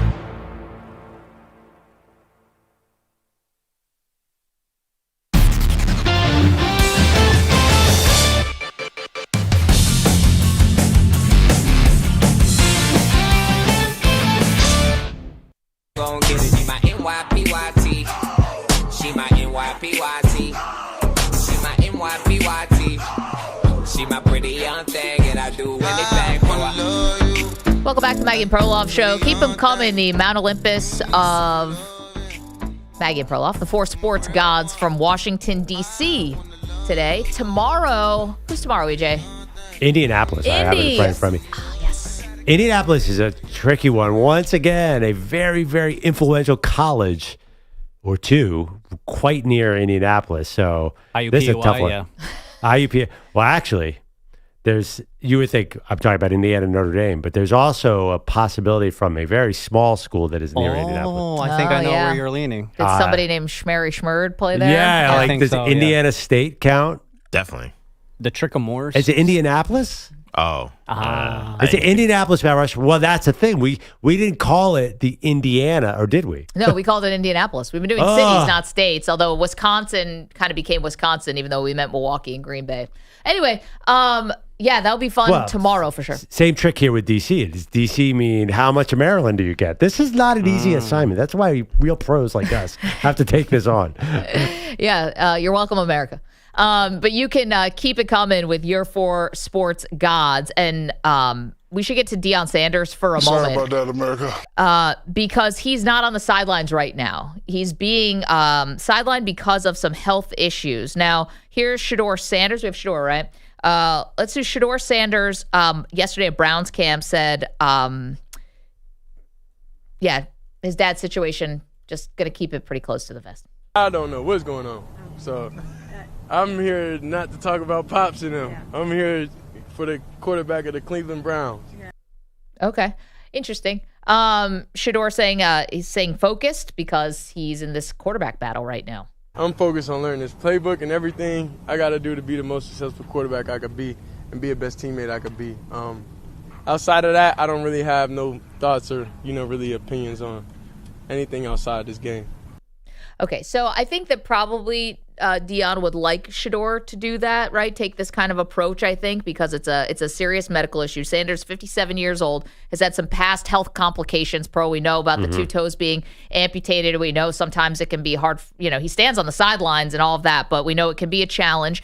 He was on Asante Samuel's podcast where he said right now what he's dealing with is on a different level. He said, I lost 14 pounds.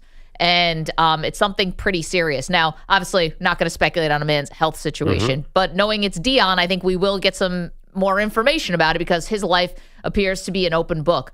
What I want to say about the Deion situation is I think even if the health concerns become more acute, if he doesn't coach another college game, I think he pretty much, I don't want to say he, mission accomplished, but I think he pretty much has a reason to think, all right, I set out to do something and I did it and I was successful at it. He did take a Colorado team, Jackson State first, and then a Colorado team that was coming off a 1-win season at a dormant program and brought them back to relevance. I hear what you're saying, and that's probably true, but I feel like it'd feel really incomplete if he didn't do a little more. Because he really, he took over a bad roster, fixed it, but I think he's still kind of fixing that roster. It's taken him a long time to fix the O-line. He obviously brought in some big-time quarterbacks this year, proving that he can do it without Shedeur and Travis Hunter. They have an easy schedule this year. I was really curious about Colorado this year because we've never seen him without his guys, right? Shedeur Sanders and Travis Hunter. I thought he was settling in as a coach, and regardless, I do understand your point, and yes, he has definitely accomplished something at Boulder, but it would feel so incomplete to me if he didn't really play this out for 5-6 years and see if he can build a team into something really, really good. Because as good as they are, nobody was confusing them with a contender. But maybe if he has a big enough window and he learns a lot more about how to do this and gets to rebuild that roster, maybe he could be a contender someday. Well, think about it, though. We don't know. The college football playoff standards and the format keeps changing so much that there's a world where the Big 12 is getting 2 teams in some of these ideas that have been tossed around, right? So that's a good thing for Deion at Colorado to get 2 automatic qualifiers if this is in the future. And I think you'd say, all right, making the college football playoff and winning the Big 12 is definitely an attainable goal for them. They were right there, basically at the top of the table last year. And that was only in year 2. But again, if the health concerns are so much that he was forced to step away, I think people would look back on Deion's Colorado career and say that was, by and large, a success. Yes, you didn't win necessarily, but again, a lot of people have tried to turn around Colorado, and it's been tough. And if they can pass this off to one of the talented coaches that's on his staff, maybe you keep it going. Obviously, it'd be way different without Deion, but that's just speculating. The other part, too, is the idea that he would ever coach Shedeur. Now, that dream may have taken a little bit of a hit because Shedeur plummeted in the draft and no longer. I don't think that took a hit at all. Oh, really? I mean, he doesn't have any leverage. He's not calling any shots. He's not influential now in any kind of way. Right. I hear what you're saying, but the world opened up. Like, we don't know. Since Shedeur was a 5th-round pick, we don't know if he's going to stay in Cleveland. We don't know if the coach is going to stay in Cleveland. Feels like Shedeur did not go to a stable situation. So, like, Deion could swoop in and reunite with him anywhere, right? I feel like Shedeur's future is an open book. I know he's throwing dimes and OTAs and the internet's going wild for him, but I don't know. You look 2 years from now, there are a lot of situations where I could see Deion coming back in with Shedeur. But Shedeur, I think Shedeur might have a better career elsewhere because Cleveland is, I think it's most likely scenario is Cleveland's terrible this year and they draft somebody next year. And then where does that leave Shedeur? Where does any of this leave Shedeur? I mean, Shedeur could say Brian Schottenheimer doesn't work out and they bring in Deion. Right. Or say, like, where's Deion in Atlanta? Atlanta seems like that's then he brings in Shedeur as a backup. There's so many different options. The future is wide open. And assuming Deion can get over this health issue, I think that I would not write that story, say that story is over. I mean, who would have ever thought Deion would be here? Can I ask you a question? Who do you think is more likely to ever coach a game in the NFL? Deion or Bill Belichick again? I would probably lean Belichick just because Deion keeps saying he doesn't want the NFL. Well, what do the words matter? Well, no, I'm just kidding. We do have to listen to what he's saying, and now he's got a health issue that obviously he's got to take seriously. Because I was thinking about that with Belichick because, is there this world, now that the Jordan Hudson stuff has kind of died down just a little bit for the last couple weeks, is there a world where Belichick does win 9 games or 10 games this season with North Carolina, and all of a sudden the NFL's like, you know what? I think we were wrong about Bill. Forget Robert Kraft. Forget whatever he was saying. We'll bring him into the building. Definitely. But here's the thing. There's a clock over Bill Belichick's head. He's 73. So this almost has to happen this year. Yeah, one and done at North Carolina. Yeah, I think that the other thing, too, is I think there's a possibility he loves this. I mean, I think if they're 9-3, you could also spin it, hey, this is cool. And maybe if I have a full offseason and build a team, I can win a national title. So I think that's another possibility. 888-710-4ISN. Quickly, Dom is in San Francisco. Dom, you're Mount Olympus, the 4 sports gods from Washington, D.C. Who are they, sir? Thanks for taking my call. Good morning. I've got Frank Howard. He was a hammer. Yeah. I've got Joe Gibbs. I've got Wes Unseld. And I have Joe Theismann, I'm seeing here. That was Joe Theismann, yeah. he was awesome. And if I may real quick, I know Brock Purdy may or may not be a top 10 quarterback, but the last time him and the Niners played the Eagles, he looked pretty good.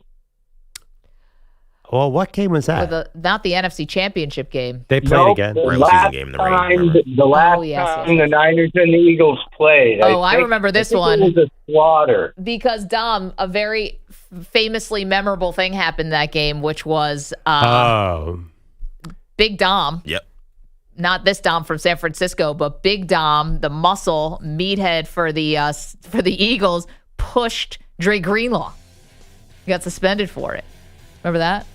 Yeah, but the Eagles were already mailing in the season at that point. That one doesn't count. That was an exhibition game for Philly. Sure. All right. EJ Stewart, thank you. Manny Rodriguez, thank you so much. Andrew Bogusch, Andrew Kaplan, fantastic job on the phones, everybody. We'd like to thank Chris Russell from the Team 980 in D.C. for lending his expertise to our Mount Olympus. Tomorrow, the city of Indianapolis takes center stage. Don't miss it.